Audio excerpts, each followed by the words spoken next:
Global Namaste. Please join us this Sunday on the Earth Day episode. Our power, our planet.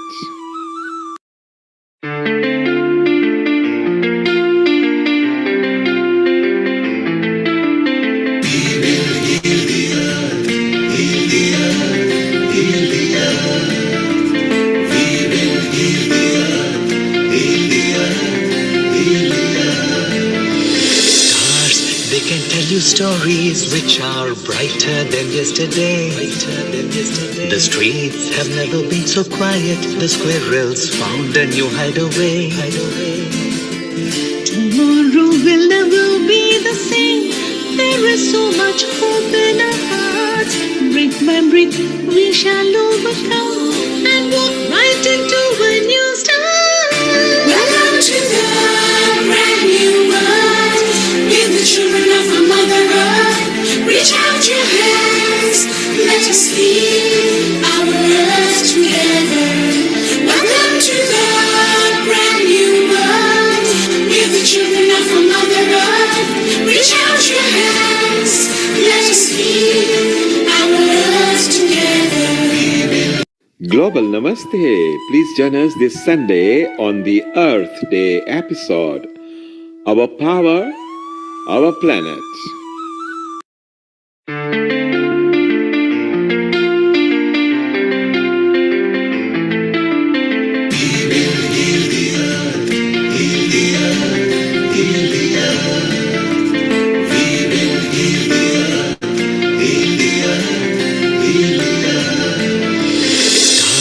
They can tell you stories which are brighter than yesterday.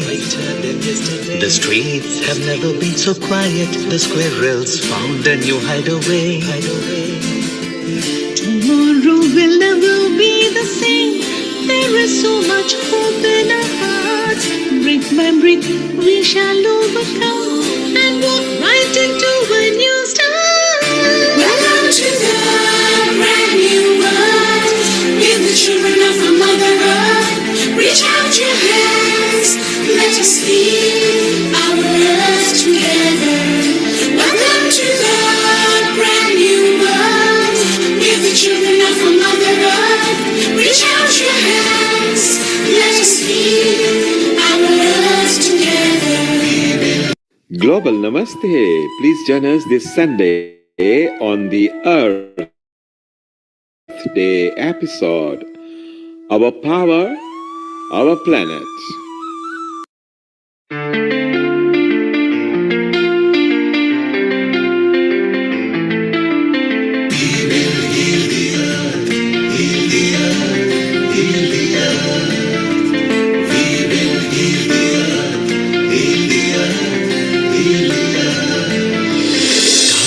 They can tell you stories which are brighter than yesterday. The streets have never been so quiet. The squirrels found a new hideaway. Tomorrow will never be the same. There is so much hope in our hearts. Brick by brick we shall overcome and walk right into a new start. Welcome to the brand new world. With the children of our Mother Earth, reach out your hands, let us heal our earth together.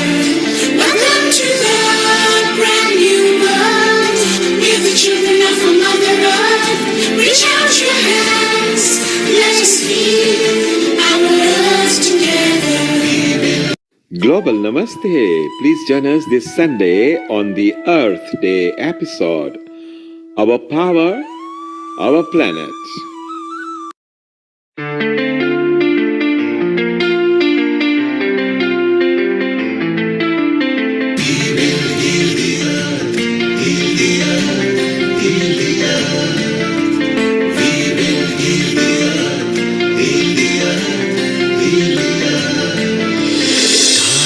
They can tell you stories which are brighter than yesterday. The streets have never been so quiet. The squirrels found a new hideaway. Tomorrow will never be the same. There is so much hope in our hearts. hearts. Brick by brick, we shall overcome and walk right into a new start. Welcome to the brand new world. With the children of our Mother Earth. Reach out your hands. Let us heal our earth together. Welcome to the brand new world. With the children of our Mother Earth. Reach out your hands. Let us heal our earth together. Global Namaste. Please join us this Sunday on the Earth Day episode. Our power, our planet.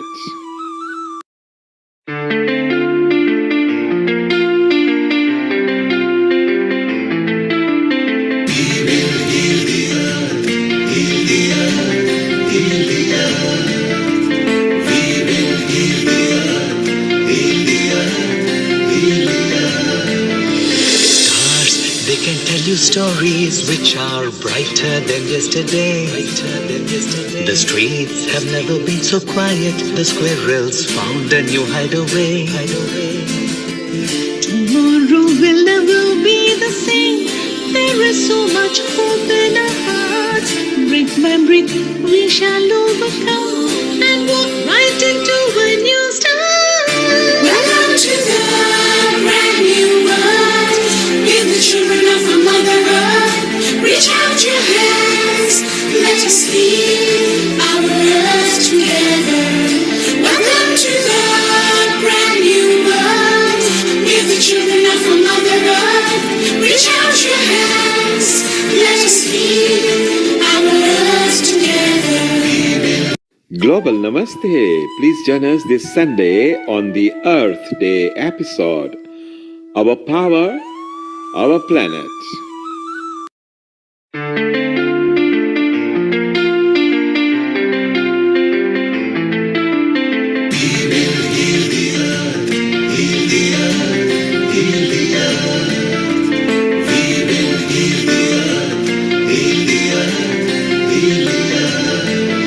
Stars, they can tell you stories which are brighter than yesterday. The streets have never been so quiet. The squirrels found a new hideaway. Tomorrow will never be the same. There is so much hope in our hearts. Brick by brick, we shall overcome and walk right into a new start. Welcome to the brand new world. With the children of our Mother Earth. Reach out your hands. Let us heal our earth together. Welcome to the brand new world. With the children of our Mother Earth. Reach out your hands. Let us heal our earth together. Global Namaste. Please join us this Sunday on the Earth Day episode. Our power, our planet.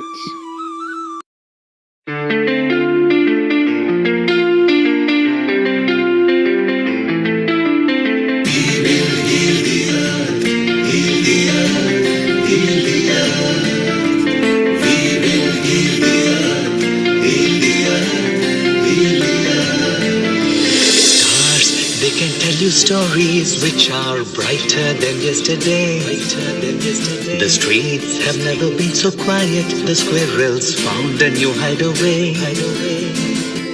Tomorrow will never be the same. There is so much hope in our hearts. Brick by brick, we shall overcome and walk right into a new start. Welcome to the brand new world. With the children of our Mother Earth. Reach out your hands. Let us heal our earth together. Welcome to the brand new world. With 10, 9, 8, 7, 6, 5, 4, 3. Global Namaste, good morning, good afternoon, and good evening. I'm your host Amrita, and I welcome you to this episode. Today's episode, we'll be talking about Earth Day. And therefore, for this episode, we are also talking something about not just the pollution, not just about wondering what the earth is, but much more beyond the parameters of what consists and compromises, and why do we celebrate these days. Before that, we will start with a small affirmation. I'll be chanting Gayatri Mantra. You can hold any affirmation of your choice. Om Om Bhur Swaha Tatsaviturvarenyam Bhargo Devasya Dhimahi Dhiyo Yo Na Prachodayam Om Bhur Tatsaviturvarenyam Bhargo Devasya Dhimahi Dhiyo Yo Na Prachodayam Om Bhur Tatsaviturvarenyam Bhargo Devasya Dhimahi Dhiyo Yo Na Prachodayam Om Shanti Shanti Shanti.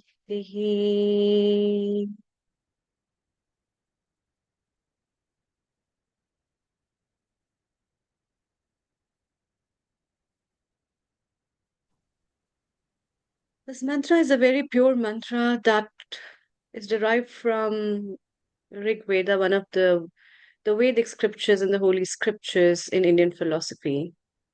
And this mantra is talking about Gayatri. It's talking about one of the aspects of nature and the sun. And the gratitude we all have for the place we are in, the place we are living, the place which has sheltered us. And that's why the Earth Day is one of those days where we talk and think about something to give as a gratitude for what the nature has given us. And that's why it's time to time very important to bring these topics and talk about certain things, because I personally feel uh, bringing talk certain topics and talking about them also ignites a thought process in us that gives us an idea that yes, we are lacking something and we must do much more than what we are just talking. It might be a small thing and a small habit in your life. It can be a little change that you can bring in your community. It can be something that you can bring in your society, whereby changing a little tidbits in your own life. And that's why today, all our guests who are there for today's episode are mostly those people who are very passionate about environment, who are passionate about sustainability, who have a great love for making people understand, and they themselves also understand how important it is to save the treasure of the precious things and the treasure of what we have as our Mother Earth. So for that, I'd like to first welcome a very sweet girl from Netherlands, Purvi. Global Namaste, Purvi. A very good afternoon to you. And Global Purvi is a Namaste, Amrita. consultant. She is a climate and finance consultant, a founder of Yopla, Food 100 NL, and Microsoft leader for impact. We had been discussing a lot about environment, sustainability. You work as a consultant at Netherlands. Um, and your consultations are basically based on sustainability, environment, and much more beyond that, that talks about carbon footprints and food and ecology and the supply chains and a lot more. Today's topic is very diverse and different that we have chosen for our talk. And the topic I think is very relevant in many ways because um, it's essential to think about this aspect where we are discussing something where we have already certain things in mind, and those things make us do certain things which we are habituated to. So let's talk to our viewers and tell our viewers what we are going to discuss today. Over to you. Thank you. Thank you so much, Amrita. Global Namaste to everyone, and a very happy Saturday. I believe it's the start of spring everywhere, like nice sunshine and everything. And I wonder how everyone is inviting the season of spring and what is in it. Like specifically, like what did you guys do on Saturday? Like, did you guys go out to eat something? Did you buy something new for the spring decor? Did you bought that candle that you had your eyes on for a long time? You know, a lot of things that we do just to make ourselves feel good, and also something ritual that we have. I'm just curious, like, is there anything that anyone want to share that they did today or in this week during the onset of spring? I think most of the people they they adore the spring because it's a blooming season. And Yeah, also, most of the people who don't like winters wait for the summers. And yeah, also, most of the people wait for the spring of their life. So, spring symbolizes a lot of things in many ways. that's And true. bringing some flowers, adoring the nature, um, viewing certain things. There's so many places which are open to wildlife, flower parks, and some tulip gardens. And these kind of things, I think, are the part of our nature, and we keep those things very intricate with us because the season is very close to our heart. I think so. Yes, very true. And I think the whole market and everything also flooded with a lot of new things. And I'm sure a lot of us, I can't say for everyone, but a lot of us might have made uh, an eye or a list on something that we have been wanting for long, like a new furniture or a new clothes or a new thing, right? Yes, Kailashji, I'm Yes, curious. Global Namaste. Yes, so spring for me is very, very special. I love spring because I see the daffodils coming up, popping up, and that is, that's a beautiful reminder that yes, it's going to be bright, beautiful. And for me, it's very especially important that it allows me to go out and be close to nature and take some walks as well. Because usually in the winter it's so hard, to go in the wind and rain and cold. But when spring, everything just blossoms and my heart sort of opens up and I just get this really energy, this special energy inside me, do Yes, things, I want to yes. do this, I want to clean the house, I want to go out, so that's what spring means with this, Thank something you. Thank you springs so much inside for me. sharing. Yes, definitely. Yeah. In Now, fact, I would Purvi, I like, just realized looking at her, see, even the small sun rays falling on us, it's we enjoy that. so She pretty. is Yeah. already in the sun. Yeah, thank you. Yes, yes. Thank you so much, Kalashti, for sharing.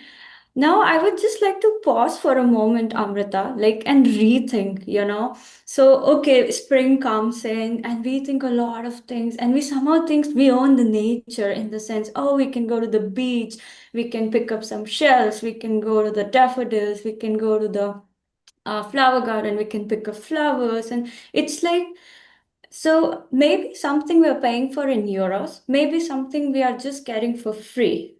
Now, on this Earth Day and on this moment, instead of thinking what is good for the environment, what we should do, that's enough of talk everywhere. Can we think what are the things that we are maybe subconsciously doing that are worst for the environment?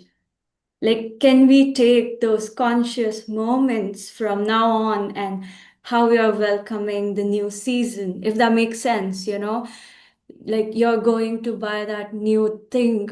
Do you need that? yes, it's very pretty. It's, let's say, some tulip vase or something. Oh, I want to have a vase because I want to put flowers.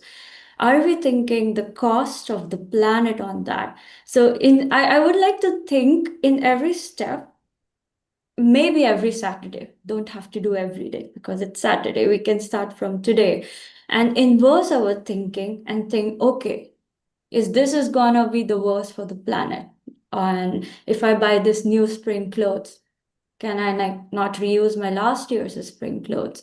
Or should I pluck that flower which are so pretty? Should I go down that road in the nature? But maybe I'm gonna spoil some of the insects or the bees or whatever. Should I pick those shells? But where will all these creatures hide on the beach because now they are exposed, so on and so forth. So that's one thing I would like to introduce. The theory of inversion, it's called. And actually, Amrita, that's very useful in my consultancy cases, also, I tell you, because a lot of people would come saying, oh, this is the problem. I want to solve this climate problem and this. And a lot of times, you don't need any extra things. You need to reduce the thing. So it's because when you inverse, you reduce your activities. Instead of doing this, you stop doing that. So you don't have to do extra, if that makes sense. So that's Hmm. one of the things I wanted to shed light on for today. I'm curious to hear any thoughts on that. Hmm. Yeah. Yes. Um, I think that's very true. And secondly, yeah, let Kailashi also answer, then I'll add her. Yes. Well, Yes. Purvi, you just touched on something that I was going to be talking on my slides. You know, you talked about reducing. Well, we're going to take one step further and say reduce and recycle. And that is a I topic am that I'm saying going to be covering. refuse. I'm Yeah. not saying reduce. I'm saying Yeah, refuse. Can yeah. we just refuse Refuse, it reduce. altogether? Yes, Yes, absolutely. And where possible, like you talked about, say, clothes, as one of the initiatives that we've been working on is recycling the clothes, making it kind of fashionable, redesigning them, maybe using batik and, more dyeing it and, reusing, and like you said, refusing, whatever it is, but that is contributing to a sustainability. So thank you for that. nice. Yeah, exactly. You really you actually got the point. So what I was adding to this was your theory of inversion counts definitely on one of our habits of overconsumption. And these Yes, kind of overconsumption is not a topic that we always talk about. And when we are talking certain worst things that we do for our planet, we do it subconsciously. And that subconscious effort just comes because we don't think about whether this thing is helping our nature, or we are just again using it for my own experience to be a leisure experience of mine. And very then true. these kind of overconsumption things, this was a very big example and a very beautiful example, which I also quoted in one of the chapters when I wrote a book at the time of COVID. And overconsumption was a very big problem at that time, in the time of COVID, because people were afraid of getting things that were they'll run out of things, and because of that there was overholding. And I think with the change of seasons also we overhold a lot of stuff, and we Yes, we we don't realize how well we can sustainably use those things. And secondly, I also think that there are very less people from us who support sustainable uh, things in many, many ways, in terms of the businesses that are there, or definitely. the local vendors, or the people. It's very important to even think about that, how we can utilize that. Yeah, over to Yes. you. Please go ahead. Yeah, I think that's very true. And Amrita, you know what? Amrita, and to everyone, of course, I have found one more thing that's super interesting and that we can apply to ourselves as well. Often, when we think about sustainability and saving the planet, we think big things. Okay, you know what? We directly want to do big steps. Like we'll recycle everything. We will only use recycled things, or we will only get secondhand clothing, or we will like all those big steps. And often we forget there are small things that we are still subconsciously doing, and that is still some of the worst things to go or to do for the planet, right? And that gets ignored because we think because we're doing our big chunk, that's enough. And we are kind of focused on that. And that kind of also gets that. I think that's also, I say that's also over consumerism in sustainability. You know what I mean? It's like a trending thing. Like you do not need another bamboo brush. Very simple example. Oh, I'm sustainable because I'm using bamboo brush. Well, hello, where do you live? If you're living in a village, and where is your bamboo coming from? Maybe it's coming, let's say if in India, it's coming from Assam or somewhere far away, or maybe sometimes it's going all the way to Europe, getting rebranded, coming back. I have seen crazy things that people come and show me, and I'm like, dude, that do not make any sense.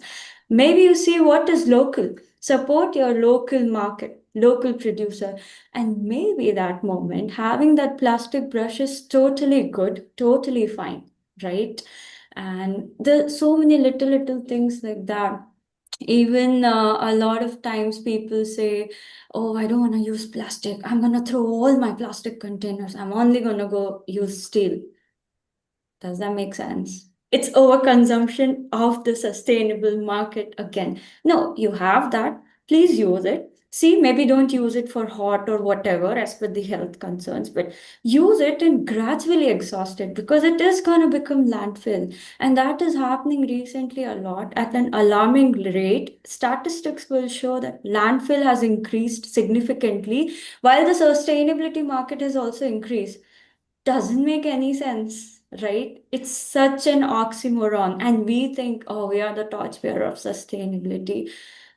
I think we need to think that. And that's where also we can pause, reflect, and start saying no and let go. So before there are like theoretically in research papers, there are these 9 levels of sustainability, and a lot of you will be surprised to know recycling comes in the bottom 50% of it. Mm. The first is always rethink, refuse, reduce. Then it comes like, Use, okay, like repair. recycle. Before recycle is repair, patchwork, right? Mm. Then you come like in anything, furniture or whatever. And then you're like, okay, nothing is happening. Now what? Sure, put it to recycle for sure. So, Yeah. yes, Thank Kailash, you. I That think was very interesting. This just sparks one of the very big questions for me, which I also see in so many houses now. More than that, a junk of electronics has become a big hoarding ground in many super good homes. example. So my Yes. question is very open to you, Purvi, as well as Dr. Kailash Parekh, who is our next guest. So do you think there are certain solutions that we can use? Because these gadgets of mobiles and trendy laptops and trendy keyboards and trendy mouse and other kind of electronics has become a big garbage in a lot of people's house, and you can see some of the other corners of your room and your storerooms being part of those electronic gadgets which will never be used, right? That's a Or it great may be question, television. Amrita. Yes, and actually, I was briefly working on a project on this also.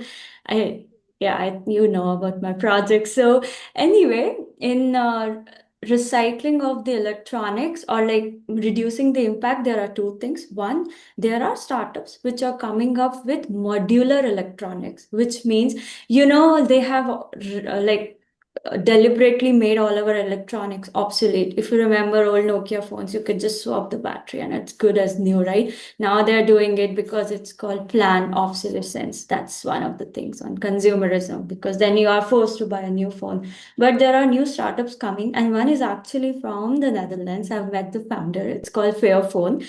Basically, the whole phone is modular. Whatever breaks, you go and replace. And that is also happening with laptops and other things. So maybe support those founders, support those organizations. Second, there are a lot of local repair shops. They always have something spare that can go in your phone or in your laptop. That's also a good way to explore. A lot of times when you'll go to the official store now, they will say, no, no, no, madam, don't do that. Madam, that's very scary. Yeah. Just go ahead and do that. What Yeah. worse will happen? Okay. So, Thank yeah, you. Thank you so much. thank you We'll so catch up much. with you, Purvi. Yeah, please stay around. And it's time to move to UK from Netherlands, where we have our resident contributor, episode producer of many episodes, as well as a regular contributor for the environment and sustainability episodes. Dr. Kailash Parekh, global namaste to you and your guest, Dr. Shorna, global namaste. Global Namaste, Amritaji. Thank you so much. Like I said, today is the Global Earth Day. And I would say that today, not today, but every day should be a Global Earth Day for us. You know, this is our Mother Earth, and we should be our all responsibility to protect Mother Earth. So happy Global Day to everybody. I am accompanied by my co-director, Dr. Shona Pal, so she'll be also speaking. But I just want to start off by saying that it was my colleague Dr. Shona Pal's vision and passion when she started this back in 2020 during COVID. I think she wanted to put her good time to best use. And because of her passion for the Mother Earth, that she started this. And because of what she was, because of all the values and what she was doing, it kind of attracted me as well. I said, well, I want to be part of this as well. She invited me to become one of the directors alongside Dr. Richa Soni, who unfortunately cannot be with us, but it was her brainchild that kind of got us all together, and with the support from Mrs. Trupti Ben as well. She's, as you know, she's going to be speaking later on, and she's our president of the Hindu Forum of Britain. And without her support, we wouldn't be able to get all the funding to do the wonderful work that I've been doing. So this little group organization was set up back in 2020 by Dr. Shona Pal, and it's called LEAP, which is like more. It's actually for the environment, with the environment part of a community organization. So we link up with community groups, especially faith and community schools, and we promote climate change and sustainability. And since 2020, we've been involved with some funding, obviously, to work with organizations and with schools. And I'm really proud to say that one of our vision and mission is to promote this within the young generation. And we've been doing a lot of work with schools, young children, with youths as well. And one of the initiatives that you will be able to see on our website is the eco-friendly booklets we've been doing. So you can celebrate festivals like Diwali, Eid, Christmas, but with being conscious of saving the planet and not using too many plastic or paper. And so there are links on our website that you'll be able to see that we've been able to sort of promote this, and the children have been fantastic. And taking that one step further, we've linked it to education, science. So what we've done, and what, like Puri Ben was saying earlier about clothes and recycling, or being conscious of actually refusing, reducing. And that is really good. That's been a real eye opener today about those 7 steps, where possible, reduce before we go to recycling. So again, that was something that we're going to take away from Puri Ben's talk today.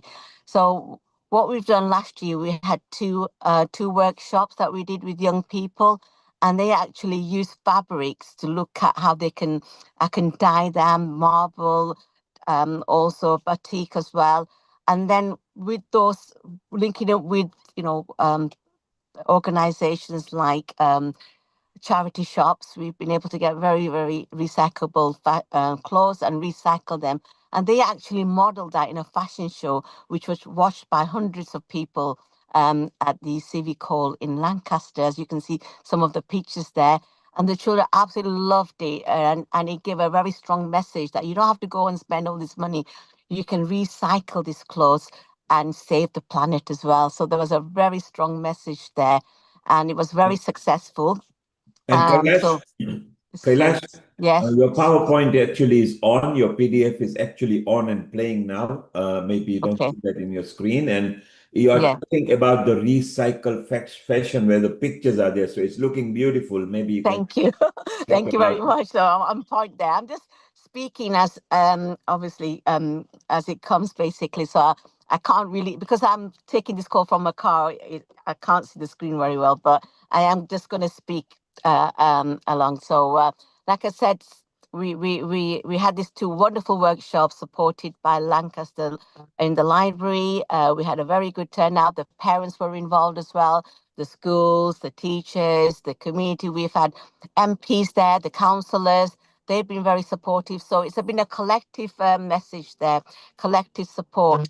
And from this, we would, as you can see some pictures there, I can see our young, from age 5 to 16, 17, and to adults as well, have been showcasing those costumes that they have themselves recycled and remodeled. So there you can see the picture was well attended. We had a brilliant support and the message is very clear.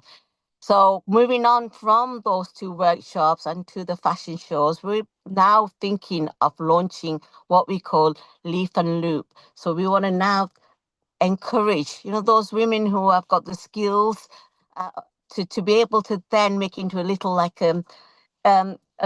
entrepreneur, like a little project where they can now sort of recycle, sew and sell, So again, this is something that we want to work in 2026, and we're going to be launching that very, very soon. So we hope that we'll be able to present something for our next year's National Earth Day to you.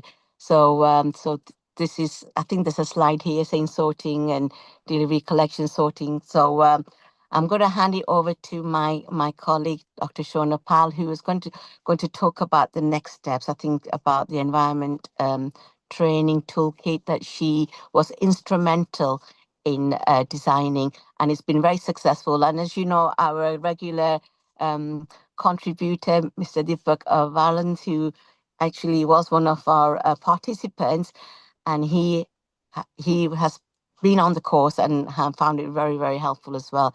So one of the things that we did through our funding was to deliver two modules. One module was on the climate change, looking at recycling and all those different aspects of how we can save the planet, to this toolkit that every organization can use to save our planet.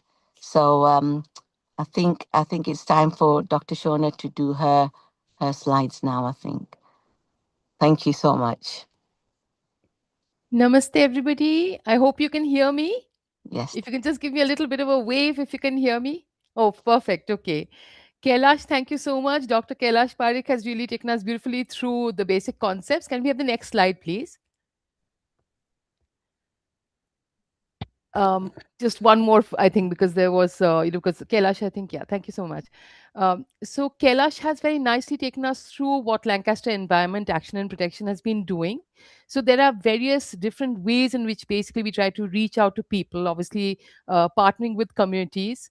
So the Hindu Forum of Britain has been absolutely magnificent in supporting us in our efforts, because as an organization we can come up with the bright ideas, we can think of different ways of sustainability, but for it to reach people, Hindu Forum of Britain being basically an umbrella organization with sub organizations, literally hundreds of organizations all over the UK, we are really able to reach out to people there. So that's fantastic there.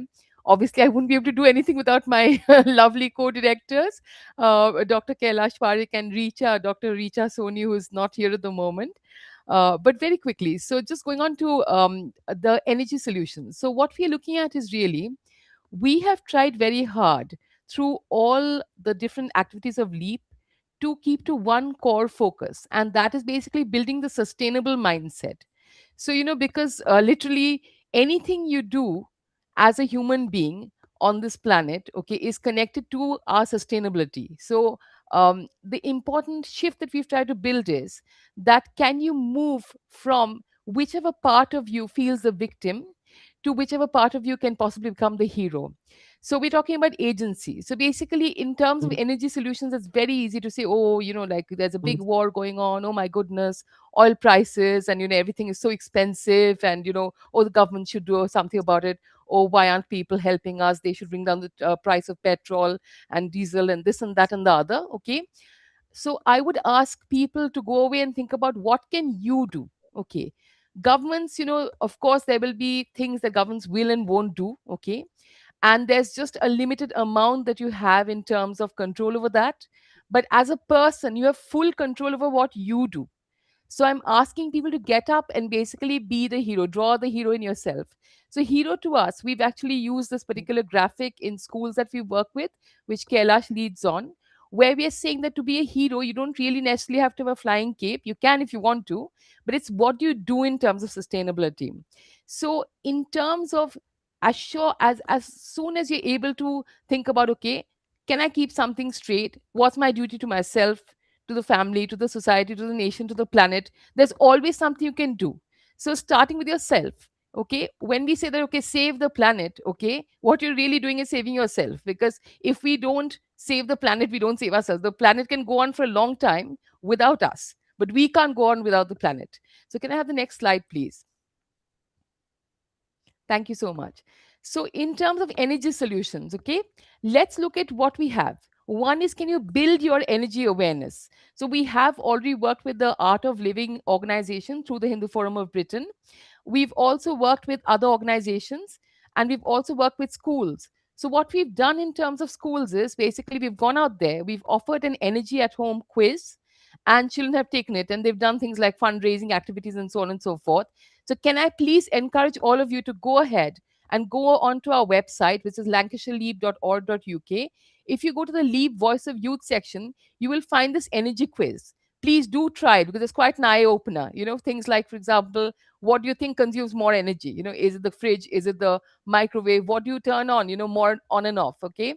And what can you do to reduce it? Okay, so would you boil a kettle? Would you boil a full kettle of water? Would you boil half a kettle of water? Sometimes as simple as that. We don't really think about it, but I'm asking people to think, to get up, and because you can each be that hero. Have the hero mindset, don't have the victim mindset. Have the hero mindset and take action. So, in terms of energy action, what we've also done apart from this, basically, we are building a software application. It's called Energy at Home. And what I'm going to do is I'm going to share a particular slide here with yourselves where I hope I can take people a little through this journey, because I'm saying that you don't need for a software application to be out there, to come out there. You can start this process yourself also. So it's just a question of being self reflective, looking at what's going around in your house and seeing how we can consume energy, how we can reduce the consumption of energy, and in what ways can we make it fun as well. Because life needs to be joyous, right? So joy comes in the little things of life, and we need to get back to that mindset. So, can I have the next slide, please? Thank you so much. So, as Kailash mentioned, we had this massive energy, and basically it was the environmental assessment and management toolkit, which was the EAM, which we used with organizations, which went beyond the energy factor as well. And that was our focus on organizations, and we were able to pilot a massive, rollout across the UK using the Hindu Forum of Britain again. Now I'm coming down to the domestic consumer. So this is where basically what Leap's doing is we're putting together this assessment, and at the moment, this is just a screenshot of one of the flow chart stages. So I'm asking people that, can you go away at home and think about doing this as well? So you can literally just have a little notepad and a pen and go through these different aspects. Okay, so what are the key houses, what are the key, within the houses again? For example, some people are fortunate enough to have one main residence, one second residence, which may be a holiday home or something like that. If it's one residence, if it's one flat, if it's one room, okay, you may be a student who's staying in student accommodation. But wherever you are, okay, just by the nature of modern world, most of us are in the urban scape, and we use energy. So, can you look at? I've taken a typical three-bedroom house, which is basically based in the UK. This may not be the case in your country, but there's no reason why you cannot roll it out in the way that is, obviously relevant to yourself and your circumstances. So, we've taken a look at the kitchen, the home office, the drawing room, the bedroom, maybe, three bedrooms, the garage, cellar, boiler, radiators. Again, may not be relevant in your case, but certainly, take it down to whatever is relevant for your country, your climate, your space. Windows and doors, that's separate, because basically the way we consume energy in terms of windows and doors, it's a little different, okay, because it's such a big factor from obvious reasons that how you do and don't interact with your windows and doors, okay. So the garden, fixed devices, portable devices. So these are categorized. You're very welcome to take a screenshot of this. No problem there. No copyright there. Okay. Sorry, did I just miss somebody talking? Okay. Um, and also, so when we look at these main spaces that are habitable, or those main areas where we might be using energy, for example, portable devices, okay, so there we might want to look at what in that space are you using, okay. So if it's a space like a physical room, okay, for example, something like a drawing room, okay, so where are the main pockets? I would say that look at it differently. So in context of the UK, for instance, if you're trying to stay warm in your drawing room, remember the drawing room doesn't need to stay warm, you need to stay warm in the drawing room, okay. So it's a change of mindset, okay. So heat the space around you rather than have the entire thermostat up and basically try and get the drawing room, because it's usually on the ground floor, really cold, okay, trying to get it warm up, okay. Instead, use a heater nearer you, okay. It's little changes like that that can make a massive difference to your energy bills, okay. Put on one layer of clothing at least, okay, if you need to, all right. So it's things like that. Again, in the case of for example, countries where certain areas may be warmer, for example, something like India, do you really need the AC on for those hours? So kind of scrutinize, okay. Can we reduce using the AC? Could you move to a different floor perhaps? Could you move somewhere where there's more of a breeze, okay? Is there a way of using interacting with your windows and doors? So this kind of thing is basically, I'm not going to go into too many details, but consider the way in which you're using energy and think about alternative ways in terms of time, temperature, and so on and so forth, okay, to use these. Also think about this, that can I make it fun? So basically what we hope to do is really go out there once we have the data from the local governments, and basically look at rolling this across several households, okay, in an area where people can compete. 'Cause they can have competitions about, okay, who saves the most energy, and there's a leaderboard and things like that. So there's no reason why you should not roll that out within your own community, okay, because most communities do have a small WhatsApp group at least, okay. So make up this assessment, encourage more people to go and grow their basically mindfulness of how they use energy, okay. So given the space that we have, basically I don't want to take up too much more of your time because I just have a couple more slides to go through. So I'll leave you with those thoughts, okay. Please feel free to reach out to us should you want some more thoughts on that. We're definitely happy to help. And may I request the second slide, please? Okay, so I think again, in terms of time, I'm just going to quickly read. I think I do have time to read out because I'm aware that not everybody's screen may be working. Some people may be just listening in. So I will be just reading this out. But this is suggestions for saving on energy bills. This is again quite UK, prevalent, or countries where it's colder. But certainly think about. In fact, I would say again, screenshot. Very welcome to screenshot this particular, slide, and think about what would you consider as an alternative if you're in a warmer part of the world, okay. What would be your alternative for basically saving on energy?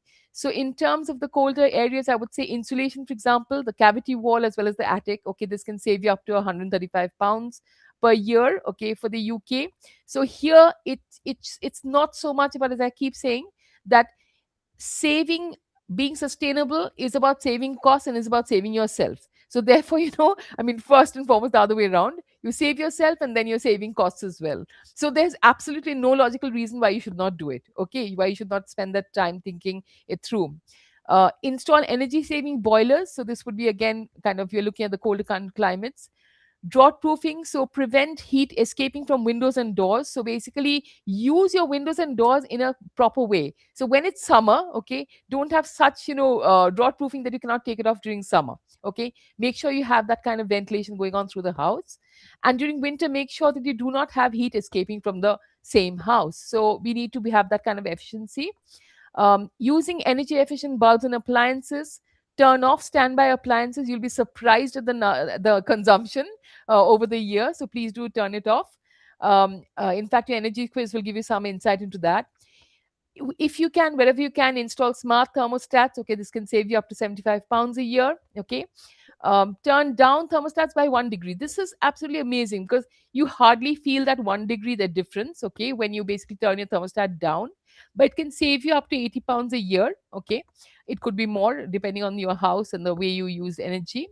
Wash clothes at a lower temperature. Not everything has to be, kind of sanitized at 60 degrees Celsius. So, go for the 30 degrees and make sure to use the cold cycle as far as possible. If you're using the washing machine, if you hand wash, nothing like it, even better.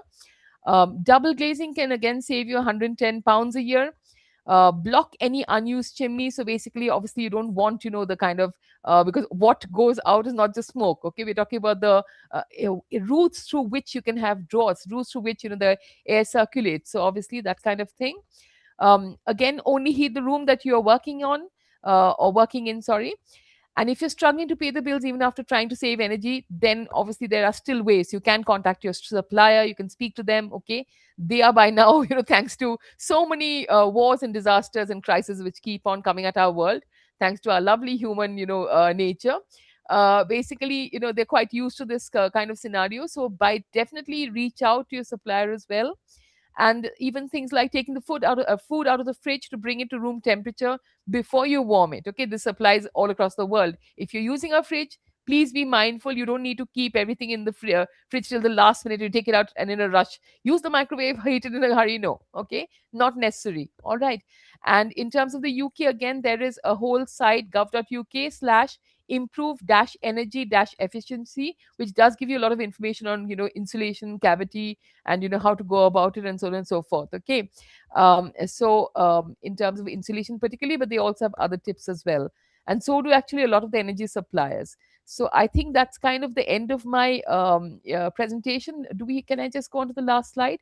So literally just saying that, between Kailash and myself, I hope you can see that, it's very easy really to get up and go. Okay, so get up and go, because this is not about anybody else. Okay, it starts with you. Okay, you're helping yourself, you're saving your money. So please, by all means, go for it.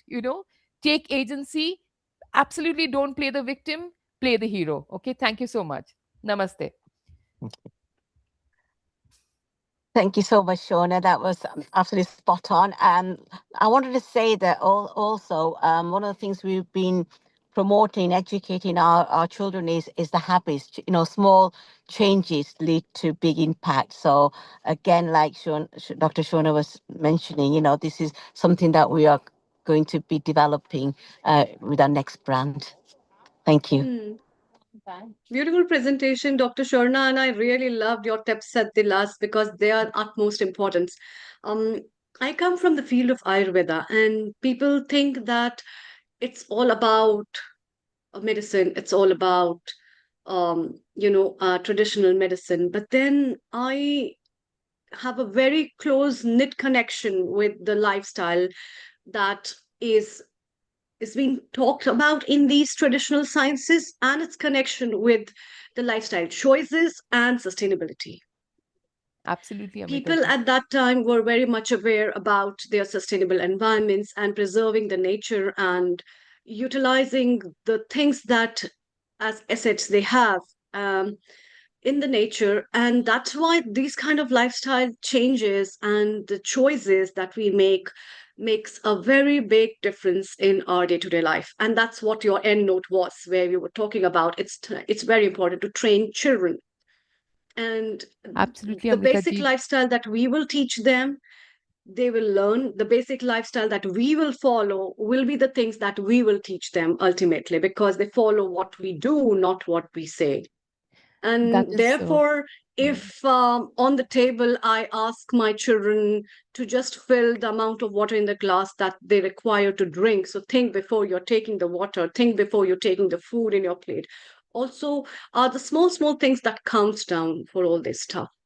And yeah, utilizing a very small habit of taking things out of the fridge before you're heating. So even if you take them out half an hour, 40 minutes before, it will save a lot of energy. Soaking different kind of grains before you're utilizing saves the cooking accessories.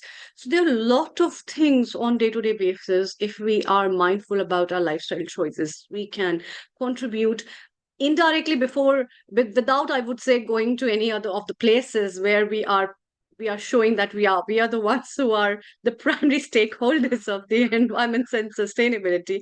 But at home, I think everyone who is the lead of the family and people follow him or her can practice these things so that they can be implemented and given as a legacy for for the children to take away, to learn how to be sustainable and preserve the earth. Thank you so much for joining. Thank you so Thank much. you so Thank much, you. Amritaji. Thank you. So please stay around. We still want to keep on talking to you Yes. till we move to the next guest. So Kailash, I like the idea of recycling clothes because that's very important. Every human being have got lots and lots of clothes and everything. In UK, we've got cloth bank in a lot of supermarkets, etc. Do you think that that concept is really going to take over too much, or should we collect the clothes and give it to the countries which don't have any clothing or anything? Um, it's a really good, obviously, suggestion about giving those clothes. I mean, we do that anyway. We have a spring clean and we send clothes to wherever which countries they need. But equally, there is a market for recycling in this country as well. A lot of charity shops, they're doing a wonderful work, selling those and to those you know people who need them rather than buy brand new clothes. So it kind of encourages us to restyle them, refashion them. And so Dr. Shona, myself, and Dr. Richa, we thought there's a market for it, and it will give some skills, and an opportunity for those women who are already sewing in their homes, maybe have an opportunity to start up their own little businesses in redesigning and recycling these clothes, and to make it more sustainable. Dr. Shona Pal, did you want to come and say a few words here? Because Yeah, that just was very it. quickly, really, what Neilji is saying is very important. There's a problem here that, while there are certain parts of the world where obviously they're not getting the clothes that they need, unfortunately, there's so many, unwanted clothes, including new clothes, because they've been overproduced, which basically can be seen from space. So there's a huge mound, okay, near Chile actually. So basically, which can be seen from space. So you can imagine the enormity of the waste of clothing waste. Obviously, like basically, it contributes to about 10% of global emissions. You can imagine the scale of the problem. So I think while there, a certain section of clothes, if we had a system across the world which could basically focus on redistributing the clothes, a small portion of the clothes across the world, that would be adequate. The rest, we just have to learn to stop buying new clothes and literally wearing what we have. And if you're getting sick and tired of your clothes, please reinvent it yourself. If you can't, then basically there are organizations like ourselves, there are individual ladies in all sorts of ways. Okay, even now it's comparatively quite economical to buy a little bit of dye and literally dye those clothes at the very minimum. And then obviously there are wonderful ways in which you can do batik and you can do block printing and all sorts to basically make sure that you use those clothes. But the answer is literally in making sure that clothes have to be reused now. There's no more, there's no scope for buying new clothes. That's what we're trying to say to people as well. And I think in certain countries, certainly it's already been kind of, it's moving towards becoming mandatory for people to use recycled clothes only. It's moving in that direction.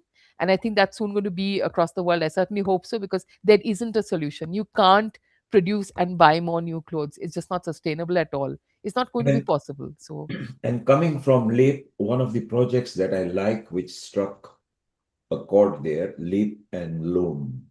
The good thing is there is a sub-brand of Lupaware, and it's also very trendy. You can see some of the models just casually displaying here. How is this taking off? Because the next presenter who comes here, who is part of Healing Our Earth, Dr. Hani Kalaria, also has a project, and all of you we can bring some of the projects to the forefront. This I like because it's trendy, it's current, it's encouraging. How has this taken off? Kailash, do you want to talk on this, or shall I carry on? Yeah, I think if you can carry on, because it's something that you were Okay. developing. Okay. So thank you so much, Neilji. I'm so glad that you like the kind of designs that we are thinking of, and obviously some of the things that are actually these are actual items that are there that are available. So Leaf and Loom was basically that name belongs to Kailash. Firstly, she came up with this beautiful because we were all kind of looking at what kind of names we could do, and we also did a market survey to see what did people feel about which kind of name gels with them if they're thinking about buying recycled clothing, and Leaf and Loom won hands down. So so that's certainly something. In terms of what we've done is there are four pillars in Leaf and Loom. So with Loopaware, okay, Loopaware is basically this is something that we're still developing, so we are kind of playing around with the names. But in terms of basically Loopaware, this is a core brand. This is basically where we're saying that if people just want to get the clothes that they need to for everyday use, then they can go for Loopaware. So this would be basically clothes which we have, obviously we get recycled clothes from various areas, for example, the council. Now those clothes are all going to be, obviously, whenever they come, they have to be cleaned and steamed and all these things basically to make them, hygienic for people to buy. Now, if people are just going for those clothes which have been literally recycled and cleaned, okay, and which are not premium brands. So, if I just want, a t-shirt and joggers to go and look smart at the same time, to go for a jog in the park, okay, I don't want to spend a fortune. So then I can go for, Loopaware, which is basically that's the basic core area. And it also makes it inclusive, it's sustainable, it's something that, anybody can afford literally. So this is Loopaware. Then you've got something like, for example, where you have everyday fashion which you're going to go to the next level, where you're thinking that, okay, I want it to be trendy, I want it to be a little different. So if we're going for reinvented fashion, this is where Kailash was saying that we hope to support groups of ladies, why ladies, even gentlemen, who have the skills to take traditional heritage, ways of reinventing, because obviously things like batik, tie and dye, badni, this kind of thing goes back centuries. So, obviously, in fact, millennia for that matter. There's some very interesting historical pieces available in, especially the Latin American areas, of, the way they've reinvented fabric. So in those terms again, so this is basically we are talking about, where somebody tries something, okay, something new, okay. So this is a little more expensive, but it's still the recycled clothes. Then you have the premium brand, so something where, for example, let's say if somebody wants to go to a wedding and they are bridesmaid and they don't want to spend a lot of money, okay, then they can go for another one, which is basically where, another pillar, you might say, of the Leaf and Loom kind of Loopaware branding, where they are paying a little more certainly than the everyday Loopaware kind of stuff, but it's still way cheaper, okay, and certainly way more sustainable than going into, a premium kind of shop and picking up these very expensive bridesmaids clothes which you'll just wear once, for example. So that's another pillar. And the fourth and final pillar, I'm very conscious of the time as well. I'd love to go on, but obviously, so here we have the fourth pillar, which is basically Everlast. So, Everlast, okay, the idea being that, okay, we can still have something which is a new cloth because, okay, there may be some industries and certain people, certain segments of people who really need that. They need the time to transfer to another skill before they give it up. So let's say tailoring, for example, okay. So people who are used to cutting and making new clothes, okay.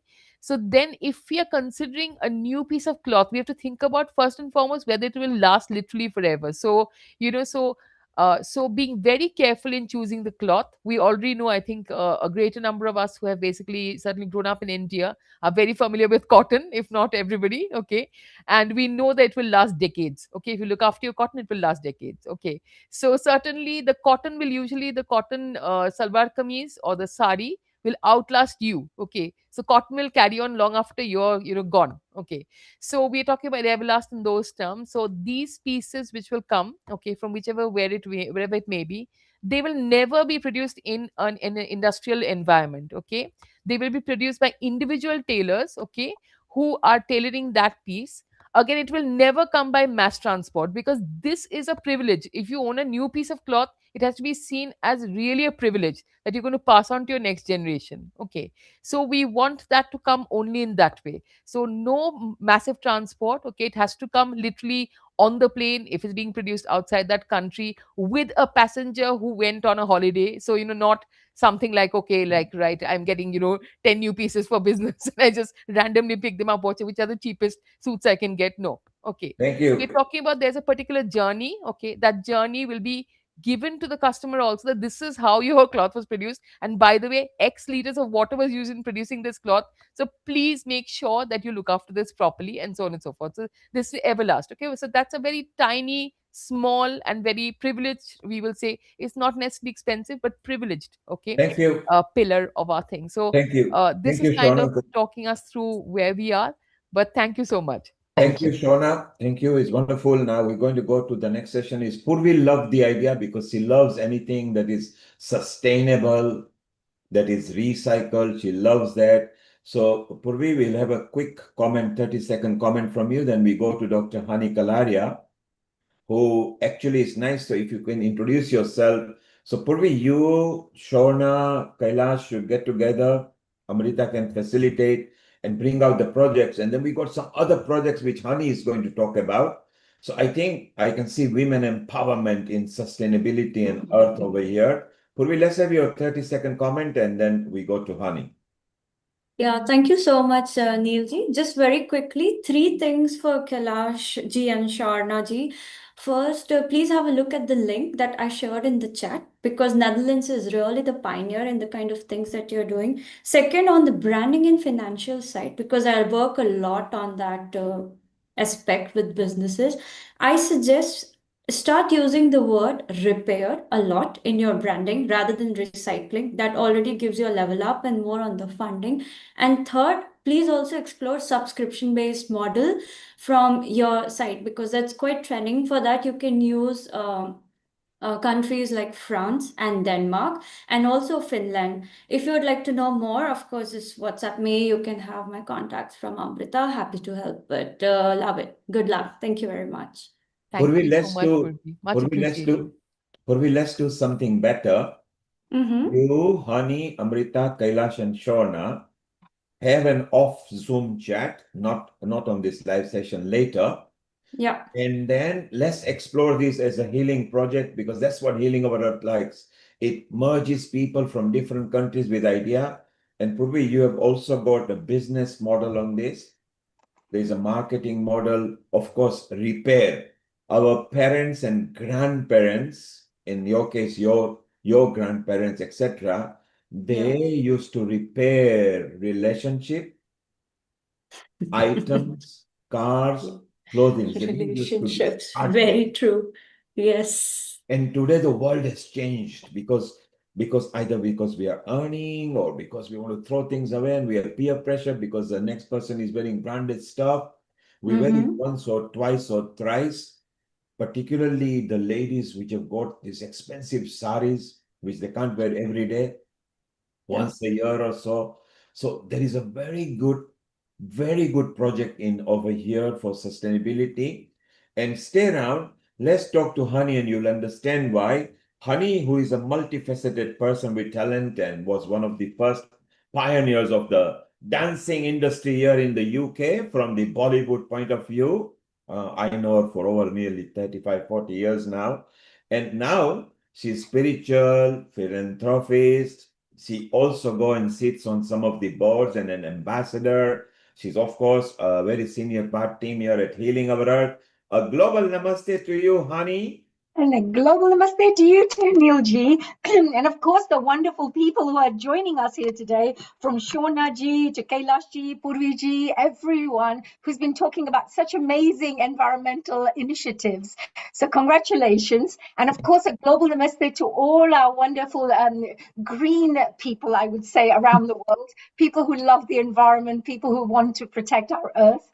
And of course, it's such a privilege to be part of this global celebration and conversation, I should say, on how do we celebrate Earth Day together. That's really, really important. So And, I have and quite a honey, lot of wonderful things to share today as well, hopefully, and that and should honey, to honey, generate before discussions. honey, before we take off, Yes. The facilitator after you, which is Vimla Prana from Spain, and she comes from an organization which are part of Healing Our Earth, Swami Rameshwarananda, and they've also got a nice venue there. Maybe all you ladies can get together and create a sustainable conference up there. So you will also meet her. And I like your idea. So Amrita, if you can, because you are commonly linked with everybody over here, if you can organize off-screen Zoom meeting for a project for eco-friendly, green, sustainable, because each one of them have got so much talent, including Purvi. Purvi's idea about the word repair is very important. Repair in relationship is also very important. If you can repair that, that's good. Now, Honey is going to come with some of the projects as well. She's going to tell us. She loves eco-friendly green idea. One of the ideas that she brought on as an exclusive episode at Healing Our Earth was plant a tree.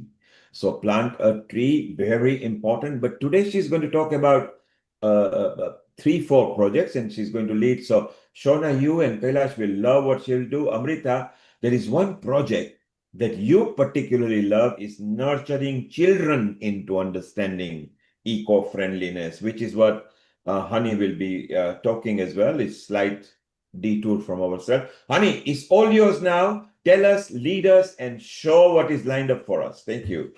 Thank you so much, Neilji. Thank you so much. Well, first of all, I would like to say hello to all our environmental ambassadors around the world. And Amritaji, a very warm global namaste to you.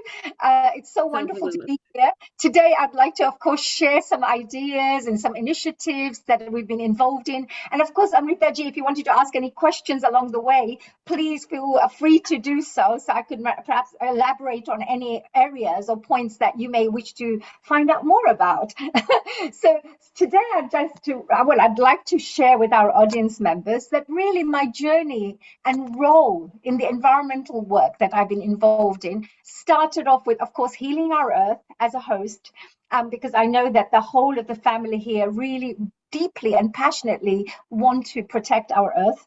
And the second side is working as a district chair for the Rotary in London, because our work is to promote environmental projects around 65 clubs around the whole of London. And that's my job, is to encourage everyone to get involved in these initiatives. So today, I really realized that what's most important is not just educating our members and community groups, but it's also about each one of us has a significant role to play in this environmental area.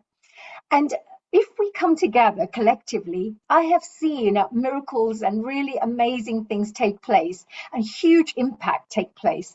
So today I wanted to just share, let's start talking a little bit about the power of community and collaboration, because one of the most important lessons I've learned in this area is that environmental work and healing our earth thrives on collaboration. So this is something Neilji spoke about just now, Purviji was talking about, and everyone, that we should be coming together, have a purpose, and then make huge impact. So what are the projects we did with the help of Healing Our Earth? So I'm going to take you down the memory lane and share with you the kind of projects that we've been involved in, and maybe maybe one of these would kind of connect with your heart, and if it's something of interest to you, we could come together and develop it further in the future.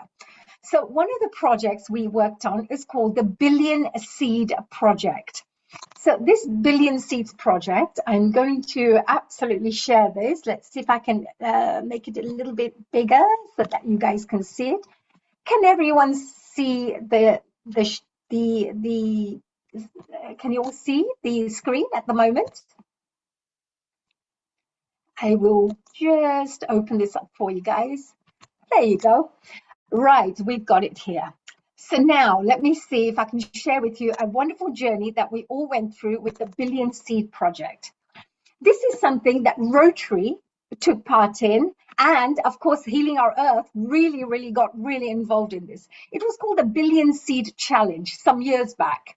And I just wanted to say how impactful this was, because it was about billion people around the world planting one plant, just one plant in their garden. It could be on their windowsill. It could be just maybe a little tree, or just to teach a child, maybe in a school, how to plant a little flower to add color.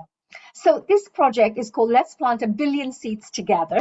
And what we did was, as we moved forward here, we ended up working on this was on 30th of October, by the way. All we did was we purchased seeds, just a packet of seeds. That's all we did.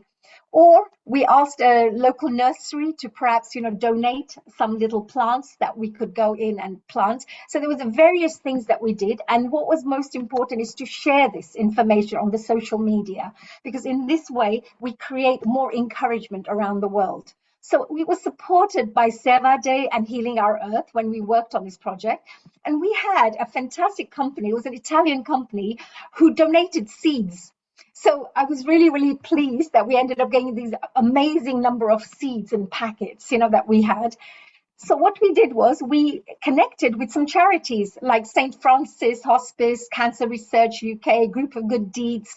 And what we did was we went and distributed these seeds, these packet of seeds, through this network, and they shared it with their customers, their clients, and their members. And we encouraged everyone to go out there to plant some seeds.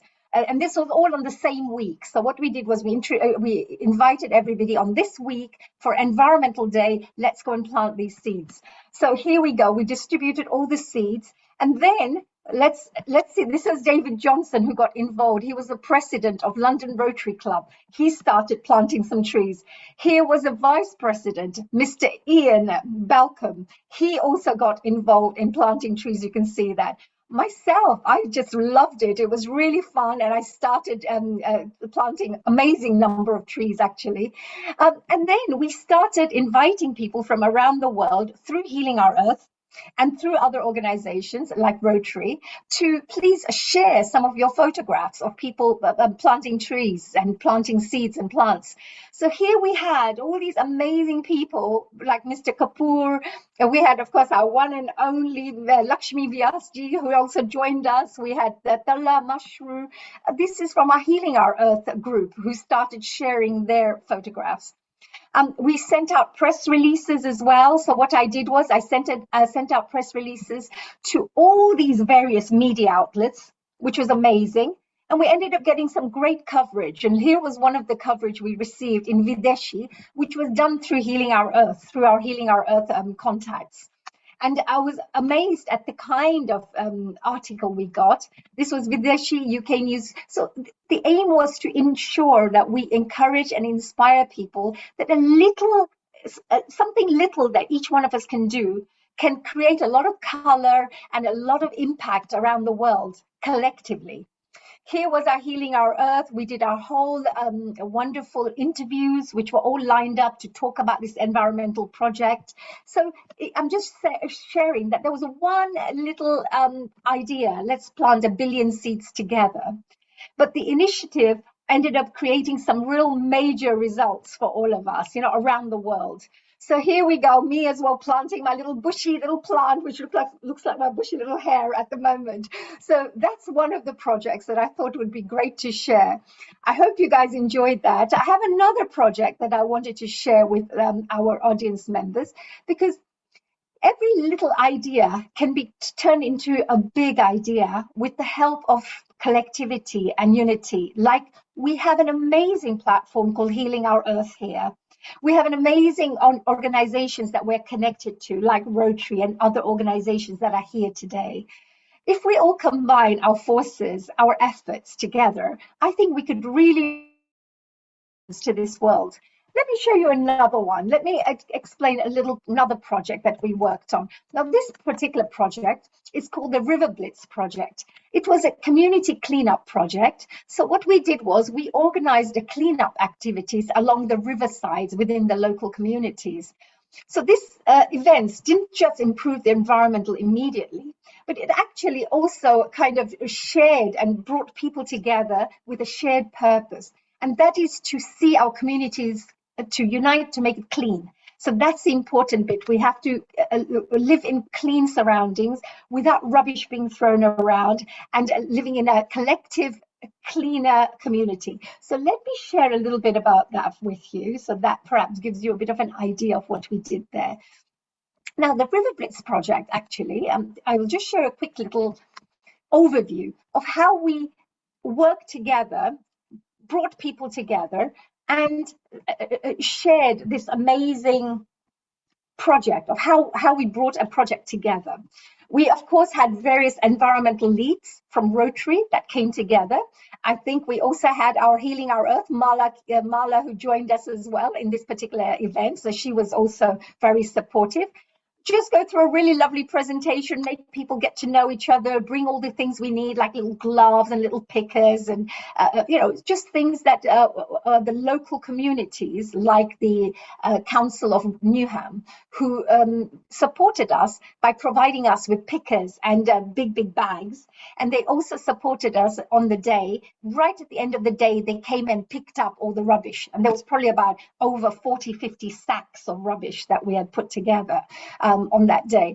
And as things move forward, we just give people a little bit of refreshments, we have the facilities. So the local library came on board, and the local library gave us a room and said, okay, fine, you guys can have teas and coffees and biscuits at our library. We will support you for this wonderful community event.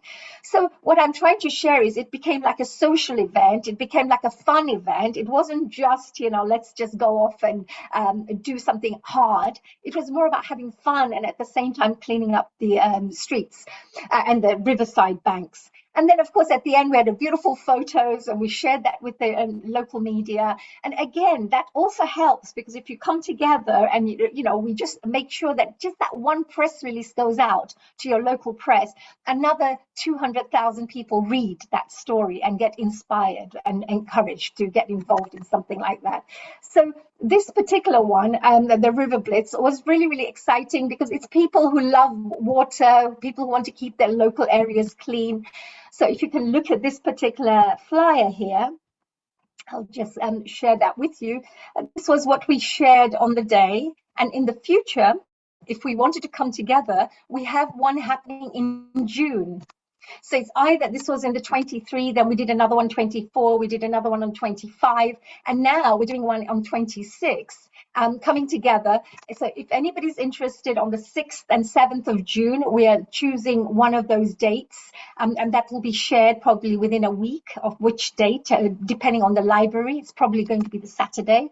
So if anybody wants to come on board with our Healing Our Earth team, then you can do that as well. And then as we move on, we have various other ideas, like creating a peace garden, because nowadays there are so many issues related to wellness, mental health issues. Well, you'd be really surprised to know that the environment plays a huge key part, of course, with the well-being of people. So the Peace Garden, which is called the Samarpan Peace Garden Project, it's very close to my heart, actually, because I follow the Samarpan meditation path. But it's I would say a space that's created, really, and we want to actually plant trees and have flowers there and turn it into a beautiful nature, peaceful haven. That's what I would say. And of course, we would be offering free meditation, wellness activities, any kind of things to support spiritual growth and community bonding as well, so that the environment and protecting the earth doesn't have to be just go out there and plant trees and enjoy beautiful nature spaces, but it's also about bringing people together and enjoying spiritual growth. So let me share something else here, which I think would be quite useful for everybody. Oops, I've lost my little line there. Can you all see me? There you go. Right, so I'm just sharing a little bit about the Peace Gardens. Now, the Peace Gardens are really, really great, because it's from an empty space, something that's literally empty. What you end up doing is you end up building flowers, trees, whatever you want to do. You can create something very beautiful from nothing. So a presentation here it is. I just wanted to show, I'm just trying to find it for you. Sorry, guys. There you go. I found it. Yes. So this particular presentation, I think you would like, because you will see what the idea was. The idea was to, can you all see this? That's the Samarkand Peace Garden a project. So this is all about creating landscape gardens. We are raising funds at the moment. So, honey, at the moment we are looking at your desktop and thing. If you could click it in. So, Thank you yes. so much. I am. So, Peace Garden, that sounds very important and very useful because, yes, what's inside? Yes, exactly. If you maximize that. Thank you. Can you all see it now properly? Yes, we can Yeah, see thank if you you. just maximize the screen, you see the double arrows going opposite each other. Okay, let's see this again. I'm going to open it first because it will be easier to open it first and then I can. Yes, no worry because we still got time when we go to Spain and then we got time after that and then we'll go to India, we got time there. Oh, that's amazing. Well, hopefully we should have something here. Is that working better? So we are sharing the screen, just maximize the screen. Either put it in a slide mode or just put the opposite arrows up and it will go to the maximum screen. Uh-huh. While we are doing it, that so on a peace garden, is it to get peace of mind or is it to grow things and then feel good about it? Actually, it's all about, working with the community to set up a meditation center and then inviting the local communities to encourage them about the benefits of meditation, to help them to try meditation out. And if they don't want to try the meditation, it doesn't matter. You can still come in for silent, peaceful time in a beautiful surroundings. So the actual nature area that we are talking about is to promote health, mental well-being, and I think it's also about fresh air because we talk about prana, we talk about all these wonderful benefits that you can get by getting involved in. So I just wanted to, by the way, sorry, I just wanted to get this. I think there's too many of my things open. That's why. Sorry. No problem. You can close all and then keep one ready. And don't worry, we still have time a bit later because we want to talk in deeper about this. Yes. And also want to take opinion of Anukul because this also goes with the science and tradition. Nowadays, people are in requirement of such projects. So one thing we want to do, honey, Yes. you, Purvi, Vimla, Amrita, Kailash, and Shorna, Yes. all present over here. Mhm. We've got some tangible projects. We can summarize them, and either one can lead a particular project and then make sure they get the like-minded people in, which will be beautiful. So this is the Samarpan organization one, the Yes. meditation garden. Yes, this is a summer prayer meditation one because I just wanted to actually share. Look how we Yes. have we could come together as communities and help our local communities create these kind of spaces, which are good and will be there for years to come as well for people to enjoy. So the more you help a space mature, for example, the older the trees get, the better energy you will get from these trees and better healing qualities, healing energy you will receive, from the soil. So here it is our summer prayer meditation, which has now been created, by the way. We've already raised enough funds for this, but you can see, you create a nice, lovely design. You start with the idea, you start with the vision. And then as we move forward, look at the projects as the landscape gardens, you have to come out. This is all the ideas I've created and I passed on to the Samarpan meditation group to say, look, how about creating a space like this? And they love the ideas. And So honey, they have actually appointed you to lead the garden project, haven't they? Because you've yes, got the vision. yes, absolutely. And that's why I wanted to say that when we do any kind of fundraising, which I'll be just sharing at the end about the Please Plant a Tree, Yes. all the funds that we are raising are going towards these kinds of projects. They're being donated to all of this work that we are doing. So when people can come on board and support and get involved by just sharing a link with their friends and maybe donating £1, which I'll be telling you a little bit about, we can really collectively create some real amazing things. So here you go. I just wanted to share that all these things, it's a whole project I have to create first. all the even maintenance work, everything has to be taken into account as we do this, how the funding would be done, surveying, designing, gardening, and then finishing off. It all requires funding, of course, so there are all budgets. It's about £200,000 to £300,000 project. But this is the kind of targets we could work on. Here's the gardening committee that we work on. And of course, Healing Our Earth is a very big part of this.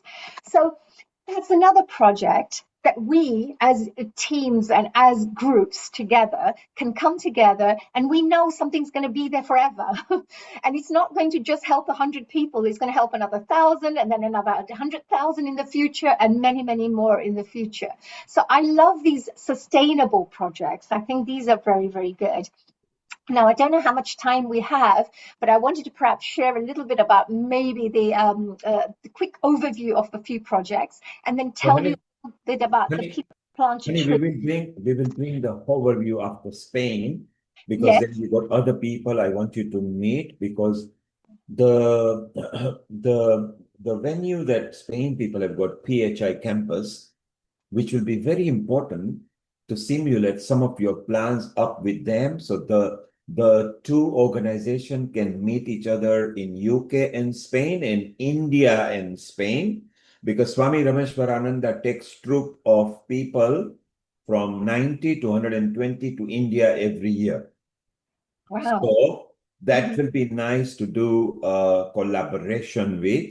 And for those people who were listening to us on website, YouTube, Facebook, and other mediums, the project Honey was talking about, the building and the Peace Center and Meditation Center, that's in Midlands.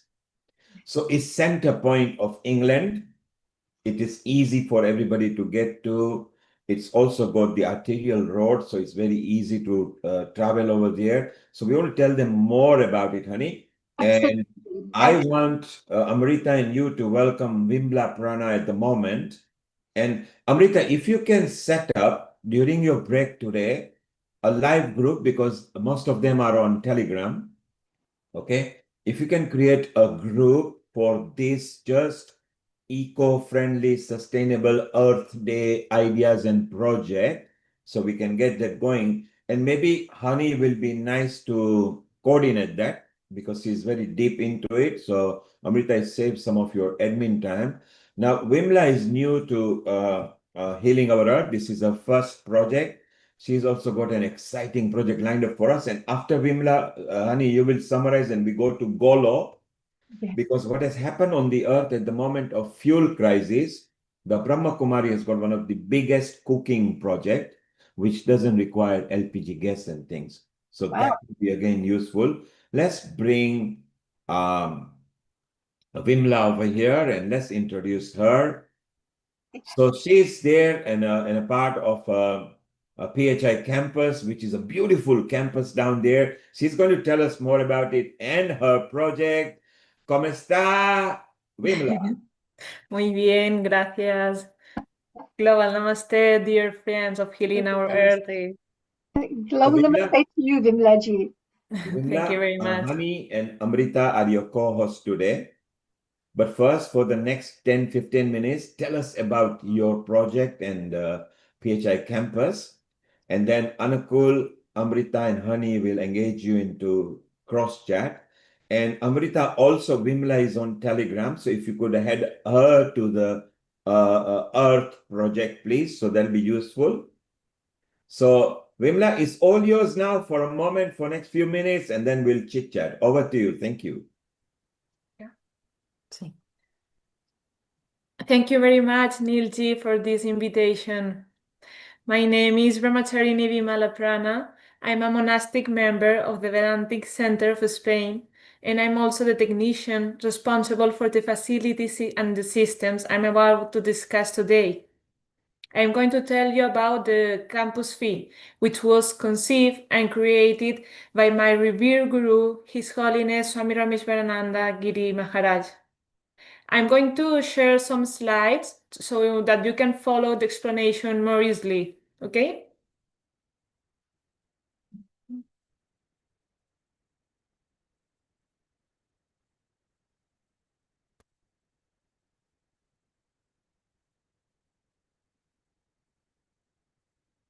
Campus Phi is located in Sierra de Gata, in the north of Cáceres, western Spain. It is a place designed for people seeking to live in harmony with the natural environment, protecting it, and being part of it. As part of Campus Phi, there are the Phi Foundation, a Vedantic Center, and the Hotel Campus Phi. One of the pillars of the Phi Foundation is the practice and development of Yoga Vedanta and meditation through the activity of the Vedantic Center. The Hotel Campus Phi supports this purpose by hosting people who want to participate and create synergies under the same umbrella. Here we operate under a model of energy self-sufficiency and a water reuse systems that allows us to be a fully off-grid seaside. We want to inspire and be an example for everyone who wants to turn the conventional lifestyle vision into a sustainable, conscious lifestyle. Campus Phi operates in off-grid mode. Because of this, we rely on several renewable energy systems that allow us to operate normally. In terms of electricity, we mainly rely on solar photovoltaic energy. We have a 2,300 square meters solar park that generates electricity and a battery bank to store the energy for supply during the night and on cloudy days when solar radiation is not enough. As a backup system, we have a diesel generator to guarantee the continuity of electricity supply. The Campus Phi is a 4-star hotel and must continue to provide comfort like any other establishment. What we do is encourage guests to adopt practices that help us achieve efficiency, maintain proper comfort, and operate in a more sustainable way by reducing unnecessary consumption. In this way, our guests also become more aware of how the system works and the impact of their action. For hot water production, we use a solar thermal system with 30 panels. This covers a large part of domestic hot water demand and also supports heating in winter, reducing the need for auxiliary systems. When solar energy is not sufficient, we use a biomass boiler as a backup system. This ensures a continuous hot water supply in compliance with sanitary regulations regarding temperature requirements. For climate control, we use aerothermal systems, which take advantage of the energy in the outside air to heat or cool spaces very efficiently. We have 4 air-to-air heat pumps units for heating and cooling rooms, and 1 air-to-water unit that produces chill water for the floor cooling system. This allows us to maintain comfort while significantly reducing energy consumption. In this image, you can see the difference between a solar thermal panel and a photovoltaic panel. The solar thermal panel has tubes inside through which water circulates and it's heated by the sun. The photovoltaic panel, on the other hand, generates electricity via photovoltaic cells. Geothermal, we also have a geothermal system, specifically a Canadian well. Air enters from outside and passes through approximately 30 meters of underground pipe. Because the ground temperature remains relatively stable throughout the year, the air is preconditioned, cold in summer and temperate in winter, before entering the building. The interesting aspect is that we combine passive and active systems. First, we use passive systems like the Canadian well which already reduces energy demand, and then we support it with aerothermal systems. This combination allows us to significantly optimize overall consumption. All these systems make Campus V practically self-sufficient, reducing emissions and demonstrating that sustainability is viable in everyday life. The water system at Campus V is one of the most interesting aspects of the project. We collect water from two wells located in the mountains, although it's a... Because he's got thing ADHD, he's panicking. Because he's going to India, isn't he, to do this Romulus program.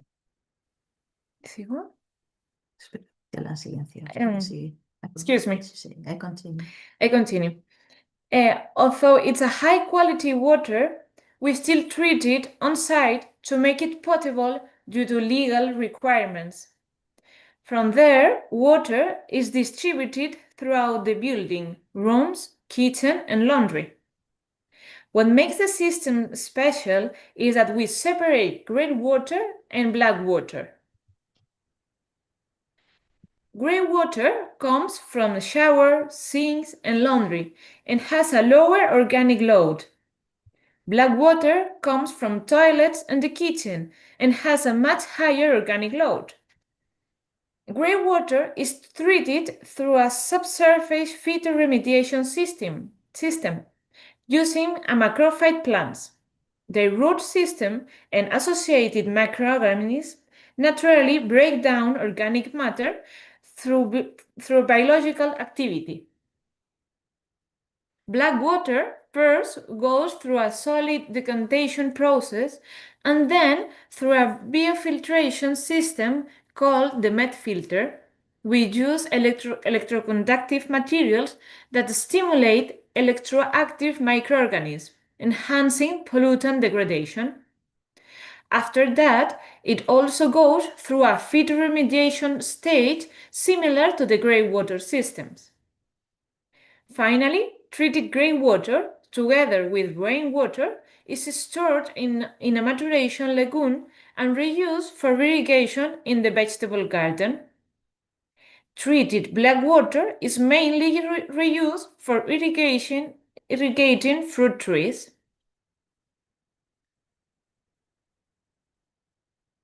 Within the campus, there is a specific work line focused on agriculture and land management integrated into all the project. We apply regenerative agriculture approach aimed at progressively improving soil fertility and ecosystem functioning. The vegetable garden is managed through crop rotation, companion planting, permanent soil cover, and the use of on-site produced organic fertilizer, such as bokashi compost, reducing dependence on external inputs. The hotel kitchen organic waste is also composted. These plant scraps are transformed into compost and added to the vegetable garden soil in order to improve soil structure, fertility, and biological activity.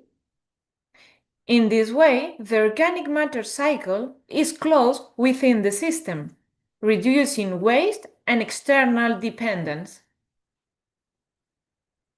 We are also converting scrublands areas into grasslands through selective clearing and vegetation management. This helps reduce wildfire risk while increasing biodiversity and improving ecosystem balance. We are working towards a more complete agroforestry model, combining fruit trees in an upper layer with lower vegetation that provides organic matter and maintains continuous soil cover.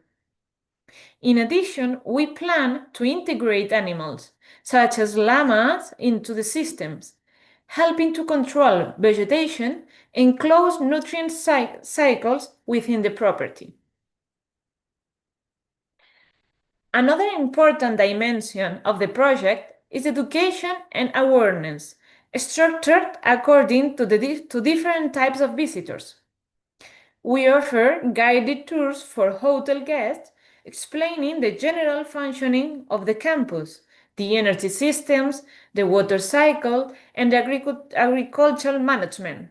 The goal is mainly educational, helping visitors understand how this system works and how consumption habits affect them. In parallel, we also organize technical visits for professionals, such as architects and engineers, where we go deeper into construction systems, energy solutions, and water management strategies. We also run a volunteer program, both short and long term. Volunteers integrate into the daily life of the campus, participating in real tasks such as maintenance and gardening and land management, gaining a practical understanding of the system. Earth Day is not only a symbolic framework or a day to be marked in the calendar, but an opportunity to show real examples of how we can rethink the way we inhabit and manage resources. In this direction, Campus Fee aims to serve as a practical case study with the goal of being a real and replicable model of sustainability, demonstrating how technology, agriculture, and daily life can be aligned with the protection of the earth. And so you can see some real life examples of the systems I've been telling you about. I'm going to show you a short video clip of the campus and some pictures.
Wimla, that's beautiful.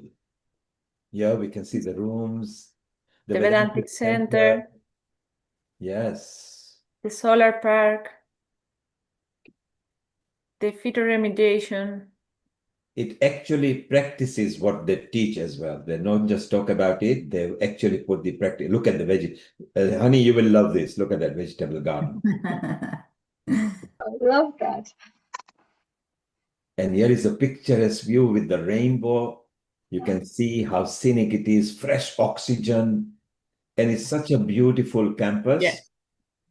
So it's a campus with a hotel. Vimla, this is wonderful. So I want to expand this further. Anukul, if you make the note first, this is the same campus we talked with Swami Rameshwarananda, with Agni Hotra and Ulrich was there.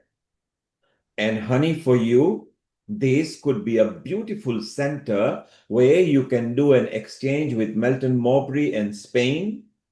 and learn something from Spain because they are several years ahead, which we can implement at the Melton Mowbray in conjunction with the Brahma Kumaris, where the next contributor is coming in a moment, Golo Pils, who is a master at solar energy.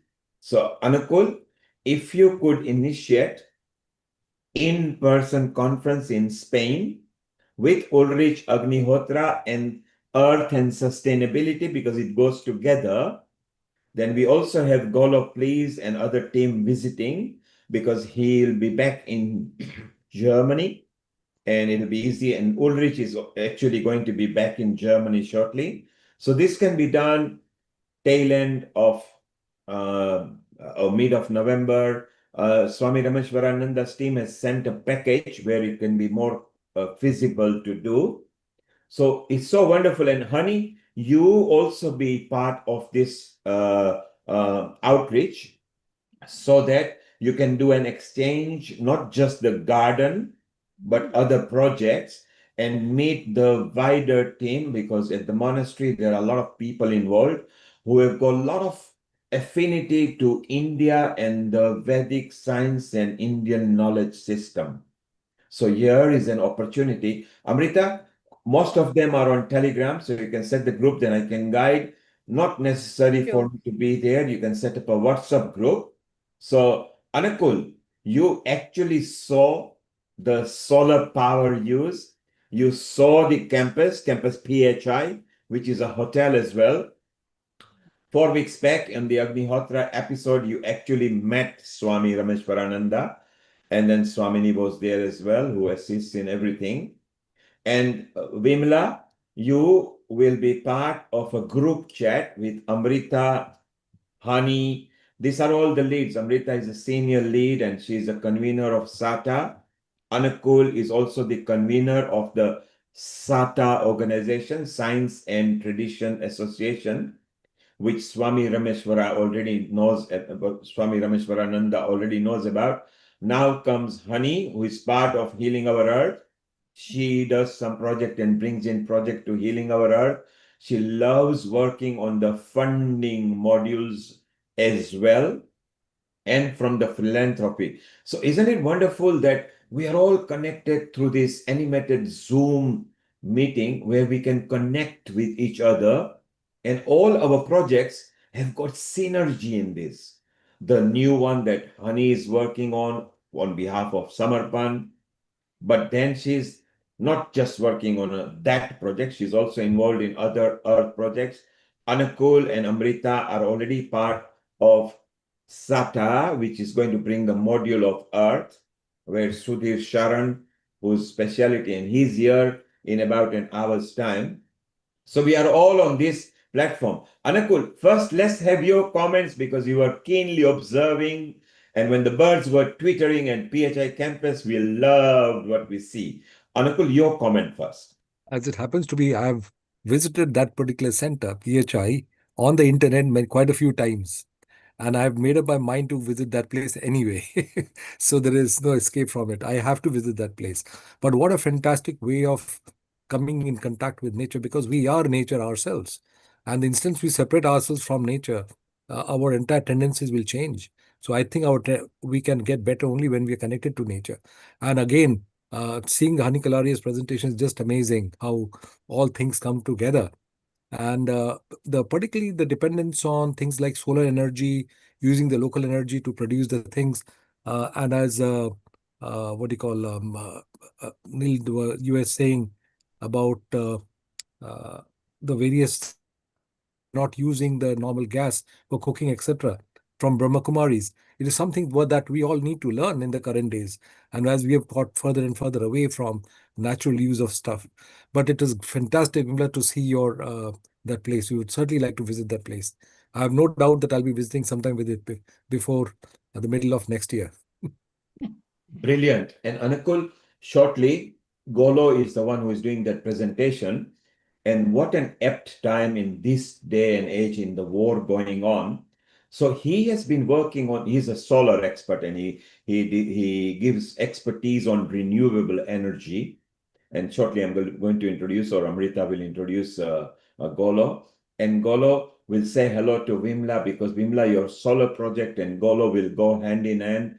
And so, Anukul, if we plan either a steering group meeting in Spain for a future conference, or Agnihotra and Earth mini conference as we are planning, because there are a lot of people from Poland, then Honey, you, maybe Amrita can pop in from India, Vimla, Golo, and a lot of other people that who are in Poland can create and maybe set up a memorandum, because we also have physical place. Mount Abu is a physical, large solar outreach, was one of the first one, where Golo will tell us a bit more about it, and particularly the cooking. So it's so nice to intertwine with each other.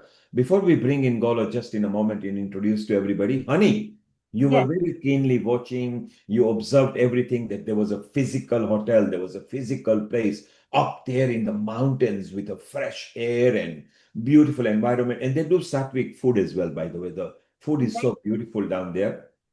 Yeah, What was going on in your mind? well, first of all, I just wanted to congratulate you, because, of course, it takes a lot of effort to put all of this together, and to find such a fantastic, space to build this. It looks absolutely stunning, and I know over the years it'll grow and grow and grow. And you never know, we may be able to do some landscape gardens for you there as well. Come together Yes, why not? collectively. Yes, thank you. And build a beautiful space there, which I love doing anyway, creating those kind of things. But what I wanted to say was, first of all, I love the birds in the background Yes, music. I really felt I was there, being there. The second thing I really liked was, you mentioned something about the University of Consciousness. Is that what you call it? The University of Consciousness. yes, That's so important in this day and age, with the things that are happening right now. I always believe that if you wanted to focus on one thing, I know it's a bit deeper, but it would be to raise the consciousness levels of humanity. So if we do any work together collectively that helps to raise the consciousness levels of humanity, it's one of the best gifts you can give to the earth and to the world. Because as soon as people become more conscious, they'll make better decisions in the world. they'll be more peaceful, and there won't be any wars. There's more awareness, with the way people, and each decision people make, they'll become more aware of. So I think this University of Consciousness was something that really attracted me. I think that was yes, really amazing. And final thing, I just wanted to also congratulate you for the solar power initiative, because to become self-sustainable, I think this is the most amazing thing. I saw the fresh vegetables, and they already look yummy. We haven't even cooked them yet, thank right? you. I looked at them and I thought, that looks really delicious. So, nowadays, as you know, the soil, they say the soil is not very rich nowadays with nutrients. No, So when you grow food, you're not going to be really getting all the healthy nutrients that you need. So having a space like this where you're really literally growing your own vegetables, etc., I think it's a really great work that you're doing. Keep up the good work. And what Neilji said, to finish off with, I think it's a great place for people to meet. We do retreats, and we normally have retreats that people go to Wales or somewhere else. yes, of We course.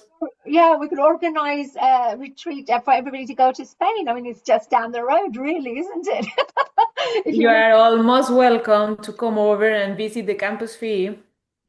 That's great. I think Uncle G wanted to mention something as well. Yeah, I think not only by seeing the center over there in Spain, and also the comments from Honey about the consciousness bit, it becomes what is very interesting is to the use of the term samarpan. I mean, it's complete surrender. And that surrender is a very, very subtle message of bhakti yoga. And unless you surrender yourself to Mother Nature, and not think the other way right as to how much I can extract from it, I think the entire balance of the universe will be made. You go back to proper Yeah, Shift Tandava. Uncle G, what you've shared is so important. It's what the That's right. indigenous communities already knew. So when Mhm. you looked at years ago, hundreds of years ago, all the indigenous communities, you will find every single one of them was so heavily connected to the earth. They would never think about cutting down trees, etc. They would actually honor the trees. Even when we, as dancers, as a performer, will touch our Mother Earth to get blessings before we dance upon the earth, So even there is a kind of a connection with the Mother Earth. And I can see nowadays people do many decisions without thinking. They just cut trees down, 1,000-year-old tree, 3,000-year-old tree just cut down just like that. I mean, 3,000 years is a lot of years, you know, and the amount of energy it has. And under the roots, what it does, it also energizes all the trees around. And when we're talking about clearing the CO2 in the atmosphere, etc., it's these more older, mature trees that clear that, not the new little trees that we try to replant, because it takes at least 15, 20 years for that tree to start being able to start clearing the air. So it's such a long-term project when you talk about replanting trees. It's better protecting, you know, our forestry and our land and trees, etc. So that's what my thoughts on that. And In our, honey, as in our you traditions, say, oh, sorry, go ahead. honey, as you say, it takes years to plant the tree. So save, don't destroy them rather than just wanting to plant. So prevention is better than cure. Same applies to the tree. So Anakul, honey, this is what I would like you two to do. If you two can coordinate the conference either as an explorative conference to see what can be done regularly with the Spain organization, whether they are retreats, mind, body, and consciousness conference, Earth and Agnihotra conference, is up to you. Amrita will facilitate the connection with all of you because she is much out and you are nearer to Spain, both of you. And then if you could involve Venkata Joshi and Ravi Banot, and I'll be giving you 10 more names. Let us all fly in a group with Swami Vareshwanda and explore and sit ideas. He's very keen and work out timings where we can either do quarterly a year or twice a year or annually and learn from each other. And Dr. Lakshmi Vyas will be part of this. So Amrita, do add her on as well. So this is now fixed if we can work on it. And at this point, Vimla, the presentation was beautiful because it very clearly explained what you have done, what Thank you. the Thank you very much. visiting That will people be can, fantastic. yes, and what the visiting people can actually experience, or the visiting professionals. So talking about visiting professional, let's bring in Golo, please, here, who is part of regular Healing Our Earth episode. He is a renewable energy expert. Golo has got many expertise, you know. He's an international expert in renewable energy, sustainability, and also experienced Raja Yoga meditation teacher. Obviously, he is connected to Brahma Kumaris here in the spiritual headquarters at Mount Abu, a German born, so he travels between each countries. Very lately, he was enjoying a very nice retreat and guiding them. Golo, you were looking very fit when you were there at the Jindal retreat and enjoying yourself. A global namaste to you, Golo, in India. Hello, nice to meet you all. Thank you very much for the invitation.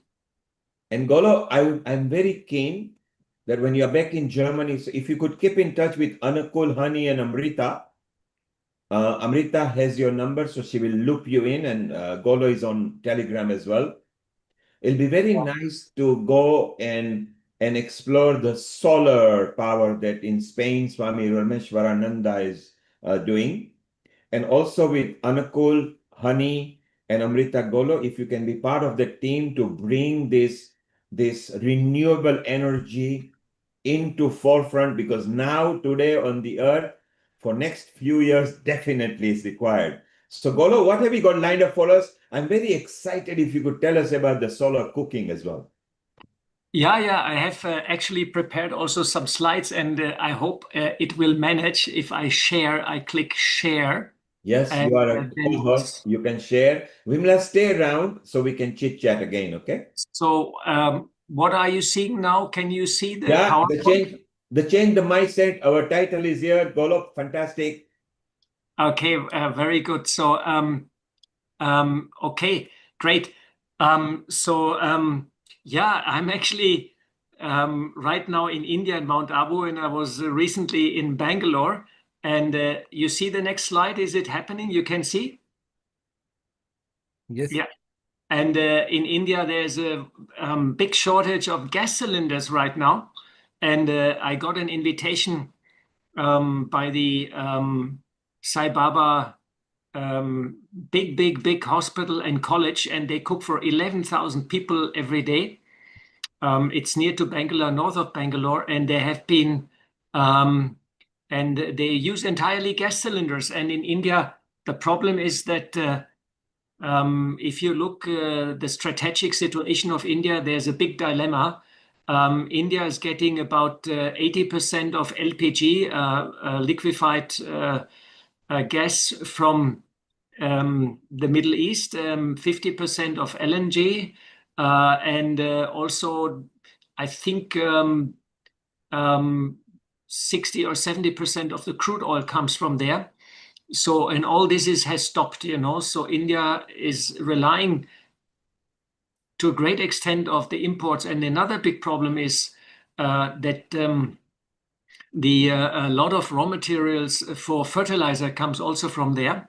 So India is facing on multiple fronts actually big problems. So far, the government has managed quite well, but the strategic reserves are relatively small, only I think 40 or 50 days.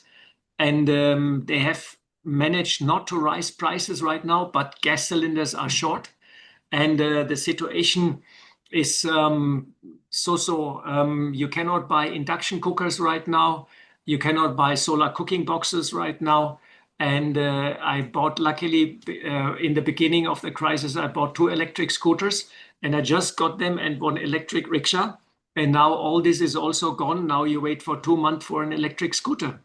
So situation in India is not good right now. The government is doing a good job, but it's very sort of hit and go, you can say. And it's urgently needed that the Gulf reopens so India gets regular supply. And we really have to see the situation. There's a second big problem in India. Climate change is also now hitting India very, very hard. I was in Bangalore. Normally, Bangalore in old days was 28, 29 degrees. That was the maximum in afternoon rainfalls. Now, every day, Bangalore is 34 degrees and less rain, and they face shortage of rain. And Bangalore was the garden city. And now Rajasthan heat wave, 40 degrees plus. So in the plains, 42, 44 degrees. And you get cooked if you're down in the plains. And a very early, powerful summer. And you can see from the graph how emissions are going up, still going up, and also temperatures going up. So a very difficult situation. And Brahma Kumaris is actually going since 20 years to UN Climate Conference, but also UN Biodiversity Desertification Conference. And we promote meditation for a change of mindset, because our mindset is very, very important in our actions, how we perceive things, how we think about them, and also what are our priorities. And quite obviously, the current mindset with profit maximization and technology will fix everything is not going to be applicable further for the crisis we're right now in. We also promote women and youth empowerment, very important. The youngsters have to learn, become aware what's going on, and then choose right technology. And also interreligious dialogue is a big thing, and action for clean and green technology. And for sure, if we look at the total geopolitical scenario, we can see that it's really a time of rapid transition. And it seems on one way through shortage of fossil fuels and increased prices, suddenly now renewable options become more viable, more interesting, and more pressing to introduce them. Climate change also is hitting us hard, and it becomes quite clear we have to transition away from fossil fuels, and we have to live up to the challenge and sort of really act very, very fast. So some practical solutions from the Brahma Kumaris, what we are doing, reforestation and also clean technologies. We have a Kalptaru project where we plant trees in India, and international also, it's with an app. And you can also sort of plant a tree, take a photo, and then you have to look for 2 years after the tree until it is growing up. And we have planted a couple of million trees now. It's very successful, and we go also into the villages and we try to inspire them. Yeah, now coming to solar cooking. We started actually 30 years ago with solar cooking in Mount Abu. This is a project we did in 1997 with the German government. And it's based on the Scheffler dish, which is 7 square meter parabolic dish, which has a dual axis tracking. So the dish actually follows the sun morning to evening, but it has also a seasonal adjustment for summer and winter positions. And the focus is fixed. So with these dishes from 2 sides, we are focusing on a receiver, which is in the middle. And then with the in the receiver, we have pressurized water. Then when you have pressurized water, you also have steam. Huh? And the steam we're sending down into our kitchen. And this project was very, very successful. But 3 years ago, we found that the structure was completely gone and the pipeline was gone. It was more than 24 years operational, and we replaced it. And I will show a little bit later how we replaced it. Here you can see a similar system in Shantivan in Abu Road.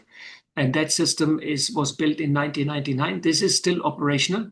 And we have 84 parabolic concentrators. And we focus from 2 sides on the receiver. Receiver has about 15 liters of water volume. And inside also we have pressurized water.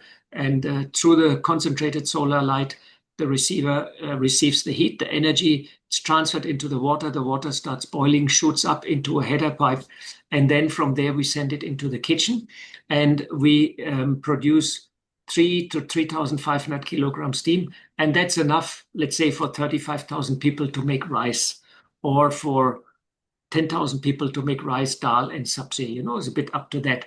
And the system efficiency is quite good, 40%, and the cost at that time was 250,000 US. So many, many times payback of that system. And it's actually still operational. I was just yesterday down in Shantivan and I discussed with a brother of if we should replace the mirrors after 15 years or leave it as it is, because it may be running another 3, 4, 5 years before it becomes obsolete.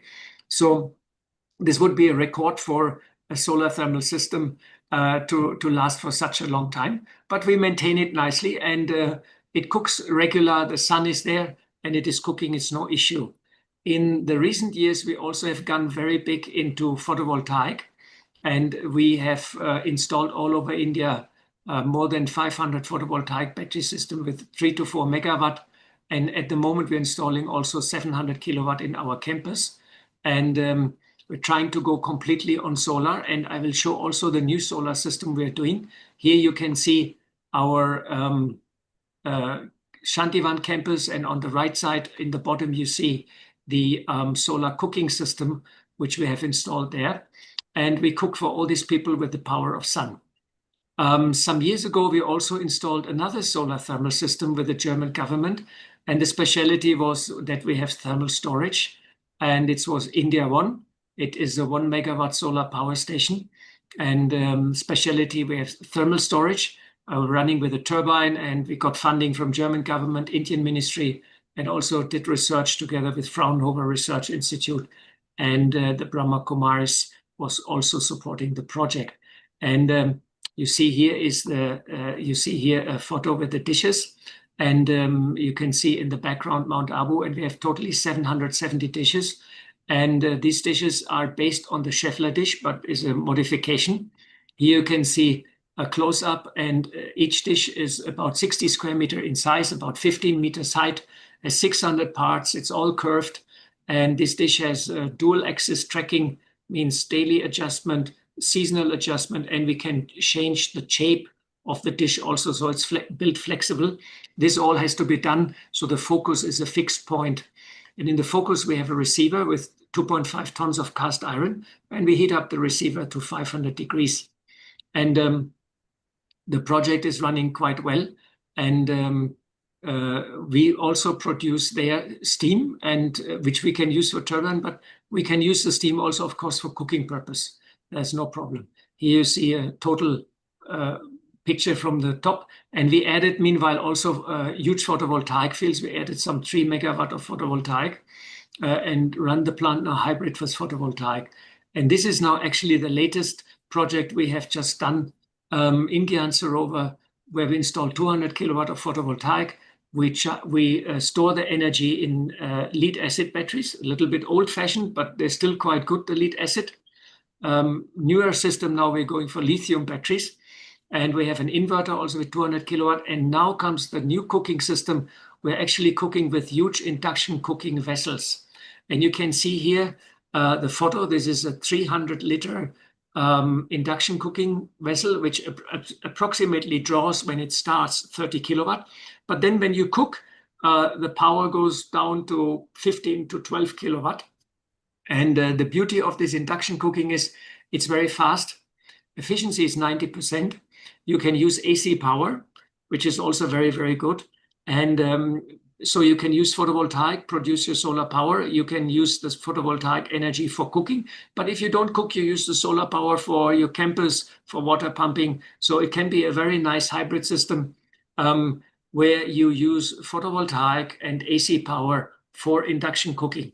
In our campus in Om Shanti Retreat Center, we started 2 years ago with induction cooking, and we actually now have installed 8 vessels there and completely cook for up to 2,000-3,000 people with induction cooking, very successful. And once the cooks are gone to induction cooking, they don't want to go back because there's no extra heat in the kitchen, there's no smoke, and it's not dangerous, no open flame. And the temperature control is also excellent. And in induction cooking, you can easily go up to 250, 280 degrees. So you can also fry, which is very easy. So it's very versatile. We have also wok-shaped vessels and all sorts of things we can cook with this. And we're very, very satisfied. So induction cooking seems to be the future. And power generation with photovoltaic, because that's the option. It's very cheap. Here, another option, we installed a biogas plant. We have waste management and waste segregation. And what you see is we bring the waste to our biogas plant, we segregate it, sell off glass, paper, cartoon, and plastic, and all the other things, and metal. And the organic matter we crunch, mix it with water, pump it into the digester, which is running on fermentation with bacteria from cow dung. And then we get biogas on top, methane, and on the bottom we get a sludge, which we can use for as a fertilizer. So it's a very beneficial system. And the methane gas, which is on top, can be also used for cooking if we want. At the moment, we run a generator, 50 kilowatt for 8 hours per day, but we could also bottle the gas and use it, pump it into a storage tank, and actually use it also for cooking purpose. So that's also possible with biogas. And there are small kits available in India for farmers. It's actually like a bag. It's black color out of plastic. And on one side, you put the organic stuff inside. And at the end, the gas comes out. It's a very small system, maybe for 50 to 100 kilo organic waste per day, but runs very, very nicely. And you get also your cooking gas. So these are all the options which we have. And now we all know that this crisis we are facing right now is actually a chance for all of us. And the chance to think where we are, what we would like to achieve, and how to reach there. And it's all reminding us solar energy is there. It's proven. The prices have come down dramatically. Now in India, the solar plates is the cheapest part of the photovoltaic system. You can get a watt hour for 15 rupees, which is incredibly cheap, and available everywhere in the country now. India is also has a rooftop program now. It's under the Prime Minister's scheme, and they want to put, I think, 10 million solar photovoltaic rooftops in villages. We also promote, by the way, the solar cooking box, which is a very versatile little gadget. I have just 10 in stock, and we're sold out. Usually we have 50. And now you can't buy any replacement at the moment. Solar cooking boxes is also sold out in India right now. You don't get. We're trying since 1 month to source a new vendor. We can't get any solar cooking boxes right now, but that's also very, very good for solar cooking. So on institutional scale, we're going for induction cooking with photovoltaic. Small scale is solar cooking box or small concentrators, SK14, small concentrators with 1.4 square meter, also available in India. You can cook very nicely with them. So that is all there. But of course, we have to connect to ethics and values. And sort of meditation is a very powerful tool to do so, to connect to your inner goodness and then heal your heart and heal the world and open yourself up, open your heart for the problems of the world, embrace them, connect to your inner goodness, to love and compassion. And then we have to imagine a better world of beauty, love, compassion, and use the power of our thoughts, because our thoughts and our emotions are connected to the physical world. And what we see in the world is our observation. If we change our observation, we start changing the world. And so it all starts with our thoughts and our feeling. And it's important to reach out and bring the light to everybody. Technology is available. Funds are actually also available, I feel. It's just that we grab the opportunity now, this crisis, make the best out of it. And all human beings have to rise to this challenge and use renewable energy as much as possible. But foundation is to change the mindset and share love, compassion with the rest of the world. And we have a lot of web pages where all this stuff can be seen. And thank you very much. And I stop sharing here. So I hope it worked out. That's a bit sharing my story, and that started 35 years ago in India. And now we're the biggest institutional user, and a lot of people ask us for advice right now, and especially the shortage of cooking gas in India, and also to some extent also of fuels. Sometimes in Mount Abu we get petrol, sometimes we don't get. This is like a catalyst, and people are just waking up and say, oh my God, we should really now go in renewables. And the problem is we're 1.4 billion people in India. Now, if everybody wants to go in renewables, you can imagine what happens on the demand and the supply side for that gadgets, It's like everybody's sold out, and nothing is going on right now. So it's a very interesting scenario and situation right now in India. But I would say it's favorable for renewable energies, and the high fossil fuel prices are also favorable for transition towards the clean technology. But it's so important that we understand it all starts with our mind, with our feelings, and we have to initiate a healing of ourselves, and then we actually can start moving forward. So that's a bit my sharing for this Earth Day today, and I'm very happy to be with all of you. Thanks very much, and Om Shanti. Golo, what a wonderful presentation. Golo, first I want to ask you a question. So what is the shelf life of a solar panel? Photovoltaic now is almost 20 years. They degrade, but they give now guarantees of, let's say, 5% per year, or so 5% after 10 years. So if you have a solar panel of 500 watt, after 10 years, you still have a guarantee to get 95%, 90% output. So they're pretty stable now. The technology is actually matured, and on the photovoltaic side, you get sometimes problem when the monkey jumps on them, or somebody throws a stone. But actually from the performance, they're pretty stable and pretty good. We have plates here we're using now 20 years. They still have 70, 80% output. Yeah. And can they be repaired, or are they then destroyed or recycled? Actually now, because now already they're so long in use, now in China and in Europe, they come up with solutions for recycling them. But for example, we use old plates for building sheds. You can use them for car park, for shadow elements. And it's a valuable glass, so aluminum you can take off and sell it. And the glass you can use for making a roof material, a waterproof roof material, So yes, everything is possible. They can be actually recycled. Actually, you have to get the lamination from the backside. You have to scratch it off, and you can reuse the glass and the aluminum frame, you know. And Beautiful. inside is silver paste. It is pasted with silver paste, and silver has gone up tremendously in value. So I think recycling of the silver paste becomes more and more of interest. So yeah, I think they're working on it, and I think in China they already came up with a factory where they recycle all the material of the solar plates. That's brilliant. Golo, stay around just for 5 minutes. Anukul will come to you just in 5 minutes.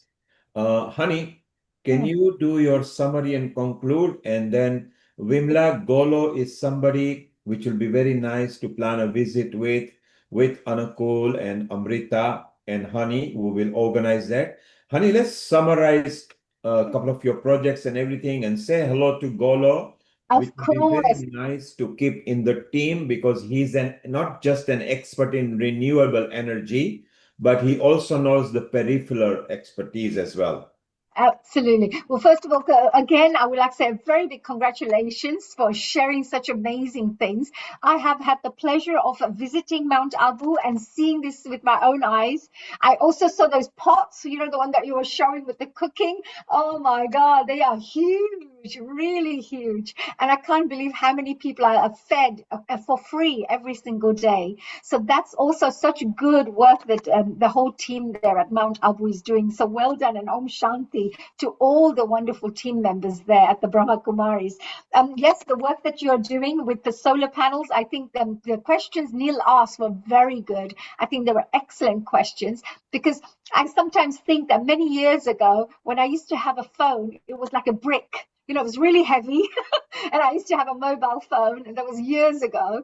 And now you have these sleek little, you know, phones, which are so quick, so efficient, and it has so much memory. So I'm sure along the years, now that the more solar panels are going to be used, they're going to be, they will develop further, they will be improved. And I'm sure, you know, like you said, with the recycling side, it may last instead of 20 years, 30 years, 35 years.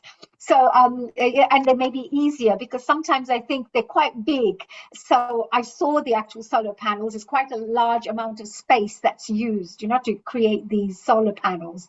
So I can see that a lot of space is utilized for that. So maybe in the future, hopefully, you know, we can have these smaller panels, which will do double the battery life. You go usually on the rooftops, you know, and you use the space which is not utilized, or you use barren land, preferable. There are also now combinations available. We have raised the solar panels, and underneath the solar panel you can build houses, or you can plant vegetables also. So you can make dual use and make double use of actually.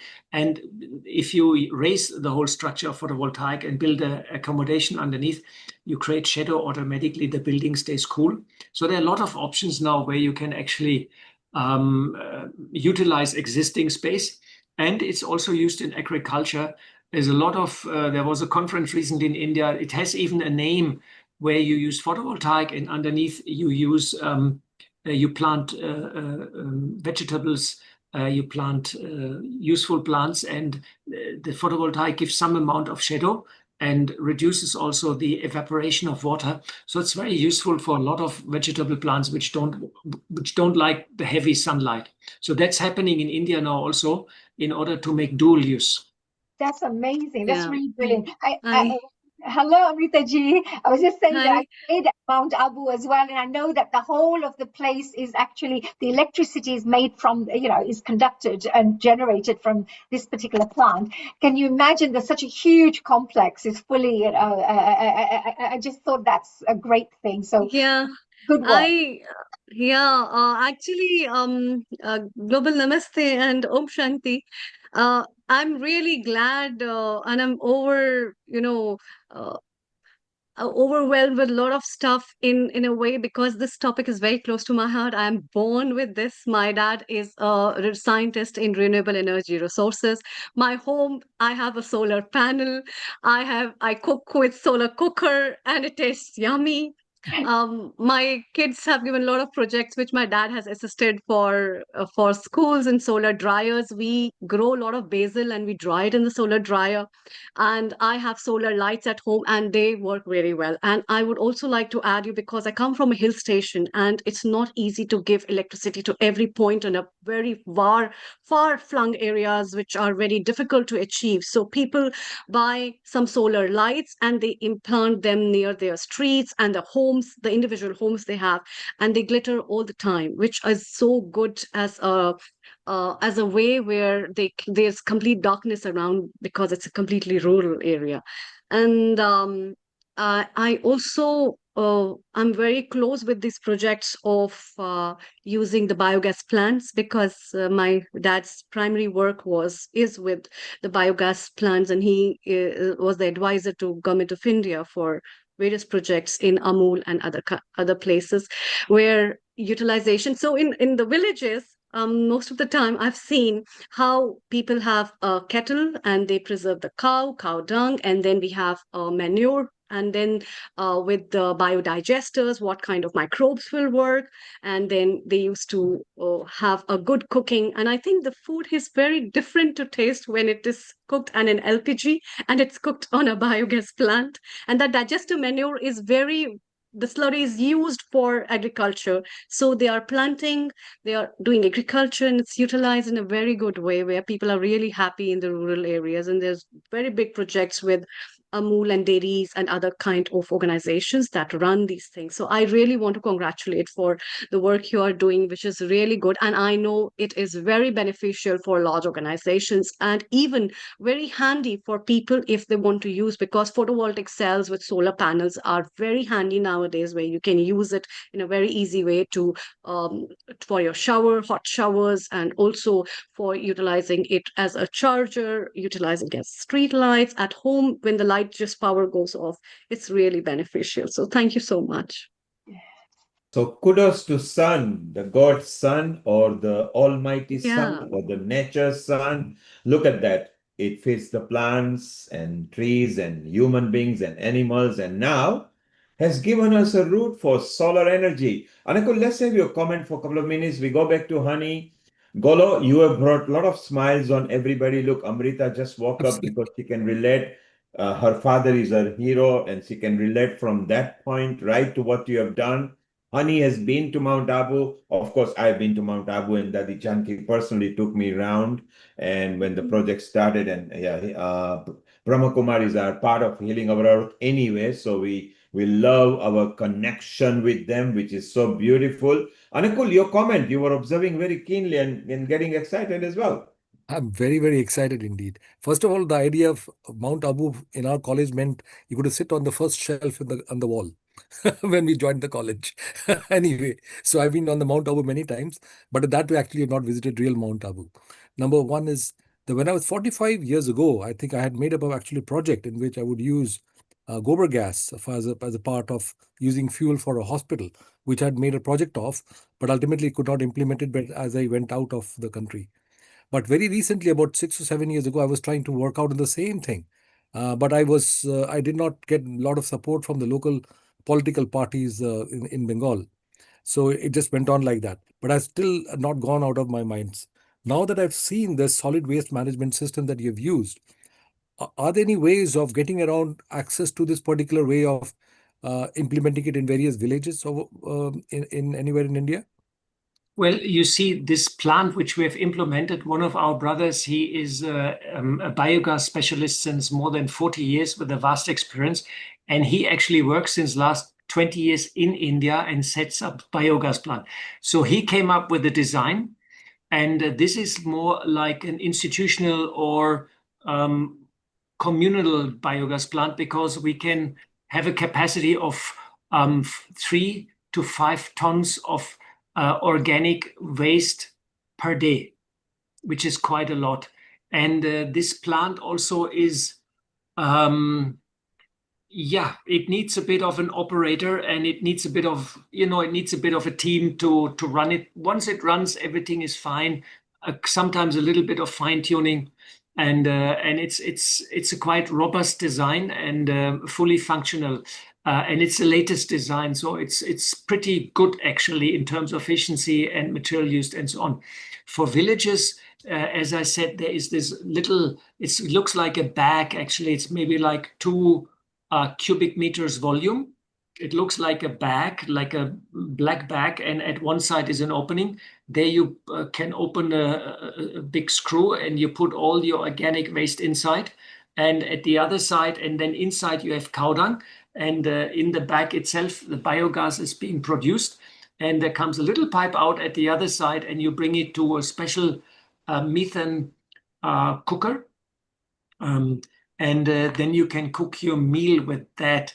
This is also relatively cheap. It's not so costly. And this is for villages. That's for villages, and that's readily available.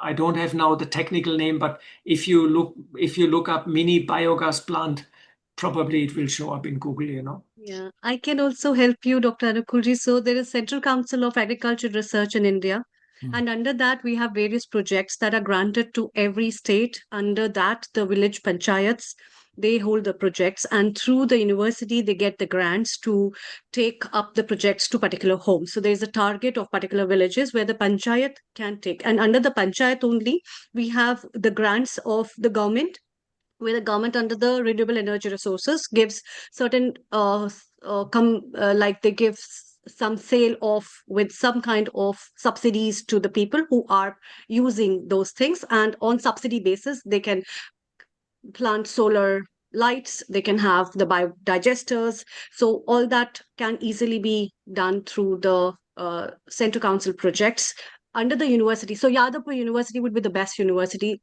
under which the project can come to West Bengal easily at your place in Kolkata. So this is amazing. Anukul, answer is yes. Keep in touch with Golo. Amrita will set up a group chat as well. Brahma Kumari is our patron of Healing Our Earth. So you see Sister Jayanti every 3-4 weeks over here on Healing Our Earth. Honey has been there. Anukul, you can even visit there. We can have a meeting here at the Wilsden UK headquarters or Cambridge. I will be coming to UK most likely in the end of August, and we also organize in Oxford a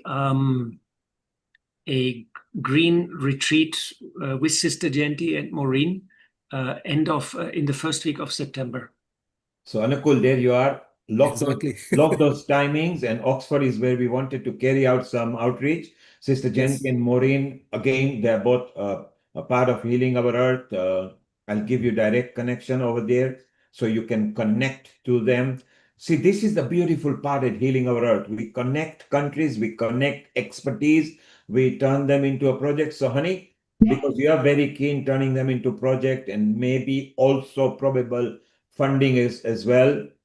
So I just Googled here biogas, small biogas India, and in Amazon 30-40 different companies popped up with different designs and containers. So it seems everything is really, even in Amazon you can buy biotech biogas plant.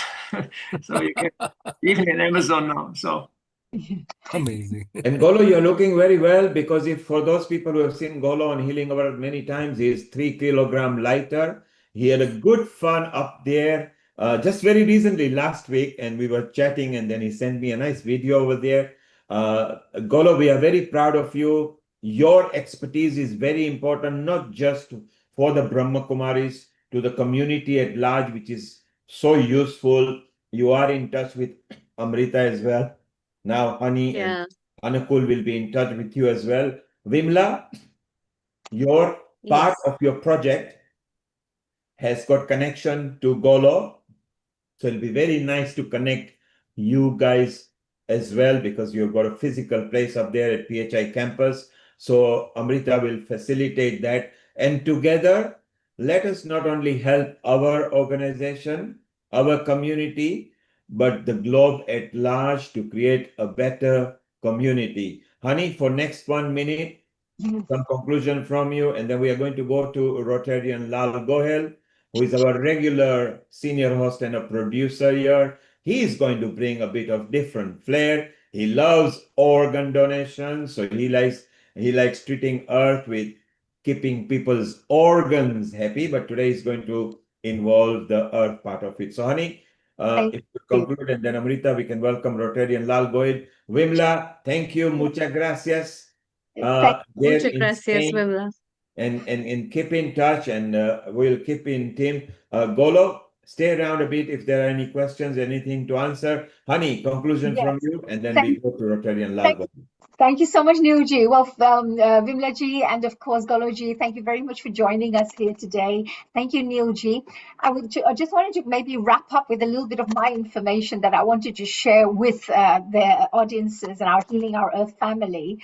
We spoke about the Please Plant a Tree project, and it's a very amazing project because it's useful, because I believe that whatever we're trying to do right now, we have to educate our young people to follow this. We have to educate our young people to understand the importance of protecting our environment, our earth, etc. So one of the projects that we worked on, which is called, of course, it's called Everybody Plant a Tree. I just wanted to show you a quick little flick. I know I've got just a minute here, but this is one of the projects that we've been working on with Rotary and with Hailing Our Earth. And it's called Everybody Plant a Tree. It's a music campaign for reforestation programs and educational programs. And what we are doing is we've created a beautiful music, which is called Everybody Plant a Tree. I'm going to show you just 30 seconds of it, and then I'll share a link with you that if all our family members out there, our organizations, etc., would like to come on board, all the funds that come through from this particular program are then shared. They're actually shared on 4 various initiatives. So one of the initiatives I just wanted to share with you is this one that we spoke about.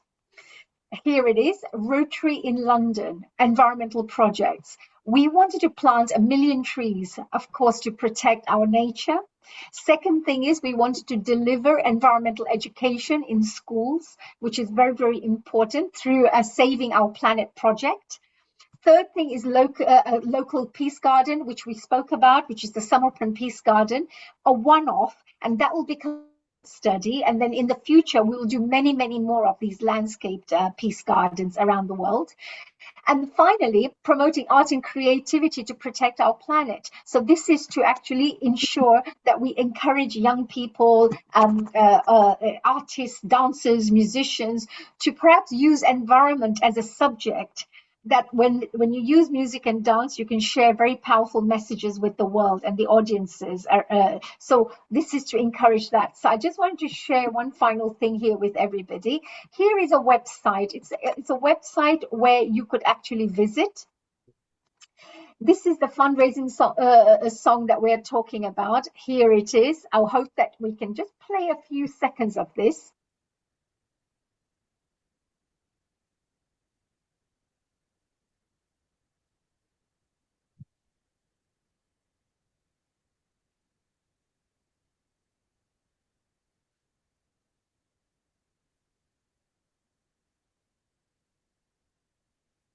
So, honey, we missed out on the sound, but it's there on a recording of previous episodes anyway.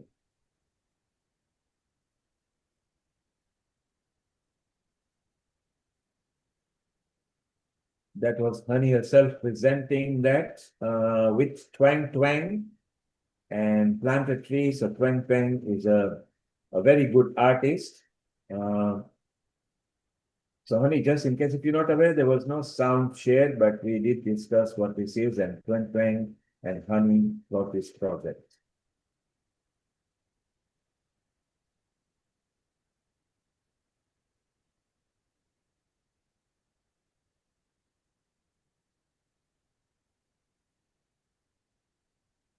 There you are. Twang Twang is actually encouraging children as well. And here the kids were involved in this film. This was launched a couple of years back, and it raised a lot of money. And there were a lot of people involved in it. You can see the children getting with. That's Honey, our senior anchor host here as well at Healing Our Earth. She, of course, is a dancer by her first choice of profession. And they're planting trees as well. So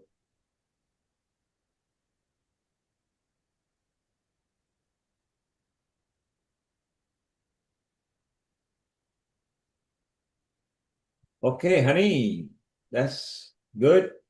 We can move on. Honey.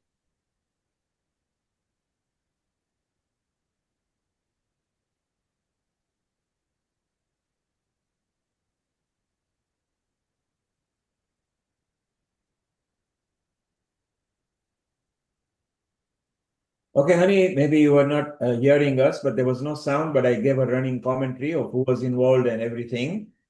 So that was strengthening and yourself and encouraging all the children. You had forgot to share the sound, but there's no worry. So it's a beautiful project. Thank you, honey, for bringing it. We'll bring it once again more so we can share around with that, honey. Thank you, honey. Thank you so much for joining. It was really lovely to have you. And the amount of information you have shared with so many projects that you're keeping yourself with, I think you're doing a very great job. And I would also like to thank other guests, and especially Polo Ji from India and Brahma Kumaris. So thank you so much. And I would really like to connect with you again. And if some help my dad can give you, and because it's very close to my heart, I'll be really happy. So thank you so much, and I wish to visit you all someday. Thanks a lot, and global namaste. It's time to move on with our next guest and our resident contributor, whom we always warmly welcome because he's always there with us. Rotarian Lal Goyal ji, who has joined us from India. Rotarian Lal Goyal ji is a founder and charter president of Rotary Club of Organ Donation International and chairman of Organ Donation India Foundation and GAN. And today we are talking about Earth Day. You are very tremendously involved with the organ donation lead, and you talk on various subjects in relation to how our health is our wealth, and our sustainability is also our wealth. So over to you for a couple of minutes with all your guests. Most welcome. Global Namaste. Global Namaste, Amritaji, and thank you very much, Neil Kumarji, for again giving me the opportunity to address you all. Today is a very auspicious day. We are celebrating Akshaya Tritiya, Bhagwan Parashuram Jayanti. We are observing World Liver Day, and we are also celebrating Rotary International founder Paul Harris' birthday. Now, on this very, very important topic on Earth Day, my views are, I'm a proud Indian, a proud member of the Rotary Club of Organ Donation International, and proudly associated with Healing Our Earth. Healing our Earth, healing each other. Every year on April 22nd, the world pauses to honor our planet, to reflect on the fragile beauty of the earth we call home, and to renew our responsibility to protect it. Earth Day is not just a celebration. It is a call to action, a reminder that life is precious, resources are finite, and what we leave behind defines our legacy. At the Rotary Club of Organ Donation International, we believe this message extends beyond forests and oceans. It speaks to the human body itself. Just as the earth sustains life, the human body holds the extraordinary power to give life, even after death. One organ donor can save up to 9 lives and transform up to 75 more.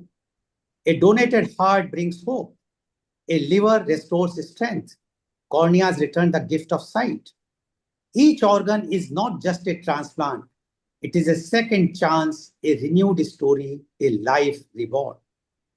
The earth gives endlessly sunlight, air, water, without asking anything in return. Organ donation reflects that same spirit.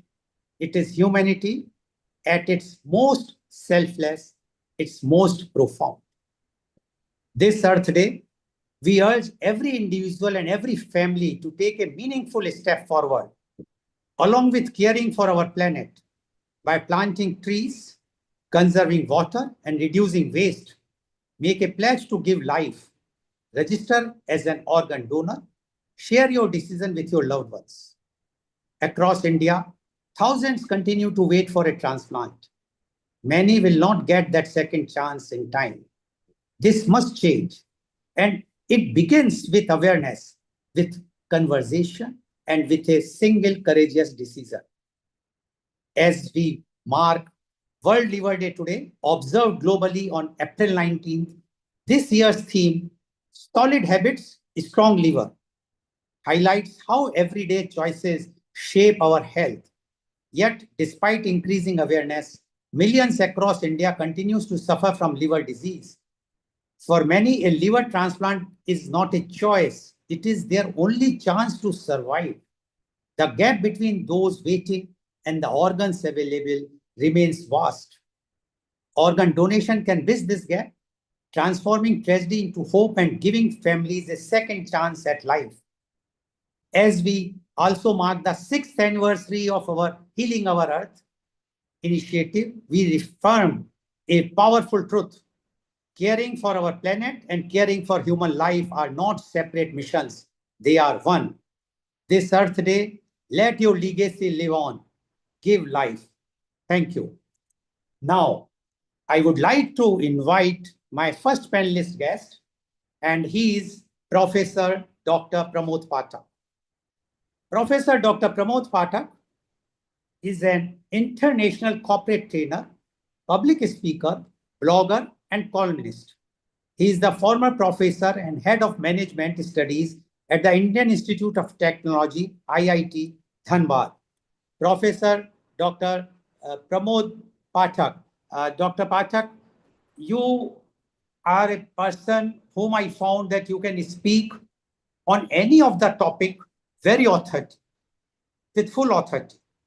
And when I spoke to you about the Earth Day, you immediately said yes. And I know that being you are in such a place that is called Dhanbad, where the beauty is there are lots of mines, lots of greenery, many things are there. And I am sure that on the Earth Day, that is very, very special for all of us to know your views. So, Professor Dr. Pramod Pathak, please. Thank you, Lal Goyal ji, and a global namaste to all the participants and viewers who are there. I first of all, I'm expressing my gratitude for giving me this opportunity to talk on a very important subject, which should be close to everybody's heart. No, in fact, Earth Day is a concept that was developed recently, but in our Indian tradition, we have always referred to as Dharti Mata, Mother Earth. So I think every individual's duty is to serve the Mother Earth and take care of her. And the Earth Day is some kind of an opportunity to reaffirm our gratitude towards the Earth. We, in fact, in Indian tradition, we have always been talking about nature, and in fact, worshipping nature was one of the earliest traditions in the past, in the Vedic era. And we used to worship trees, we used to worship rivers. In fact, rivers are still sacred, some trees are still sacred. And there was a purpose behind it. There was a science behind it, which was not apparent. But I mean, linking religion to science used to be a very effective way of preserving, conserving the natural resources. So on this World Earth Day, I extend my warmest feelings to all of us, and I would like everybody to take part in saving the earth, which is, of course, in a very precarious condition. It is. And healing the earth calls for healing the human mind. It's not the environmental pollution that is causing the problem. It's the pollution of the mind that is leading to all this. I think we must all be very concerned about the kind of consumption pattern that is being developed. What is happening? country with 4 to 5% of the global population is consuming or rather exploiting around 20 to 30% of the global resources, global energy, global uh, food, everything. So that consumption pattern is dangerous. In fact, unfortunate part is that even in India now, that discretionary consumption is on the rise. So discretionary consumption means the things which you don't need. Healing the earth will call for conservation and only conservation. Wasteful use of resources is dangerous, and it has brought us to this situation. In fact, uh, I was there in the previous session also, and there was a discussion on forests. So I would like to start my deliberation from forests itself. In fact, forests appeared on Earth some 390 million years ago. Before that, there were no birds, no animals, and in fact, when the first forests appeared, there were only millipede-like insects who moved around. Birth of forests brought the revolution of life. In fact, earlier the carbon dioxide levels were too high for plant life to develop. It was only after another 150 million years or so that CO2 levels dropped slowly and plants emerged with the pores or stomata to absorb CO2 and produce oxygen, making it possible for more life to emerge. And some 6 million years ago, the first humans emerged and forests were their first home. And even after we left forests, we would depend on them for food, fodder, water, medicine, and energy. But now the problem was that once power was discovered, the world transformed. And the same transformation threatened the very forests. So I think forests need to be revisited again. And we need to go back to the Vedic prescription. In fact, in the Rig Veda, it's very clearly mentioned that ek vriksh das putra saman. That means one tree is equivalent to 10 children. So that concept was there. That ideal was there. That means the message was that plant as many trees as you can. That is what is not happening. In fact, rather than that, we are cutting trees rampantly. I mean, without any consideration. Over the last 10,000 years, the world has lost 1/3 of its forest cover. And since 1990, Earth has been denuded of 10% of the forest cover, more than 400 million hectares, as humans' need and greed has grown. And that is just one part of the story. Rivers are dying. And rivers are dying because there is a new business altogether, controlled by the sand mafia. So in order to mine sand from the rivers, they are allowing rivers to die, forgetting that most of the civilizations perished because of the rivers were dead. All civilizations, I think, arose around river banks, and they perished when rivers dried. So the relationship between forests, rivers is basically what we call very crucial. And in fact, the earth is now in serious need of a reconsideration. In fact, what I would suggest is that, I mean, these Earth Day or World Environment Day or these days are not helping much. We have come across a stage where awareness is not enough. We need to go a step ahead of awareness. It's now time for action. What is going wrong? That has to be considered. In fact, in the modern world, for the first time, world leaders, they assembled together in Stockholm in 1972. And that was the beginning of the concern for environment, and the World Environment Day started. 72 to, I think, 2025, 1972 to 2025. Things have not changed, and climate has changed. And it is very simple. Why has climate changed? Because human beings have not changed. So it's time to change human mindset now. It is now important to shift from exploitation of resources to utilization of resources. That is what is needed. We are still exploiting the resources, and look what is happening.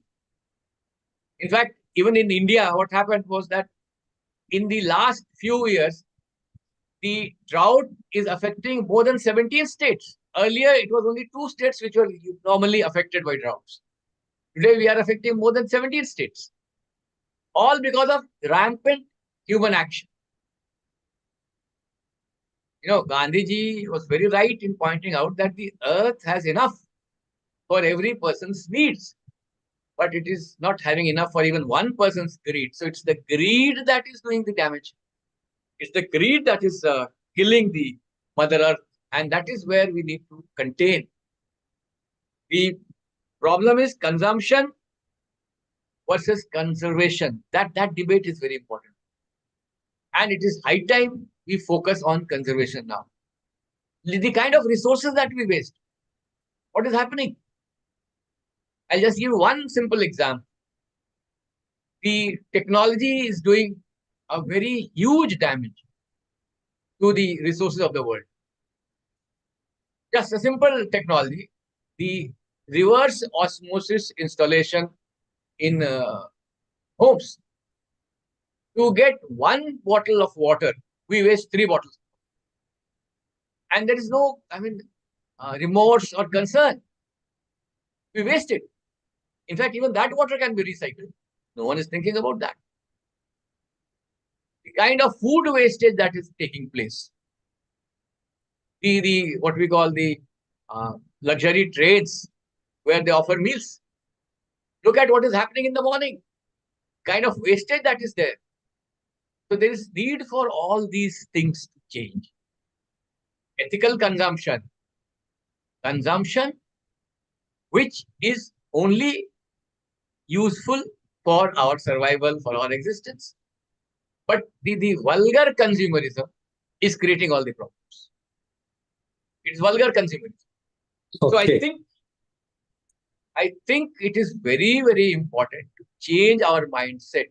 And of course, there's just one simple instance I will quote. Yeah.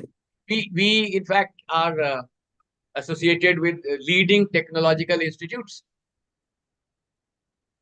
spread around some 230 to 40 acres. And there are some 17, 18 departments.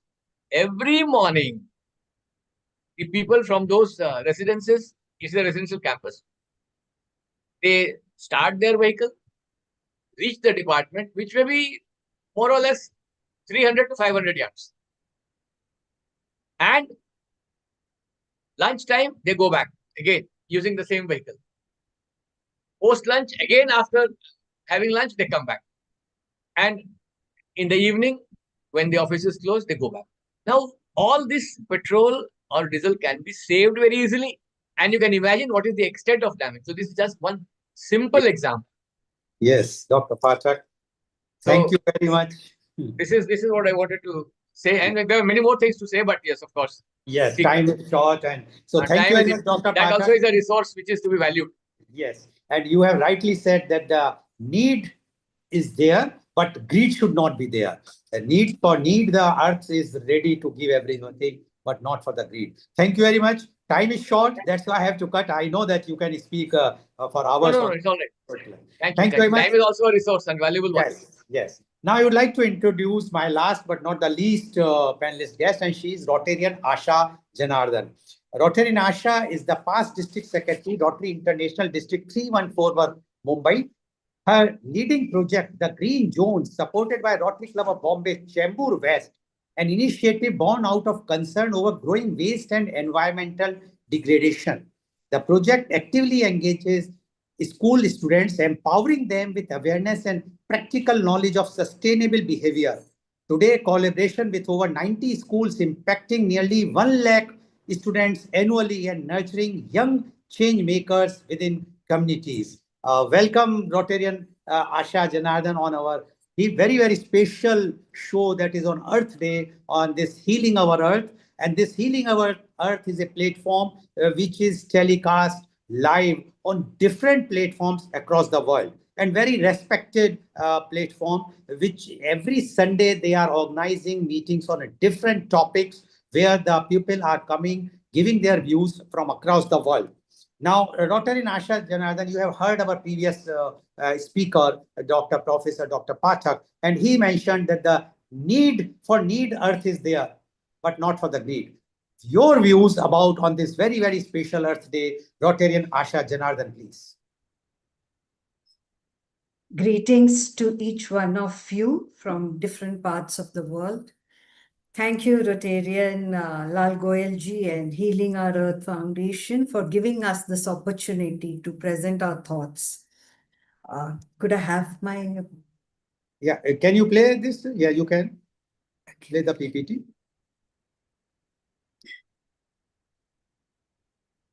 You have to just share that. Is it visible? No, not yet. Just a moment, please.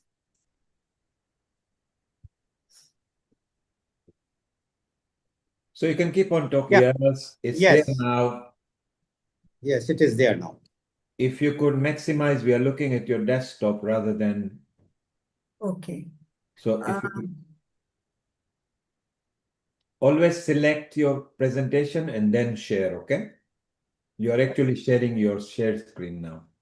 1 second, please. Yeah, that's perfect. It's there now. Just maximize it or put it on a slide mode. Or just maximize it so we can just see. And the first slide is be the change. Yes. Okay, don't worry, just carry on because we'll be running out of time. Just maximize the screen. Okay. You're actually sharing your desktop. We are seeing what is on your Sorry. desktop. Okay, I think there's some issue. Is it? Yeah, just click. So if you go to the PowerPoint and maximize the screen, so only there because you are sharing. Sorry, unfortunately, there seems to be some confusion.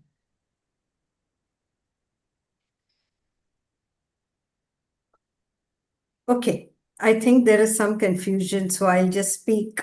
Okay, stop the screen share, please. We are looking at your desktop. One should never show the desktop. Oh, okay, 1 If second. you could just stop the screen share, let me actually force you out. If I could force you out and you are now forced out. Meanwhile, just tell us what you were going to say. Be the change. What do you mean by be the change? Okay, now we are going to be celebrating very soon Earth Day on April 22nd. But we need to celebrate Earth Day every year, not just once a day. The resources that we have is limited, but the way we are using it, it's very difficult for resources to be there for a long time. Now, what do we do? And what is climate change? We hear about it in the news. There is climate change happening. What do we do about it and why does it happen? Growing population is one of the reasons why there is climate change. The needs, the resources, the balance is not actually proportional. So what do we do about it? Well, the first thing that we need to do is to see what our resources are and how do we use it. Well, friends, there are certain points where we can make a change. The problem seems mammoth. It's a global problem. So we may wonder, how can one individual make a difference? Well, just one person can make a difference. Great initiatives have been started by individuals and they have been making a difference. Now, what are the differences? What are the changes that we can bring about individually?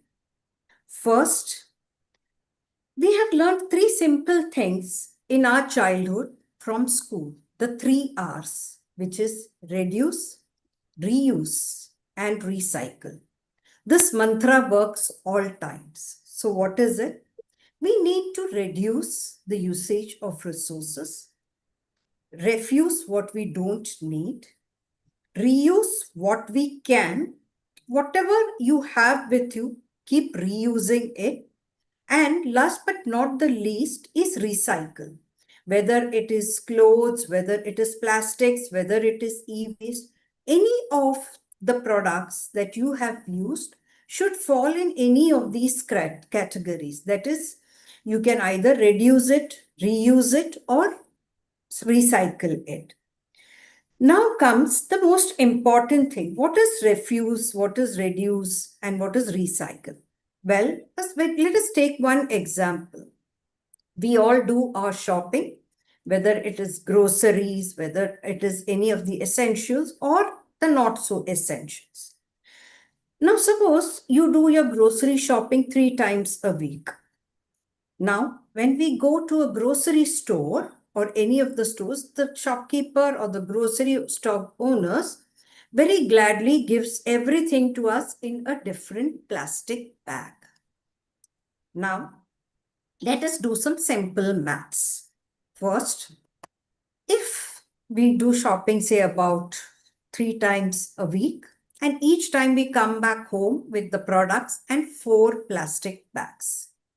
So in a week, we have collected around 12 bags. Now let's see in a month how many bags. Multiplied by 4, which comes to 48 bags, say about 50 bags. Now in a year, you have around 600 bags with you. Can you believe that? 600 bags by one individual or one household. Now, suppose we have lived on this planet for 50 years. Imagine 600 bags per year into 50, which is almost 30,000 bags lying somewhere on this planet. Because recycling, you all know, just 9% of the plastics ever made has been recycled. So where are all these bags lying? And we have a huge population in this world. So now see, you have lived 50 years on this planet, and God bless, you have another 50 years to live by. So say, instead of using those 30,000 bags, you use just 3 or 4 cloth bags. Does it make sense? You have prevented so much of waste from going to the landfills. We have just taken an example of plastic bags. There are so many other things. Plastic cutlery that comes with every takeaway that we order. Straws and so on and so forth. So, one of the simplest ways where each individual can make a difference is by adopting the 3R mantras in their individual capacity and at household levels.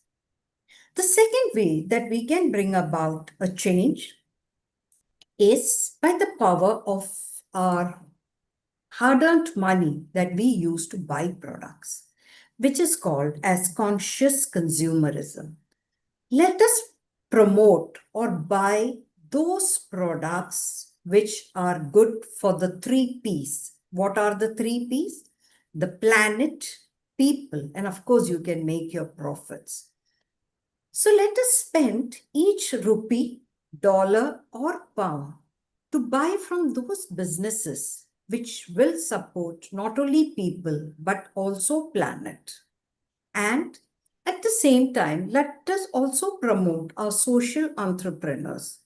That is one simple example. We all love to have clean food, right? Toxin-free, pesticide-free food on our table.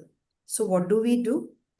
Let us promote farmers markets. Let us buy directly from farmers so that we have clean food on our table.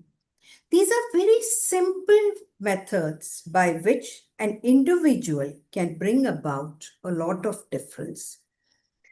This is what we have been trying to do through Project Green Zones, an initiative supported by Rotary Club of Bombay, Chembur West, which is in Mumbai. What we do is we adopt schools teach children young. We believe you catch them young, and whatever the foundation you lay, they are going to last for a long time. The habits that are formed at childhood last for a long time. So we have children. We adopt these schools, most of them from underprivileged areas where sustainability or environment is frankly not on priority. We teach these kids through various workshops what it is to live hand in hand and coexist with environment. Creating awareness with workshops. The second thing we do is provide them with recycling stations or dustbins, because many a times even the basic infrastructure is not available. And last but not the least is we have collection drives where dry waste is collected, sent for recycling. We make beautiful benches out of it where students paint it and it is kept in the schools. These are called as buddy benches. So anytime you feel a little sad or you feel like you need a friend to talk to, just sit on those benches. Through this initiative, students, I'm sure, are becoming the future eco-friendly citizens of India. And we are proud to say that from the underprivileged communities where there is no system of dry waste or wet waste collection, we have been successful in collecting over 2 tons of dry waste every year. Thank you so much for this opportunity. And I'm sorry for the technical glitch that happened. My sincere apologies. Thank you very much, Rotarian Asha Janardhan, for giving your views. And you rightly said that we have to catch the young persons because they are the future of the country, future of the world. And if we will train them and we will teach them about the conservation, about the eco-friendliness in the very young time, definitely when they will grow, they will become a very, very responsible citizen, which we are not. I can say that this generation is not, that's why the degradation is on right now. Thank you very much. And that's all from my side. Over to you, Mr. Neil Kumar. Thank you very much and global namaste. Thank you, Rotarian Lal. Wonderful speakers. Thank you, Dr. Pramod. You are very passionate about Earth. And as Rotarian said, that you can speak as long as you like because you are passionate. You actually believe. And as you say, there should not be Earth Day just for a day. From now, it should be Earth Day every day. If you respect your mother, then respect your earth. That's why earth is personified as a mother. Asha, you mentioned important thing, repair, reuse. Those are important things because in our parents and grandparents' generation, they never threw things away, including relationship. They were repaired. Very rarely the word divorce came in the Indian diaspora. The Western was slightly different, but even they were different 400 years back.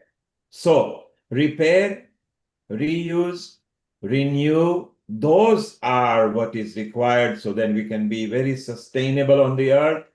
Thank you, Rotarian Lal Goyal. Thank you, Asha. Thank you, Dr. Pramod. Wonderful presentation. And you are all part of healing our earth from here on. Thank you. Thank you very much. Thank you very much, Rotarian Lal Goyal. Yes, and Lal Asha Goyalji, and thank you Dr. so much. Pramod, Thank you all the guests. if you are still joining around, you can join the debate or more session bit later. We will come back to you on that.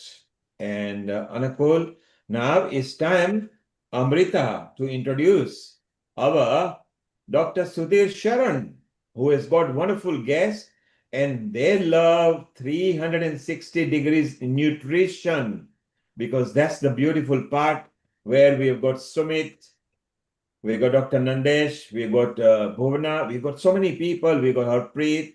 So, Amrita, let's introduce Sudhir Sharan and he will introduce his guests. Yeah. Thank you, Neil Kumar. Thank you, everyone. It's time to welcome our Dr. Sudhir Sharan, who is been associated with IIM Ahmedabad, and his work integrate agriculture sciences, rural development, and management systems, and he has contributed to advancing sustainable farming, resource management, and socio-economic transformation of rural ecosystems. And today we have him with his guests who will be talking about 360-degree ecosystem sustainably. And it's a very vibrant topic, which I'm also excited to know about, because that also is very essential to know about what is the 360-degree turn that we can make in our ecosystems, that we can implement sustainably our environment as well as keep our Mother Earth healthy.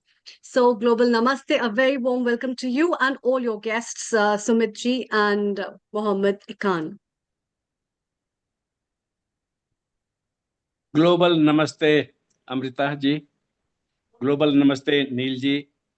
And global Namaste to everyone present here. It makes me Namaste very to proud everyone. to be here. Yes, good global Namaste from everyone. It makes me very proud to be here celebrating the Earth Day. Today we have something very, very special for you. We are a team Heal Our Mother Earth. The team is here to share our commitment, our resolve. The team will be very happy to know compasses the country from Devbhoomi, Uttarakhand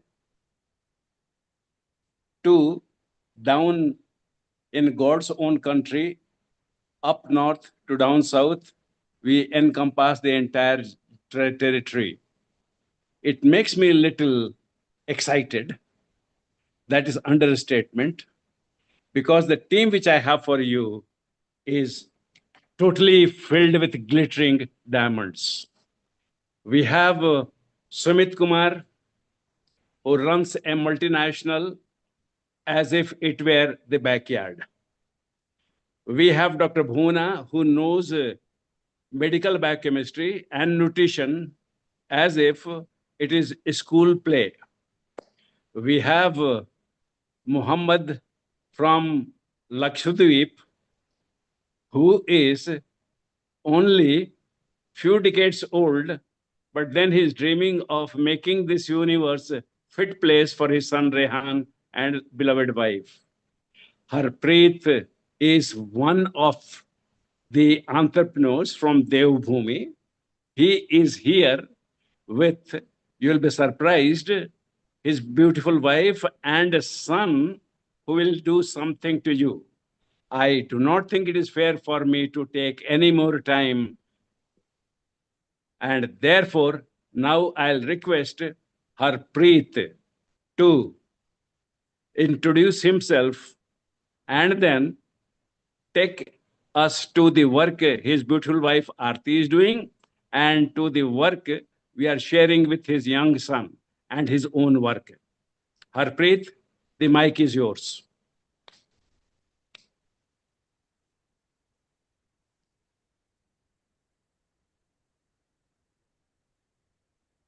Please kindly unmute yourself. It will help if you unmute yourself. Here, I'm prompting you again. You are a co-host. You should be able to unmute. Unmute yourself, please. Okay, while they are going, All right. Shall we go to Sumit? All right. Yes. The India Kaushalya Farms. That's there. Hello, Harpreet and Aarti.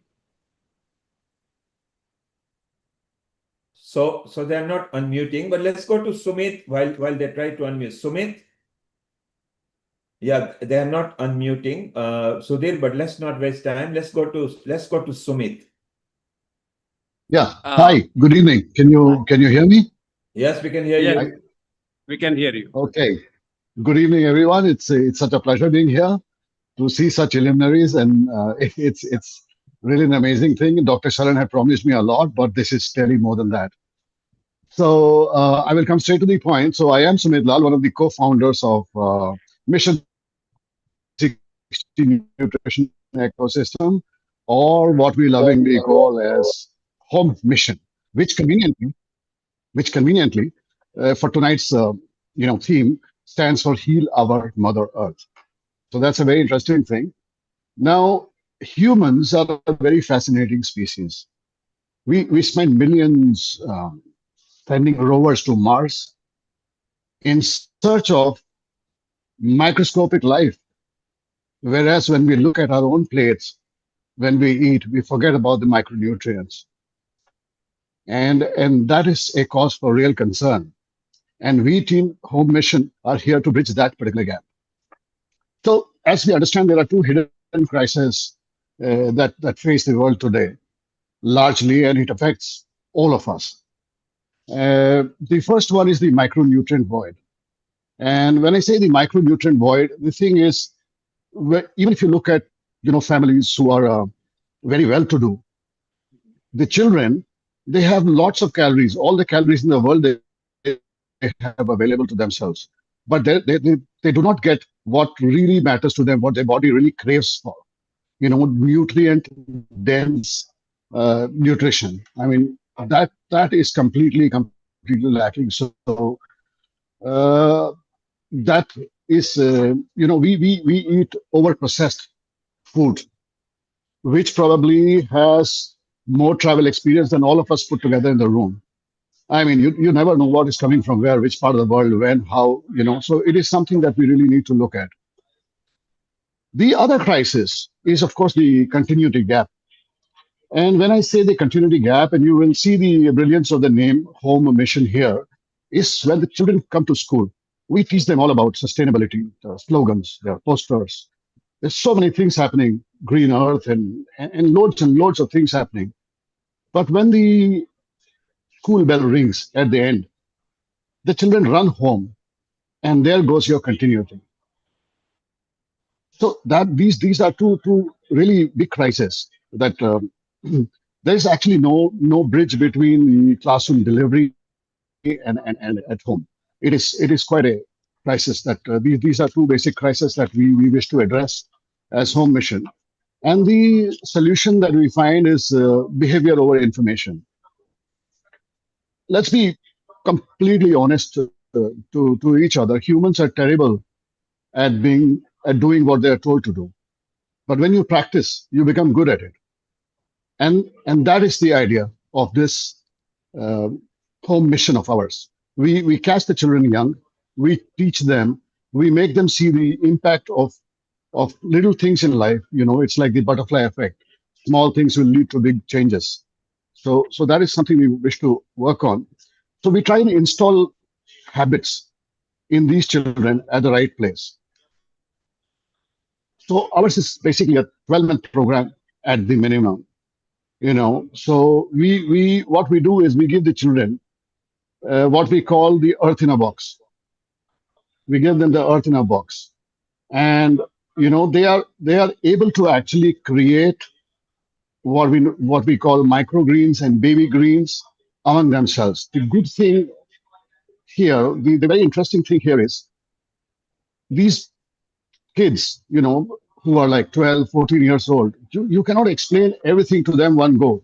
You teach them in the school, they forget at home, and it's a big problem. So once they handle this themselves, you know, they grow these microgreens, and then they realize that the microgreens cannot shout for help. Help me, I'm dying. They don't. If you don't water it, next day they're gone. And that is an explosive situation for them. It is like having a pet which goes away. Because for the young kids, they are so excited when they get up in the morning. The first thing they're going to do is they're going to run and see, Aaj kitna bada hai? How microgreens today? How do they look like?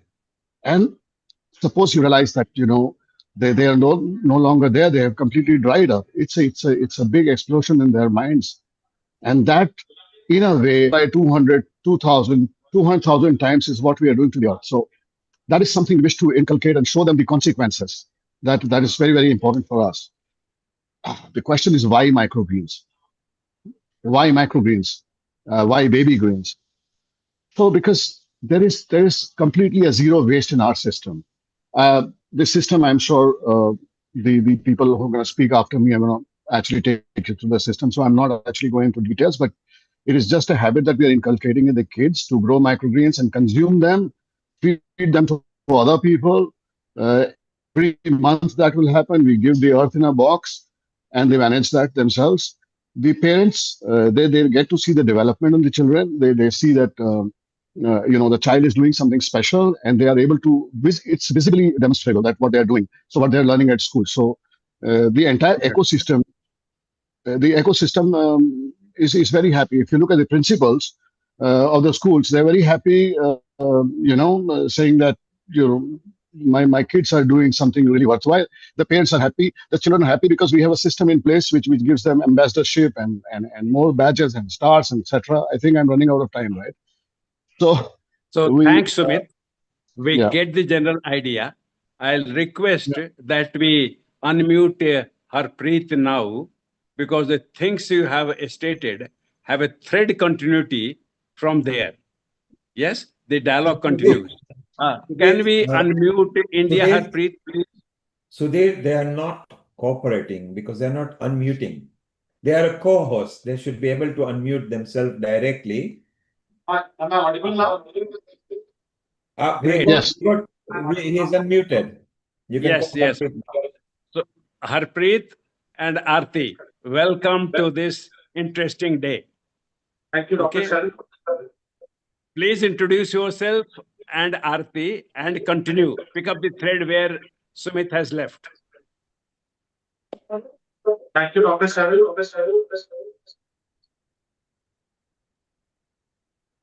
Thank you, Dr. Sharan, for giving us this opportunity. I would like to thank all of you for giving us such a wonderful platform to discuss this noble cause. So I will introduce myself, Harpreet Singh. I am from Devbhoomi, Uttarakhand, India. So I began my journey into organic farming in 2010 at the age of 18. Back then, growing organic produce was not just the biggest challenge. Marketing it was. So in 2011, I took a step forward and established a restaurant called Punjabi Handi, a place where every ingredient came directly from our own farm. So we started at a very small initiative, which has now grown into a chain of restaurants, all by the grace of Almighty and Mother Earth. Over the years, where the Heal our Mother Earth mission truly resonates, not just me, my whole family is contributing in this whole mission. So we have a connection with the land and has only deepened by years. About 3 years ago, we made a crucial observation that paddy cultivation was gradually damaging the soil health and increasing calcification. Yes. So we made a conscious decision that we stopped away the large-scale paddy production and shifted towards more sustainable crops like black gram, mustard crops, etc. Crops that respect both water and soil, because one truth remains constant. Land is the only resource that cannot be manufactured in factories. It's a gift from the God with fixed limits. And that's make our moral responsibility to protect it, nurture it, and pass it on in a better condition. So it's a famous saying, leave the world better than you found it. So today, under the guidance of Dr. Sharan Consulting California, we are taking this mission a step further. We are introducing microgreens and baby greens, the powerful sources of micronutrients, into schools with the little ones. Through micronutrition workstations, which we'll show you in the video, like the one you will see, we aim to educate and nourish young minds because real change begins early. As our previous ma'am was contributing, that when we teach children at a level where their brains are open to adopt new things, so we are teaching a future generation. So a healthier planet begins with a healthier children. Thank you. Now, yes.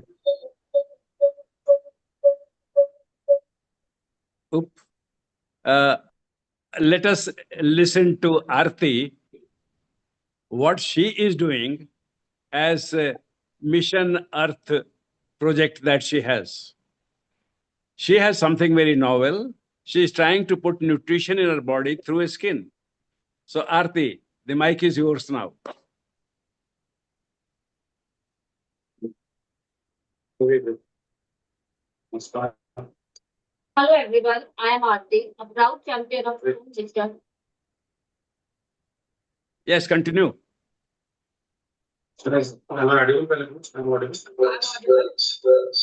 We can hear you. You got two instruments. Switch the sound off Hello in one of everyone, them. I am Aarti, a proud champion of home wisdom. As you all know, home stands for Heal Our Mother Earth. So we are making and using the farm-based skincare products under the guidance of Dr. Sharat, consulting California, to feed their nutrition to body through skin. And I'm very happy to adopt this novel concept, and now we are spreading it among our near and dear ones. So it's a natural desire of every woman to look young and pretty, but the artificial skincare are not only taking our money along, they have adverse effect on our body in a longer time. So we are building a community and we will try our best to serve our mother earth. So we have found a new way to take care of ourselves and our loved ones. And in this Heal Mother Earth, let's together make this mission success. Thank you. Thank you, Aarti. Now, let me point out at this stage, Aarti has already started forming a community of champions for healing our Mother Earth. She already is into the play and the community is building. Also, Harpreet has already got a consent from one of the very prestigious schools in Uttarakhand, Rudrapur in particular, and they are going to adopt what Sumit says, Earth in a box. So now, to continue the theme where Aarti has left, I'll request Dr. Bhuvana to tell her personal experience of biolumio micronutrition from outside. She also is providing, she has a very pleasant story to tell you, Maleshwaram exercise. So mic is to you, Dr. Bhuvana. Yes, thank you, and thanks for this opportunity, Dr. Sudhir. And I'm happy to hear the points from Sumit, Harpreet, and Aarti. And I also have a very interesting point. Like, we started using this biolumina as a kind of a trial for past 3-4 months, I can say. Like, the moment we started using, and I also say that, like, in one of the beauty contests where me and my daughter, we combinedly attended, and my daughter is here, she will also show her face and say hi, so that, like, she got selected for one of the calendar ad. So even for me, they have given opportunity, and the complete credit goes to Dr. Sharon, because we started using this product called Biolumio, which is a skin nutrition. Because where we are lagging for the Heal Our Mother Earth, it's first we have to take care of ourselves, and we are the experimental person, and we are the role model for our audience. So I would like to invite my daughter Riddhi. She got selected as a child under 14 years for a calendar ad. I just want to just share her experience. Hi, Riddhi. Hey, Hi, great to sir. see you. And Hi. by the way, last month she turned 17, so we congratulate her. Yeah, yeah. So good Great, evening, Riddhi, great to everyone. have you here. Yeah, thank you so much. Yeah. Good evening, Yeah. everyone. Yeah, I would like to thank Dr. Sudhir sir for providing me that, and it was really useful for my skin. I really liked using that product. And also the And moment she started giving her to the friends, they are also very much happy to take this product for their skin purpose. And I think this has to be in a shape where we are planning. So Biolumio product is going to be the super duper product in to heal our mother health. Thanks for this opportunity. So Sudhir, yes, the proud yes, moment is that Bhuwana has started living legacy. She is already true, nurturing her child, who at this true. age, from 16 to 17, has taken the baton on. So can you imagine that there is sustainability, there is legacy, people are taking it serious. And if we go back to Harpreet and Aarti, they've actually practiced in their restaurants as well. So you see, first of all, organic in their restaurants. I think Harpreet has got a motto of Apna Farmer or something like that, which is so beautiful. So they're all starting young. So from where Sumit started, where he brought and the thread was picked up, let's bring in Muhammad here now. and then we will have a chit chat with everybody. So the beautiful part, Sudhir, is you have selected an entourage who are not just believing in sustainability, but also legacy, which is very important. So can you just do a mini introduction to Muhammad here, and then we can carry on. Muhammad will be giving you some very pleasant news. He is from Minicoy Islands, Lakshadweep Islands, and he's also in God's own country, Kerala, Neil.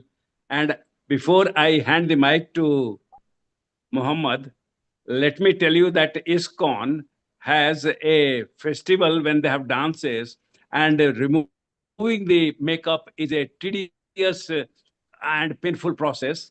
Dr. Bhuna has a daughter who danced, and we tried to use biolumu for removing the paint, and the ISKCON people are going gaga over that one.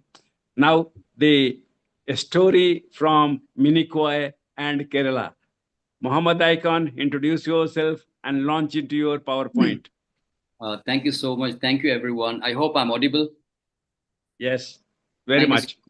First of all, I would like to thank the Almighty, then Sharan sir, Neil sir, and every single person who has joined here.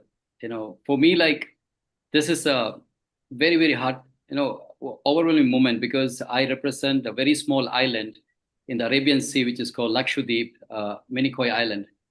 So it all started last year, April 14th, when my son was in the ventilator in the nearby, the hospital here, where I stay in Trivandrum. He happened to eat a sort of a breed of amla. It's not amla, basically, some sort of, I don't know what's the name of that. And he ate it so bad, he got allergy. And finally, what happened, the breathing got stuck. So we happened to rush him to the hospital, from there to ICU, from ICU to ventilation. So I made up a point, I need to feed. If I want to feed my son something good, it has to come from the Mother Earth. And with that, I would like to start today. And this is how the universe have brought all these people to my life. I'm so thankful. I'm delighted. So let me share my little PPT. It won't take much time. Max to maximum is 4 to 5 minutes. Okay. So share your system. Yeah, I hope it's visible here. Yeah, very much. Okay, so here we go. I have kept a beautiful photo over here where Earth is being dominated by people who are constructing industries, and on the other side, the Earth is asking for, give us more green, more green. Yeah, help me out with that. So this is the island where I come from, and I kept the project as Healing the Future of Lakshadweep Islands. We have altogether 36 islands, where 11 are inhabited now. Rest are with flora and fauna living very happily over there. So why I should do something better for my place is a question mark. And it all started with the story, how I came to this level. I was born in a fisherman's family. My dad is not educated. Mom is hardly matriculation. And we live so close to the nature. And nature gave us so much of good things, from the fresh fish to the best of the coconuts. And trust me, Minicoy is blessed with, not only Minicoy, the rest of the islands are blessed with a vast area. I would say out of 10 kilometers, close to 8.5 kilometers of the island is packed with these lush green coconut trees, where we are known by the center government that we don't use any fertilizers. These are pure, virgin, wild varieties of coconut trees. And this is where the whole thing starts. Now, moving ahead, this is what I do basically. I'm a consultant for the government as well as for the corporates. So I've been in this training industry for I love to talk to people. I love educating people. So these are some of my clients. So trained more than 200K engineering and MBA students, best of the institutes in India as a consultant, and some of the best countries across the world where I trained them on soft skills. So got a chance to represent UN G20 Summit, where I gave a speech representing Lakshadweep on sustainable development. And my topic was on skills and livelihood in island. Moving on to the action plan of 33 islands of Lakshadweep. So I believe, So traveling all the way from there by ship, by train, and by car, reaching this event is not an easy job. So a long distance, and this is for all the youngsters who are sitting here. We need to make a change. So Now, why did I give such a little elaboration on about myself is because I believe that, everybody is blessed with some sort of skills to get the people closer to make a huge change.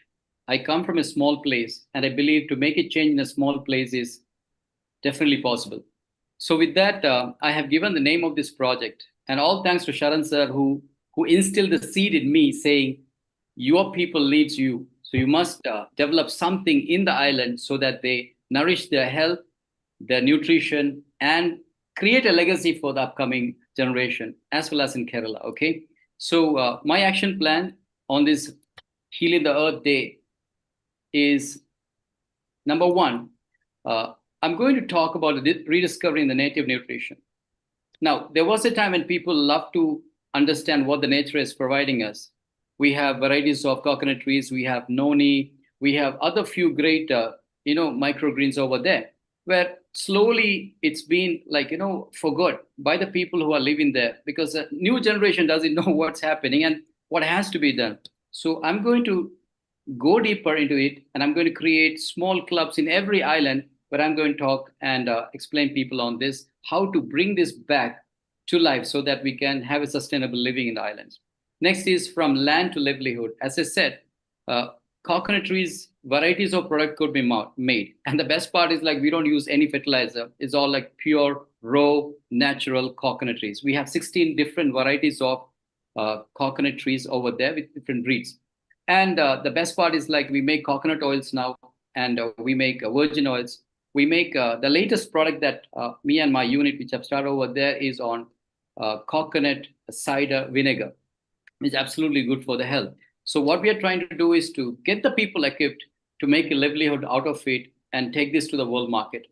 Now comes ocean and nutritional ally. Since our oceans are highly unpolluted, we are blessed with the corals and the coral fish, as well as the fish outside here, where deep sea and tuna.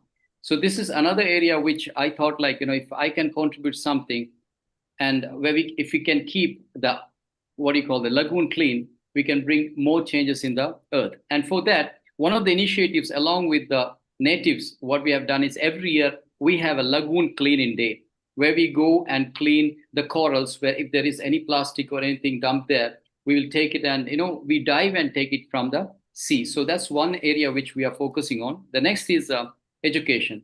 And trust me, I stay in Kerala in India, but I take almost 2 months time to visit these 10 islands, go to schools, go to communities, and I give awareness programs. And with that, on nutrition, because nutrition is one area where, as Saransi was telling me, if kids can develop their nutrition, they can always be assets for the future. And I believe those are the custodians for our future. Last but not the least is protect to sustain. Now, I believe that alone I cannot do much, but if I can instill the relevance of why we need to heal our Mother Earth by giving the best of the inputs as a human. And I would like to highlight one last thing, just 1 week ago, we launched a beach cleaning program, where when the tourists come here, now the season is very high, as it's open for the world now, people come here, they dump all sort of plastic bottles and everything. So we had a campaign with school kids, because it's an off time now. And trust me, the campaign was a big hit. The deputy collector also supported in that. So protection of any land, let that be an island, let that be mainland. What I'm focusing on here is two things. Number one, to go to the grassroots level, give the awareness to the people, to the localites, to the educated people about the relevance of protecting our Mother Earth. Second thing, help the school system, along with, as Sharan has said, to gain the nutritional value, which is really lacking in today's world. So this is it. Thank you so much. And very happy that, I got this opportunity to present myself in front of every single person over here. Thank you, sir. Mamad? Thank you, Muhammad Aikan, for this beautiful presentation. And Neil, now this is what I said. We are leaving the philosophy, the mission nutrition 360-degree ecosystem. I'm too excited to talk coherently in the end. But Harpreet, are we ready with that 3.5-minute video? I think Neil, he's I want to nodding. show to all of us that healing our Mother Earth is a child's play. If that video plays, it is 3.5 minutes only, and it's a clean video. Me and a young boy of 6 will be celebrating his birthday on 22nd. Can you believe it? The boy's name is Hardit. His birthday is when we will be celebrating the Earth Day. Harpreet, what is the status? Can we play the video? So Harpreet, you can share screen. You are trying to talk, but unmuted, you can't talk. So share screen and share the sound. Whilst you are doing that, Mamad, excellent presentation. I think you are the smallest union territory of India, if I believe so. Yes, sir. Yes. And the nice thing is that you also are going to the youth. Harpreet, you carry on to see if you can share screen. As soon as you share screen, we will stop talking. So, Mamad, that's very good. And at this point, I want to also introduce a surgeon, an orthopedic surgeon, Anukul Goswami, who Sudhir has been talking to you, Sumit and Mamad, because you are going to be part of another organization. Shortly, Anukul will make a comment, and then in about 5-10 minutes, we are going to bring Trupti Patel. She is the first Indian woman here from the highways, and she's a chartered member of there. And she's also the president of Hindu Forum of Britain, which is one of the largest here in the Europe. So Trupti is a keen environmentalist, so shortly we'll be going to her. Meanwhile, Harpreet, just kick in your video and share the sound. When it comes on, we will see that. So Sudhir, good panel you brought. And I feel Thank you, Neil. I feel Sumit, Bhuvna, Harpreet, Mamad are all very, very adaptable candidates for the SATA as well, which is very good. Anukul, you have heard them, and they would be very apt for that conference and an organization, wouldn't they? Absolutely. I think having heard them all, there are quite a few interconnectedness, not only because of the ecology, the environment, the type of plants and trees that they are growing, but more importantly, going on to the children to educate them. And talking of micronutrients and things like that is so very important because in our clinic, in my clinic, I mean, I see them so many times, the patients are obese, and it seems very unusual that they're getting all the nutrition on the side of the earth and yet they're not healthy. And what makes it so is obviously there's a huge shortage of micronutrients. And to find out that particular thing, usually in a standard hospital, nobody bothers. It's something. So it's something that we're going to be more conscious and aware of. And I think that's a very great job that Sudhirji is doing along with so many great people. I think it'll be worth listening to what they're advising us. And Anukul, that's why you can see why Sudhir chose the title Mission 360.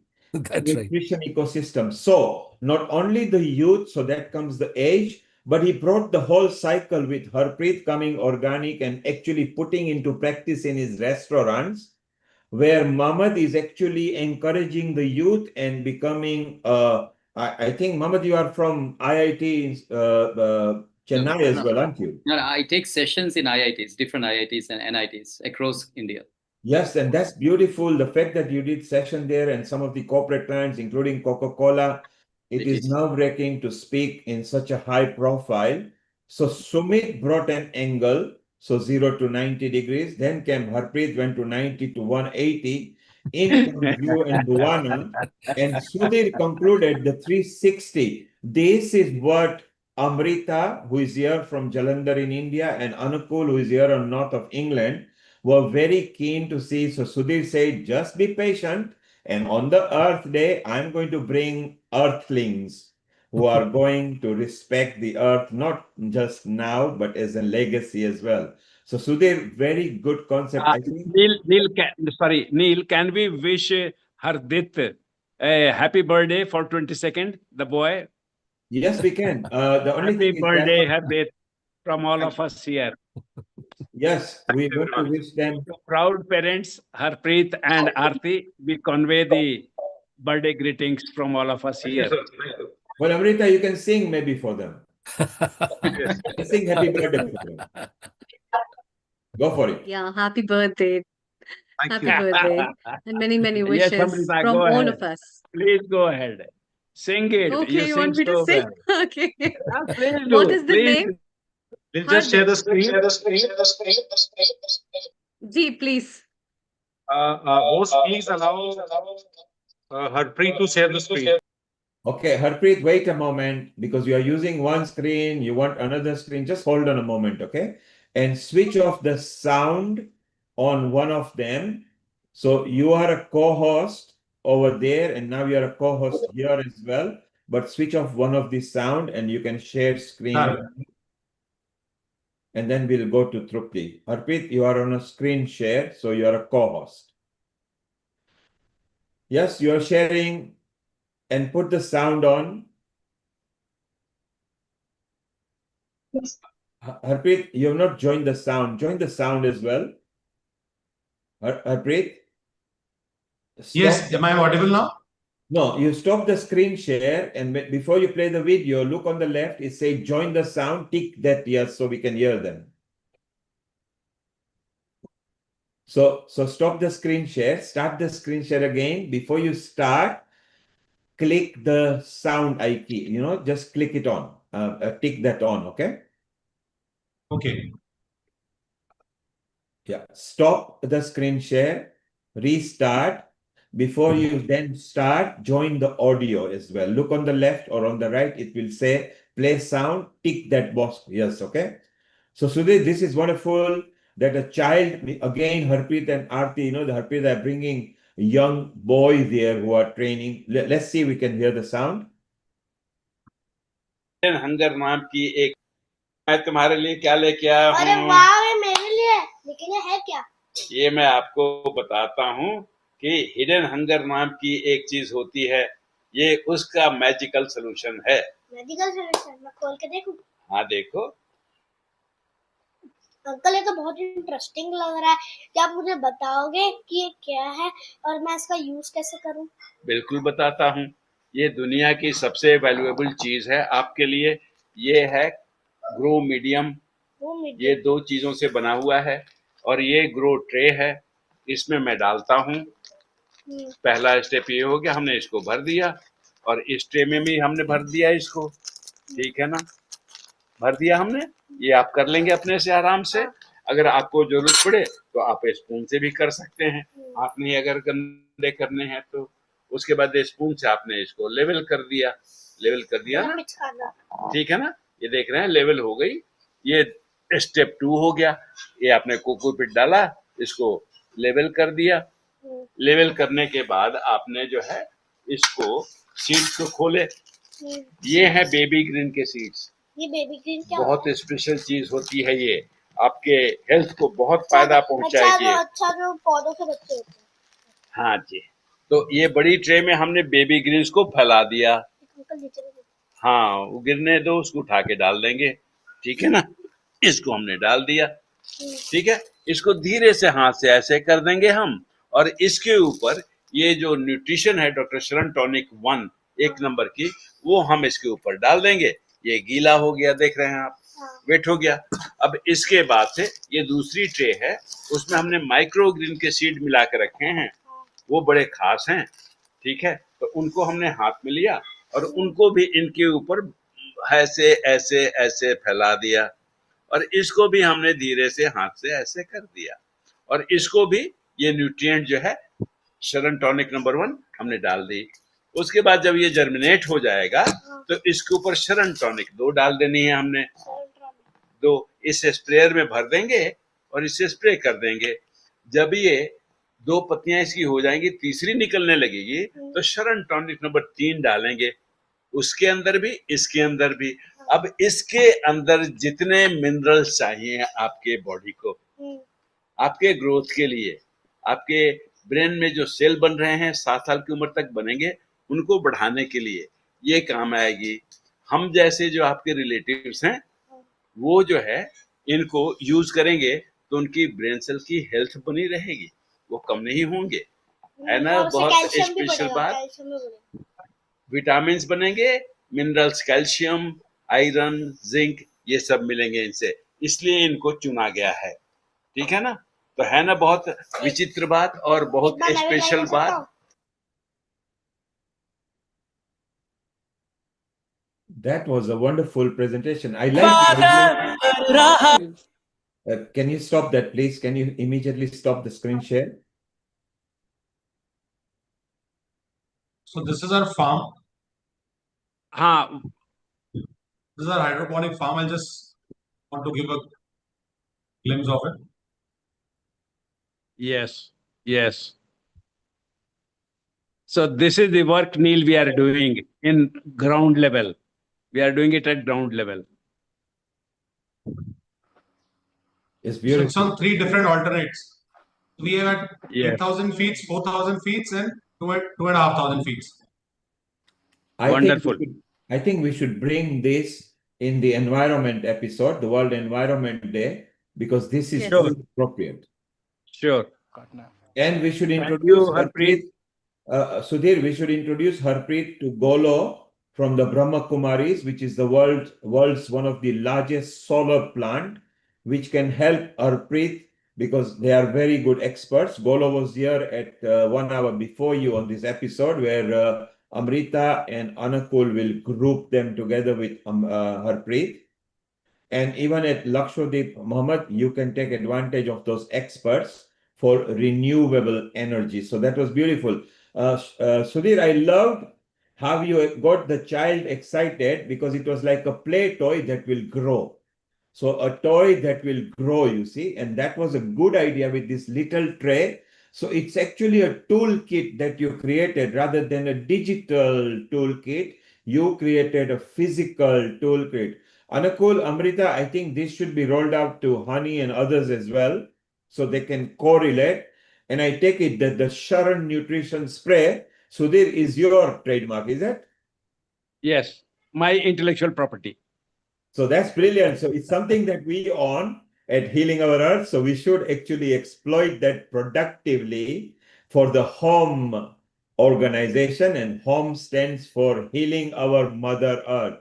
So today on Healing Our Earth, we had Healing Our Mother Earth organization. How very appropriate. So I love the fact that we started from juniors, right, up to the seniors. Let's get to the nursery level because the toy kit, I call it the toy kit, was exciting. The child was actually asking question because he was intrigued. And Sumit will be calling it Earth in a Box. Yes, and he actually resonated with that because he had an attention to it. So a very happy birthday for him as well. And maybe they are the future of the earth, and the restaurant chain maybe can be global. Harpreet and Arti, thank you. Talk with your restaurant chain. Maybe Amrita, he should be introduced to Nishan Chobe, the Michelin chef in Delhi. So because they are not very far from Delhi, Harpreet and Arti, I mean, they could easily meet each other and help each other. So that will be very good. So this is very nice that at Healing Our Earth, we meet people. We're going to have a quick chat with Trupti. Then we are having Agnihotra episode. We are actually going to do an Agnihotra ceremony at 6:30 UK time, which will be 11 o'clock India time, and that will be like 1:30 New York time. So this is what we do at Healing Our Earth. Sudhir, fantastic. And if all of you can stay around, you'll meet some other people from different countries that you can actually share your projects and ideas. Amrita, Sudhir, and Anakul can group them together and let's expand our family because actually the earth is mother.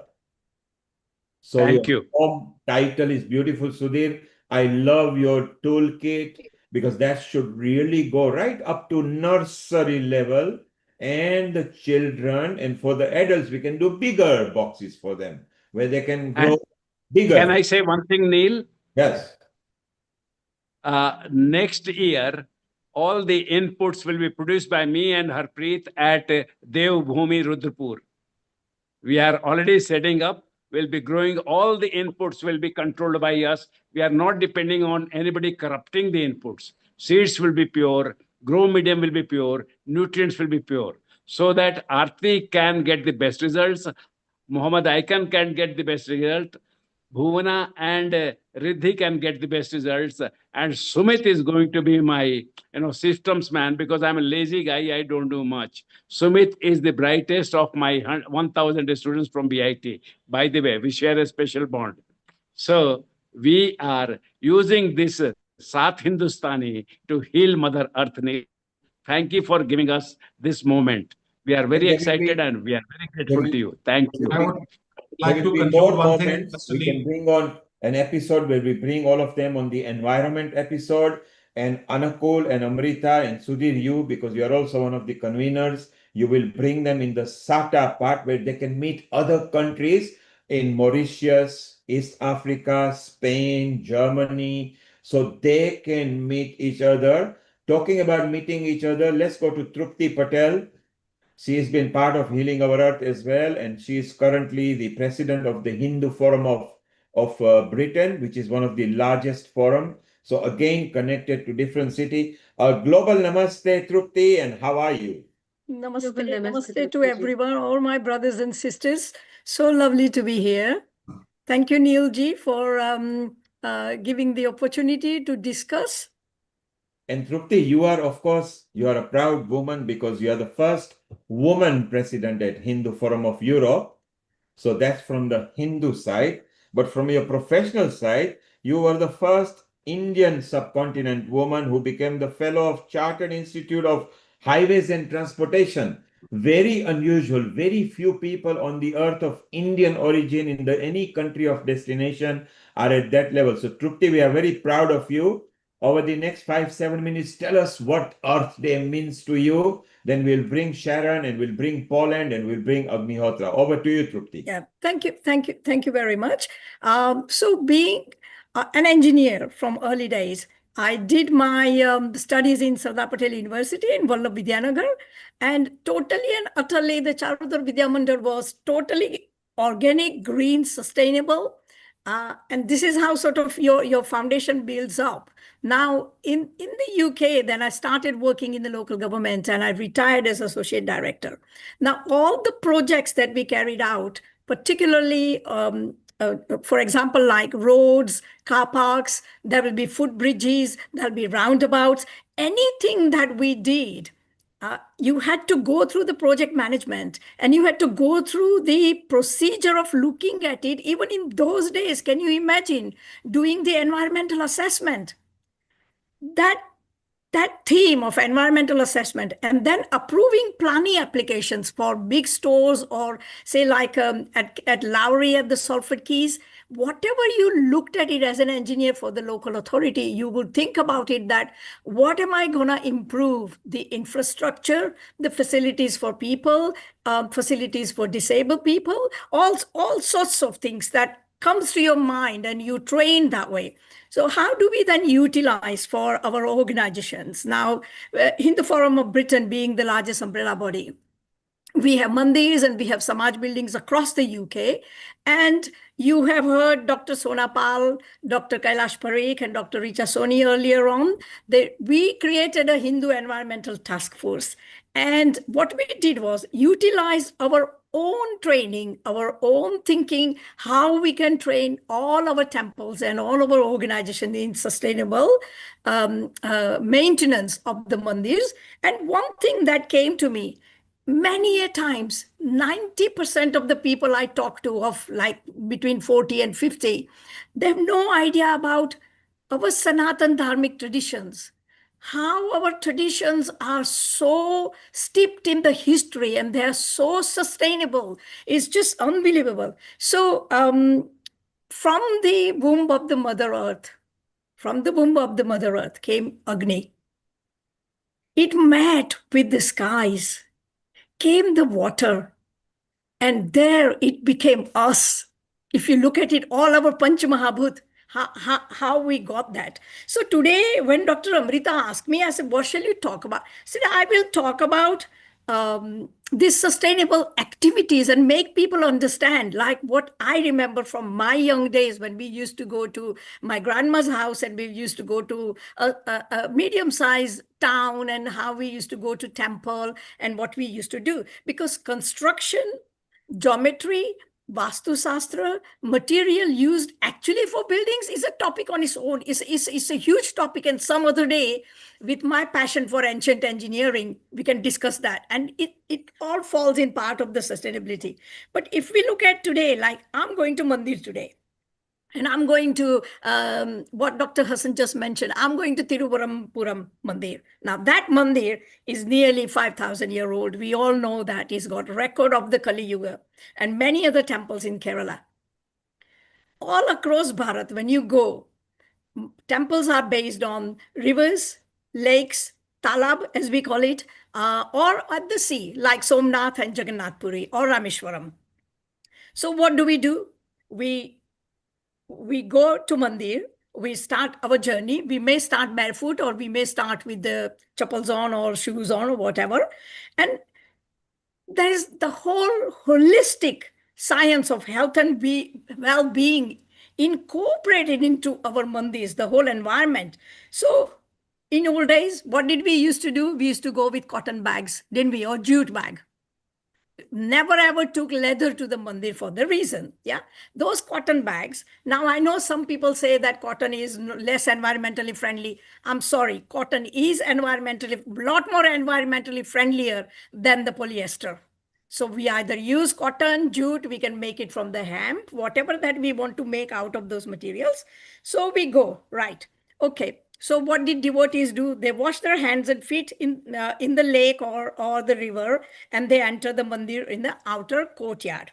So when they enter in the outer courtyard, they would touch the stone at the threshold in the outer courtyard. There you are doing the forward bending step, forward bending posture. This is what we are connecting with the yoga asanas as well. When you enter the mandir. Now, when you go into, sorry, I forgot to tell you this. So when we wash ourselves in the lake or the river, then you squat and you go into Malasana. Now you imagine how at the age of say 60, 70, 80, where people must have been very healthy and fit to do that, isn't it? Otherwise you can't go down the steps or on the bank of the water body and wash your hand and feet like that. Now, when we come to the outer courtyard of the temple, and we do pradakshina, and the word perambulation comes from the word Sanskrit word pradakshina. Now we do pradakshina 7 times, 5 times, mainly 7 times. Why do we do it anti-clockwise? You know why we do it anti-clockwise? Because the earth rotates anti-clockwise. It rotates around the sun anti-clockwise. Our whole Akash Ganga rotates anti-clockwise. And so who knows, maybe our universe rotates anti-clockwise. And therefore we do the pradakshina anti-clockwise. So we are in tune with our Akash, our Mother Earth, her axis, and we are in tune with Akash Ganga because that is our nearest galaxy, or we are in that galaxy. Now, when we are in outer courtyards, most of the people know we feed Gaumata, we feed Mandir elephant, we feed sometimes there is a bird thing as well, yeah, and we also feed many a times monkeys as well when they arrive. So the whole sustainability in terms of feeding, buying the right amount of or right quality of the grain, what we need to feed, then feeding them, and then those animals, when they go out in the fields and whatever, and probably regerminating. But the whole idea is that sustainability in Sanatana Dharma is not just only for human beings. We think about the whole Vasudhaiva Kutumbakam, meaning not just human being, but the whole environment and the jeev around us, or the insects, birds, everybody around us. Now, when we buy the puja material, always they are sitting in the outer courtyard, and they've got flowers, they've got all different puja materials and the thalis and everything. You imagine the whole system, what the Ayodhya Mandir is doing to the whole economy. We are feeding mainly those women who are sitting there in the outer courtyards of the temple. They are actually selling these things. We are giving them the very very noble and sort of like a very rightful, dignified living, aren't we? They're not begging. They are not saying, oh, I'll give you 5 rupees worth of flowers and you give me 10 rupees. No, on the contrary, when you give them money, they would say, no, this is only 5 rupees worth or 10 rupees worth. I can't take your more money from you. Imagine that kind of sustainability, that flower, the roses or the all the other flowers that we get. We are also the Mali, as we call it, the gardeners who actually grow them. Yeah. Also, we are sustaining them. We are sustaining the people who are making clothes for Bhagwan, because again, most of the temples, like if you go to Nathdwara in Srinathji, you can't make Vaga, what we call it in Pushti Marg. You can't make them outside. They are made by the people there who are living in the mandirs, or they are coming to do their seva every morning. Yeah. Now, when we come to inner courtyard, there are various deities, and those who've gone to Suchitranandan temple, they would know that how magnificent it is to go there and then to come across the over 40 feet Hanuman Dada, an amazing sight. But when we are doing that, you imagine that when we are doing that parikrama, most of the deities, Dev-Devis, are at the head level. Their feet are at the head level. Now, every time you touch the feet, do that. You touch the feet and do that. You imagine how we are exercising and all our fingertips. And what it does, it increases your blood circulation, isn't it? Yeah. And it increases the pressure points that we get. Now, when we come to the inner sanctum, and when we come to the threshold of inner sanctum and ringing the bell. Now, many of you probably know that the bell is made up of panchloha, and the main material for it is the brass and the bronze. And the way the bells were made in ancient time, they would ring for so many gadi, or at the moment they say about 6 to 7 seconds. Now that sound, lots of research is being done in that sound, and they all say that how it affects our neuro connections into our brain when you hear like the sound of Om, that has been proven now that it came from the sun rays, the sound that came out from the sun rays. So you imagine you are ringing the bell, someone else comes and rings the bell, someone else comes and rings the bell. So that sound that comes stay with you. Also, in the inner sanctums, we'll have Rangoli. Now, everybody knows that Rangolis for special days are specific Rangolis with only organic materials. So you could use rice flour, different flours, you use the mung beans, you use all different grains. But why were they done? They were not done just for the sake of aesthetics.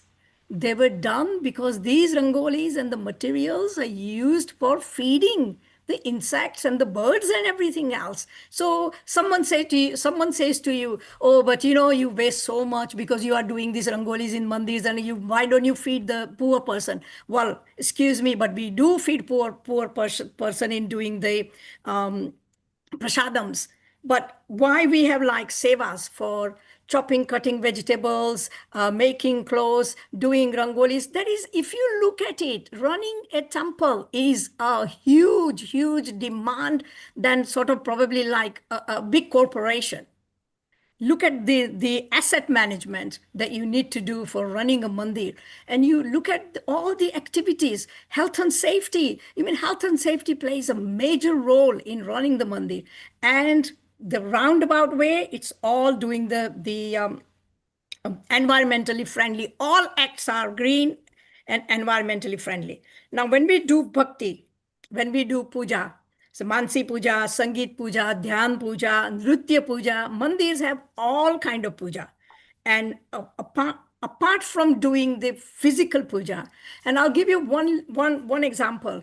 When I started working here with London Borough of Ealing, I was taken to the Ram Mandir in Southall. They had a problem there when they had the urchin to Shankar Bhagwan. That used to clog their drains. And they took me and said, Trupti, you know about all these things. Can you find a solution? And we actually found a solution that when you do urchin, and then when it comes out from Bhagwan and it goes into the back drain, then they used to add a lot more water. And what I said to them was, don't waste this. Don't put it in the drainage. Collect it, put it in your garden later on. And that water is nourishing. And it's very, that's why we also have on that urchin into the water bodies, because 5 liquids. Can you imagine what it does good for the aquatic life? Yeah. So that's puja. And then when the priest does the tilak to us, all of us, we know our 5 fingers, and all of us know that when we do the tilak, we do it with the anamika, and it's pressed on where we do the bindi, and that is helping the pituitary gland. And the whole idea is your third eye. And when you do meditation and constant, you can actually feel that activated. And you imagine you are going to a temple and either an old grandma or a priest doing that. I mean, it's just amazing energy all the way. And then mudras.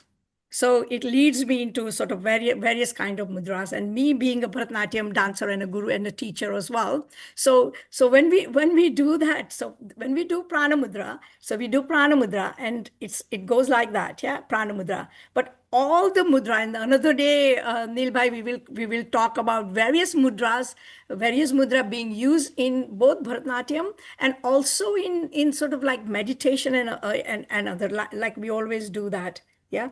So for me at the moment, that's where I've arrived. And finally, it's like when we go down and do our matha tekna, or when we put our head to the Bhagwan, yeah, that is the whole sequence of Mandukasana. So if you look at it, how you do proper postures in Mandukasana, from standing up, going down, doing chair posture, going down, sitting down in Vajrasana, and going down. There is a correct, we produce a booklet for all the mandis here, how to actually do proper bow with your head on the floor to the Bhagwan. And I'll see if I can share it some other time. And then people also do the dandasana. They go down on the earth completely, and then they would come up and they come out into Bhujangasana and stand up. So for now, thank you very much. I think this is quite a lot that we've done up to coming to Mandir. So connecting with the materials, connecting sustainability with your body, yourself, and with your Atma, your Jiva. Thank you very much. Namaste. Jai Shri Krishna. Thank you. Thank you, Trupti. Completely different perspective. So that was a Sanatan way of knowing how to respect the earth. Again, some valuable tips there, valuable flow of what was happening. So that's beautiful. And somebody who loves the Indian Vedic knowledge, and since you are a dancer, let's meet another dancer whose Guru Ma was Sitara Devi in India. Let's say hello to Sharon Rose in Creston, Colorado. Sharon, global namaste to you, Sharon, and how are you? And say hello to Trupti. Global namaste, everyone. Tripti, that was so beautiful. Thank you. Thank you. Really, it's so full of knowledge, so full of wisdom. You know, being dancers now, the Bharatanatyam and Kathak and Odissi, and when you look at Mohiniyattam in Kerala, so when you look at the whole idea of bhakti, because Nritya came being bhakti to the yes, the supreme beings. Now, whichever way you do your bhakti, your sadhana, there was amazing dances that I've got some videos as well, and you got some video. But if Sitara Devi could dance at 80, it's just unbelievable. I have seen her live doing the Kathak performances on the Ram Sita wedding. And when you do the dances, and when I teach my students, I used to teach everything in geometry. So I'll say round, 180 degrees, 45 degrees, you need to get your hand. It's just, this is how you teach and train. Amazing, Sharon, amazing.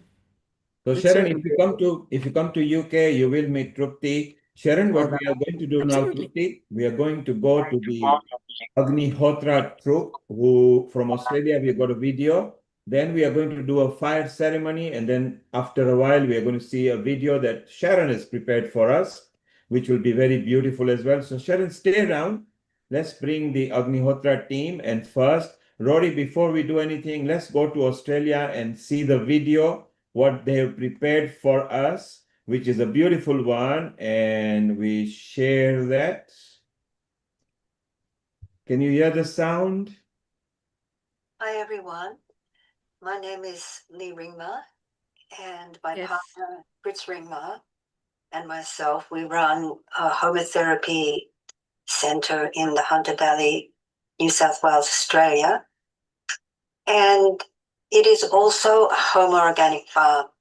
So we'd like to share with you a little about our experiences in home organic farming, what some of the techniques are, and some of the experiences that we have had, some special experiences, and generally what most people experience when they implement home organic farming for their organic farm. So I'll go into screen share and we'll talk about it and share it.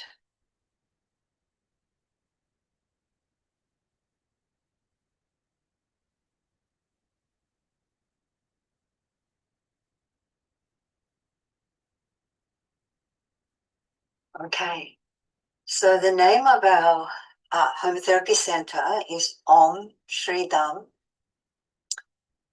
And as you can see here, we have lovely cows that bless the land, and they're very important in home organic farming. So without cows, you would not be able to perform Agnihotra because it requires cow dung and cow's ghee.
He's also frozen, so I don't know what's going on. But they're moving up there.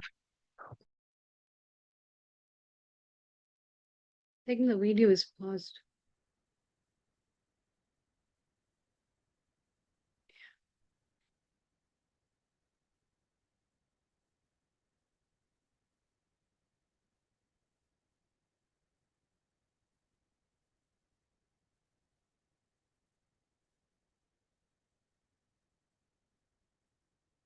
We can't hear the audio, Neelji.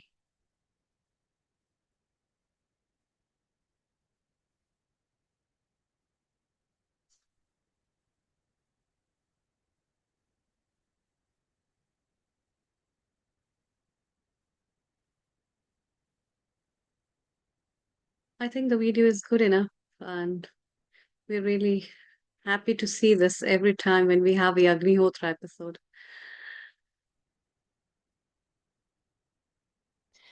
So a little bit about Agnihotra ash.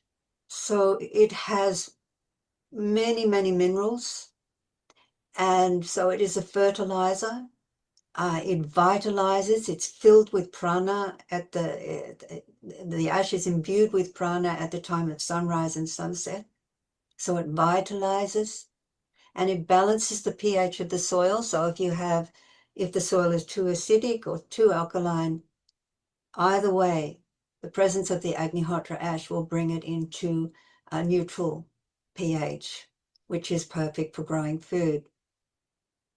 Also, the presence of Agnihotra ash in the soil greatly enhances the water solubility of phosphorus and other micronutrients in the soil, enabling their uptake by the plants, because they need to be in a water-soluble state for the plants to take it up. Also, so this is what Agnihotra ash does. It's been shown in scientific experiments that it greatly enhances the water solubility of these micronutrients or minerals, enabling the plants to actually take them in. So you don't need the artificial fertilizers simply by doing Agnihotra, which conditions the atmosphere, fills the atmosphere with micronutrients and life force, and then adding ash into the soil, as well as all the other organic natural processes like fertilizing and composting, and with compost, natural compost, vermiliquid as a fertilizer as well. And companion planting, all those are also utilized in home organic farming. But the difference is daily Agnihotra, sunrise, sunset, daily Om Triambakam Homa. So we have a highly nutritionalized atmosphere filled with life force. And then the ash, as I said, has a wonderful beneficial impact on the soil. And it's interesting to note that only Agnihotra ash has these qualities, as mentioned above, not the ash from other homas. And this is largely due to the pranic content imbued in the ash at sunrise and sunset Agnihotra. Here's a couple of pictures showing common organic practices, mulching, fertilizing, all of which we also do in a home organic farm. But it is really important, we have noticed personally, to perform Agnihotra in the garden. It radically improves the quality of the produce and energetically enhances pest control. Somehow it brings about balance. So if you have pests and you do Agnihotra regularly in the garden, you'll see a reduction in those pests. You'll even see friendly pests, friendly insects coming in, like, what are they called? Ladybirds, that tend to eradicate the aphids and things like that. So you'll get friendly insects attracted through performing Agnihotra in the garden. But you'll also see very quickly that the leaves start to shine. Everything looks so much more vital when you perform it in the garden itself. So we noticed this because we have a fire hut, which is a bit of a distance away from the vegetable garden. And we started feeling very comfortable in our Agnihotra fire hut for doing Agnihotra and for doing Om Trambakam Homa, because you don't get rained on, the wind is not blowing your fire out, there's no mosquitoes or ants biting you if you are out in the garden, for instance. So just for comfort, we started neglecting performing Agnihotra in the garden in the last couple of years and just performing it in the fire hut. But we started seeing more disease coming into the vegetable garden, and we started having difficulty growing certain vegetables. We didn't connect the two, that we weren't performing Agnihotra in the garden. We thought just performing in our Agnihotra hut, even though at a distance, that it would do the trick. However, Karen, who lives here, she decided to do at least one cycle of Agnihotra per week in the garden. That is, a full cycle of Agnihotra is sunset Agnihotra followed by sunrise in the garden. And she's been diligently doing that for the whole spring and summer growing season. And the results were tremendous. The vegetables that we could not easily grow in the last couple of years grew easily and abundantly. And natural pest control occurred without any struggle. So here's a picture of our produce, and we just have been inundated with beautiful produce for this growing season.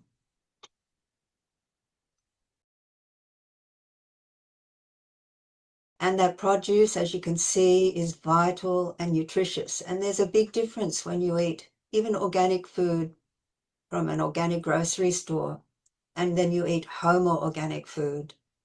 And the vitality levels and the nutrition and the taste satisfaction and the satisfaction that you receive when you eat this food is very evident, even compared to organic food.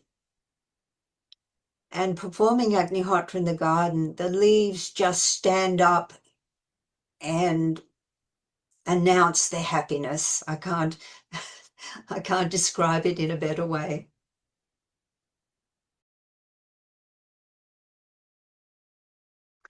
And another, an amazing experience right at the beginning of our home organic farming history. So way back in about 30 years ago, when we bought this land, there was no water. There was no well. There was no. All we had was rainwater in water tanks, and that wasn't enough for watering our vegetable gardens. So we had a bore well drilled, despite warnings that there was no underground streams on our farm. But sub-artesian water was found at 40 meters. It was laboratory tested and found to be highly saline and alkaline, unfortunately. The pH was 9.5 and the salinity measured 1,150 parts per million, which is high. And if we watered the plants, you would see a salt residue on top of the soil. And it would burn the plants and also suppress their growth. Also, the alkalinity would do the same. So we did Agnihotra by the borehole and regularly placed Agnihotra ash down the bore well. We did that by switching off the bore pump, of course, filling up a watering can with water and putting Agnihotra ash in the watering can and then tipping that down the bore well so that the charged water from the Agnihotra ash would go down into the sub-artesian water. And by coincidence, the State Department of Water Resources was conducting regular tests on the bore wells in our area. And after a few months, we were all amazed, including the Department of Water Resources, totally amazed to see that the salinity and the alkalinity reduced with each lab report until finally we had potable drinking water. Now the pH is constant at 7.2, which is neutral and good for growing.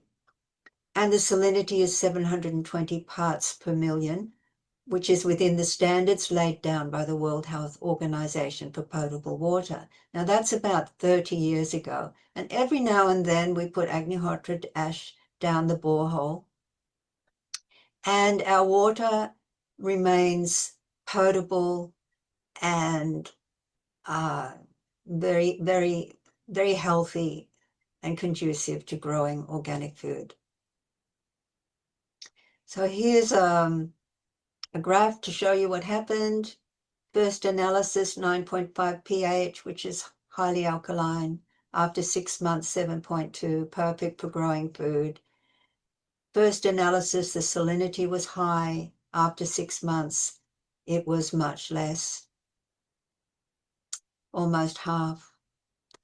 So this is a wonderful experience that we've had on our Homer farm, proving immediately the wondrous effectiveness of home organic farming. So I'd like to finish here. We are Homotherapy Association of Australia, a non-profit organisation. The name of our Homer farm and centre is Om Shri Dham, and our website is agnihotra.com.au.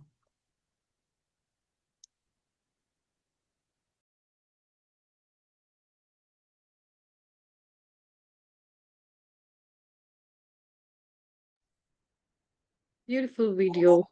In fact, it made me really happy seeing the vegetables, and the best part is it always gives you a real peace of mind when you consume these vegetables. There's a term called mental clarity that you get after consuming food.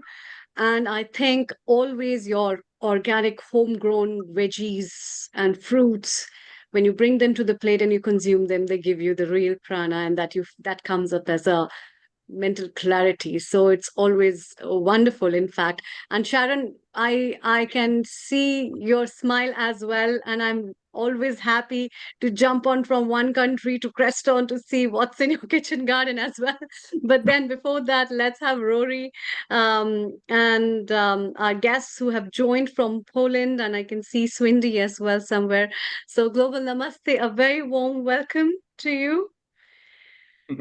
Namaste. Namaste. Thank you very much, Amrita and Neil, for your invitation again to do Agnihotra with you all. It was a wonderful video, and I've really enjoyed hearing about how the next generation is being taught how to care, how to grow plants and care for the earth. It's wonderful, and all the wisdom that came from Mrs. Trupti Patel as well. That was amazing to hear all that. Thank you very much, and all the others. Yeah, I would like to thank Trupti ji for a wonderful insight that she has shared with all of us, which makes a lot of sense. And your idea of presentation in that way is really very beautiful. And you've connected the art forms and the geography and the topology along with the architect and also sustainability. It's really very wonderful. So thank you so much for joining us. And please stay around. We'll be having more chit chats. It's time to go to Poland, and then we'll have the comments from everyone. Thank you so much. Thank you. So for those people who are connected to us on YouTube, Facebook, website, everywhere, we are now having a live Agnihotra ceremony there in Poland, where there are a group of people, including Rory and Joanna there. It's beautiful. So go on. So Let's we're actually and go for the Agnihotra ceremony. We've actually been doing Agnihotra here on this land, which is Eco Village Brugarania, and we also have a homotherapy foundation here in Poland. And we've been doing it here on the land for 30 years. Every day we do Agnihotra sunrise and sunset. And we also do on the land 5 hours of Om Triambakam Yajna every day. So like most of you, every day, Earth is special every day. So Earth Day is every day for us because Agnihotra is a very healing fire that we do every day, exactly at sunrise and sunset. So that's why we're a bit time limited because we have about 1 minute left before exact sunset, sorry, which we get from this little app that we have nowadays. Of course, in ancient times, people knew when sunset was exactly. Now we have technology to help us. So exactly at sunset, I will be singing a short mantra and making an offering of just rice mixed with a few drops of ghee. And it's a very simple process that anyone can learn from any profession, anyone, any sex, any gender, anyone can learn it. And it's been resuscitated this time to help the planet because it healed deep into the earth and high up into the atmosphere. So on this special day of, it's Earth Day, which is the 22nd, but we're celebrating it today as well. Let's send peace, love, and healing to the earth at this time of Agnihotra. Yeah. We have 10 seconds left.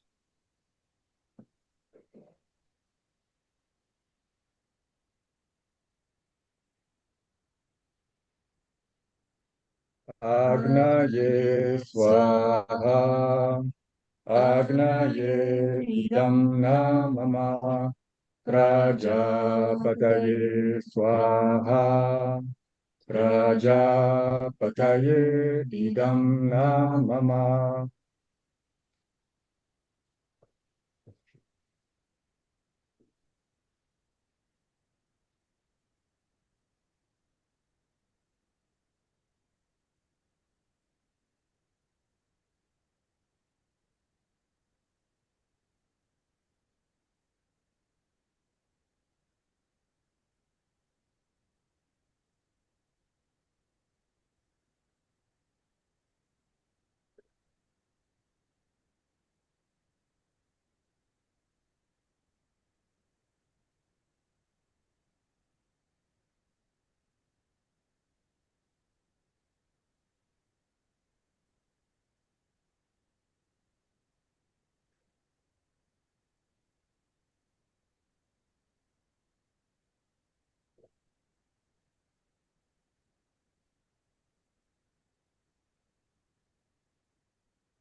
As you can see, Agnihotra is a very simple process.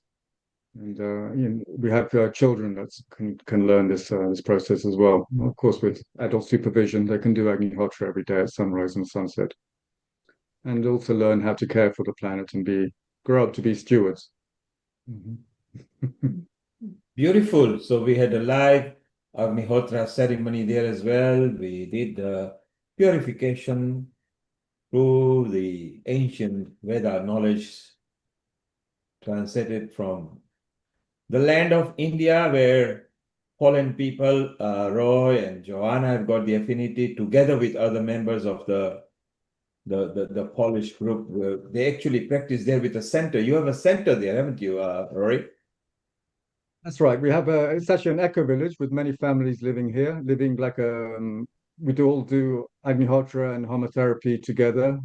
We have gardens and cows, all organically grown. And then we have, we're building a center of light, we're calling it.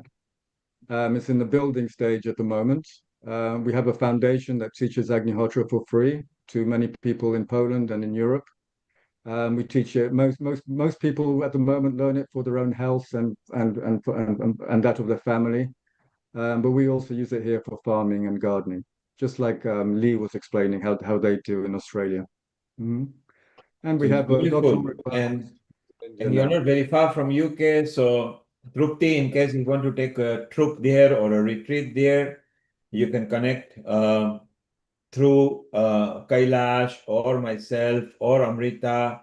So it'll be beautiful, and it's nice to know that the indigenous population, they do Agnihotra, homotherapy, and respect to the fire every day, wherein we, the original Indians, we maybe do it once a year or twice a year or thrice a year or something. So isn't it amazing that how they've retained this culture and the mantras? So I think it's very beautiful. Yes, Trupti, your comment. Yeah, Nilbhai, and what I would like to say is that we grew up, but we have forgotten that practice. If you recall, every morning at the sunrise, a copper pot, I've still got it in my house, you fill it up and you don't look at the sun, you give archana, and from the droplets of that archana comes the rays, and apparently that strengthens your vision as well. And it is just amazing that how you correctly perform that. And you start with Om Suryaya Namaha, Om Ravaye Namaha,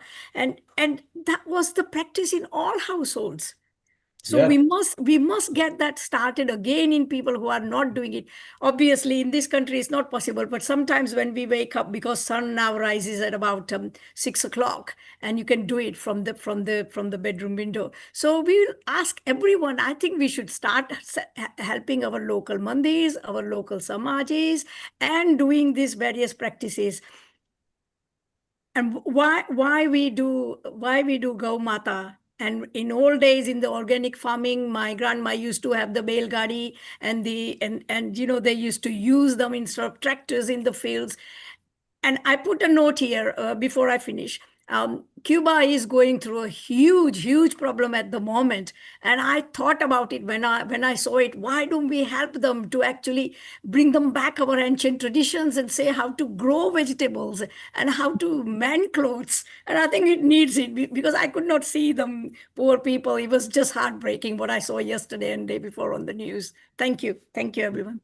Brilliant. Let's help them. And Trupti, maybe you know Anakul. He's in your area in Vegan up there in north of England.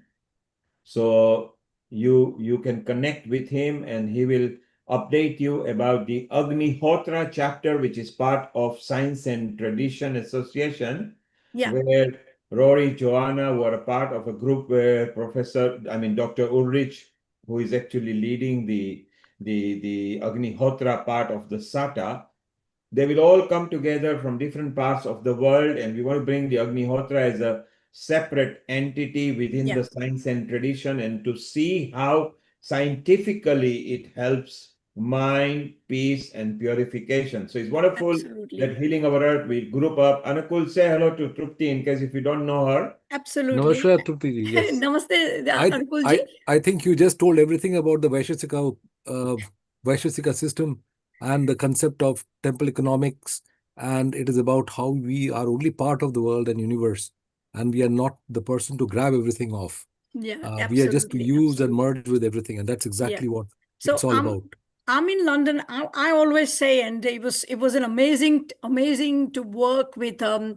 Shona Pal and Dr. Kailash Parikh and Dr. Richa Sonia. They're part of Hindu Forum. They're part of our Hindu Environmental Task Force. And it's so amazing. I'm always happy to be on the advisory as well in any projects. Yeah. And it's just let's all work together and be together. Sangachadvam. Yeah. That is the mantra of in the forum. Thank you everyone for listening to me. And what I have listened is absolutely amazing as well. Thank you everyone. Trupti, Kailash will put you in touch. Kailash is in the same team as Anakul. Anakul is leading a project which is in-person project. with a tangible place where they will update you. And because you still have a lot of connection in north of England, you'll be able to pass many contacts. And now, to finish the session, Sharon Rose, who is actually making waves with a Quantum She movie, which is so many countries is actually selecting her movies for either music or performance or the quality. So it's so wonderful. And Sharon, you got a video for us to show, so it's all yours for the next few minutes. Thank you. Thank you, Neil. There. Let's see if this will work. And Sharon is a senior host at Healing Our Earth. She's also a co-producer of some episodes, and she's a coordinator there in USA. So if any of you are going to USA and you wanted to connect while she's about to set the video, which is coming up on the screen, Sharon, don't forget to join the audio when you do that. At the moment, it's showing our screen. Yeah, it's okay. So don't now worry. when I share screen. Yes, and take Let the me try place something else. No They changed. They did something strange right now. Yeah, they keep on changing. So, so as you propagate the screen share, before you share, either on the top right, there are 4 buttons where it says play sound. Click on it, just tick it, or at the bottom left. Okay, let's see. And then share the screen. So Rory, Joanna, and all the Polish team, Zindobre, Dziękuję. What a wonderful team that you are. You are a regular part of us.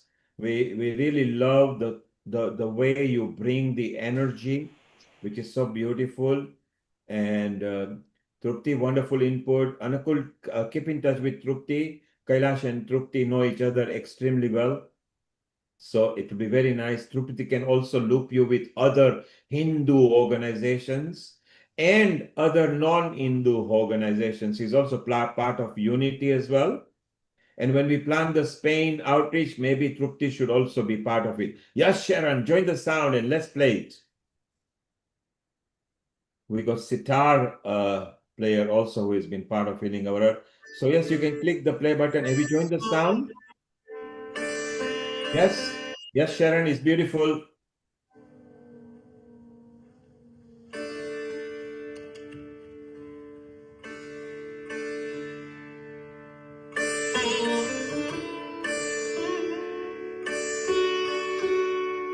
I love the music.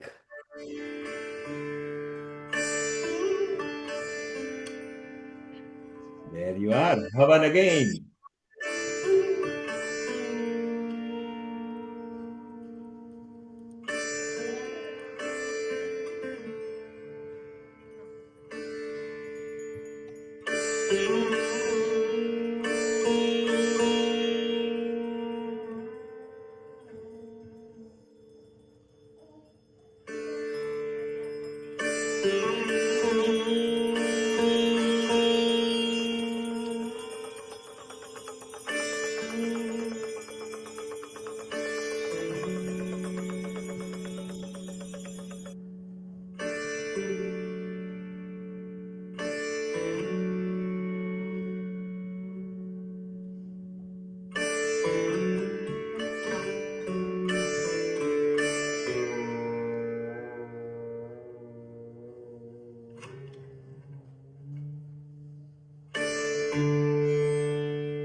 Global namaste to all of you. It's great to be back again. We just finished our concert here in Crestone Mahalakshmi Ashram, and I was accompanied by Jeffrey Rosers. This is our second time performing together, and each time it just keeps getting better and better.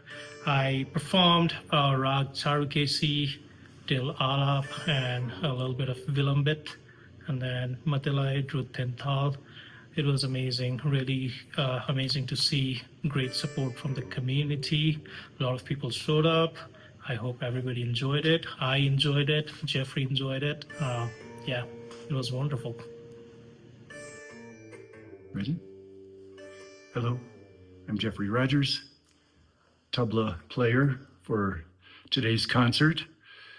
I've known Miss Sharon Rose for many years. We've worked together many times.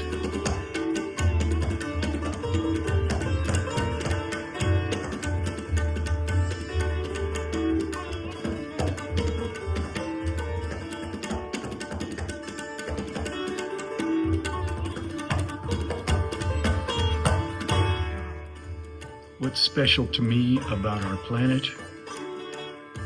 When I was growing up, my father was the manager of engineering at Beech Aircraft, and they worked in the space program. They built the tanks in the Apollo and Gemini spacecraft in the service module. And one of the most amazing things we saw from the Apollo mission was seeing the full Earth in space, surrounded by the blackness of space, which showed just how precious the place we inhabit here. It is a gem that serves as the germinating place for the souls of mankind. It's not just a laboratory, but it is a jumping off place to the cosmos from where we are. And growing up in Boulder, Colorado, I remember the first Earth Day, which in those days, Earth Day was more of a protest against the evil forces of warfare, which war in Vietnam was still dragging on, and the other forces of greed and authoritarianism were more and more evident, and Earth Day started as a protest in a way against that. And we went to Chautauqua Park in Boulder, where there were a lot of people speaking there. I was 15 years old. And just then, things started to dawn in my consciousness, and I became more and more interested in Eastern philosophy. That year was when I became a vegetarian, which I still am to this day. And it has to do with careful use of our planetary resources so that all may have enough. So, thank you, everyone. Happy Earth Day.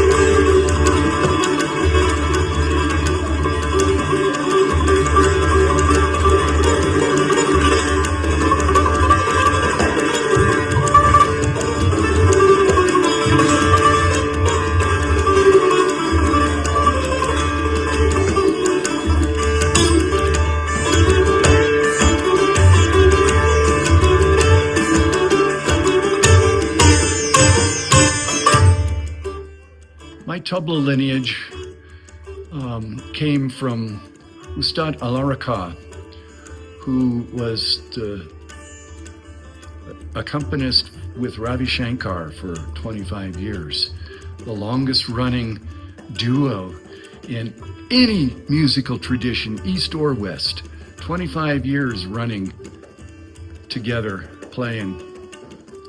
And what really attracted me to Indian music was the very long lineage, the idea that here is something ancient, and yet new in every new performance. Every performance is different from any other performance that has ever been. So here is an ancient tradition that is yet always new every time. So that was a beautiful, beautiful thing. The rhythms of life are found in nature, and they were expressed in Indian music in the tradition of the great musician Saint Bharat, who found for 32 different talas, time cycles, in the Song of a Lark. So all of our time cycles, all of our talas, they're called, were all coming from the rhythms of nature. For instance, the 10-beat cycle, Japtal, is said to mimic the rhythms of a camel. Din-na, din, din-na, din-na, din, din-na. The time cycle of Rupak, 7 beats, is said to be like the rhythms of a donkey. Tin, tin, na, din, na, din, na, tin, tin, na, din, na, din, na. And the cycle of 16 beats, which we call Tintal, is the rhythm of the human being, which is a 16-beat cycle divided into 4 groups of 4. Da, din, din, da, din, din, da, tin, din, da, taka, din, din, da, ah. So, happy Earth Day. Namaste.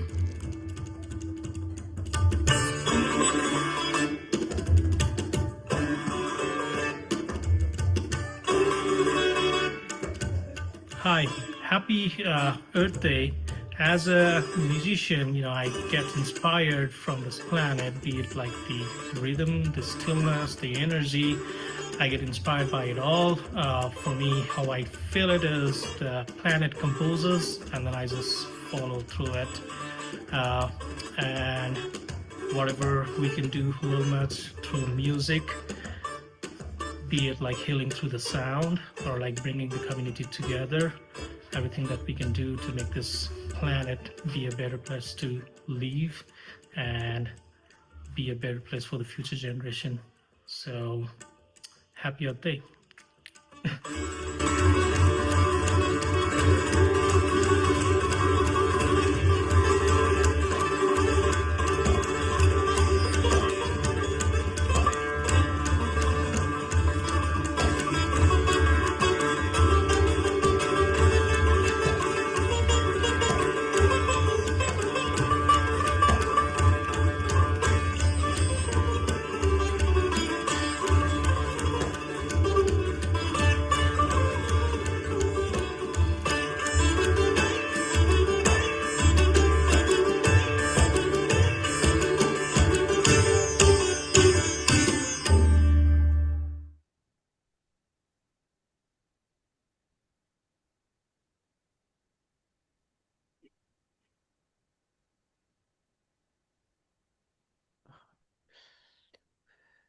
Beautiful, Sharon.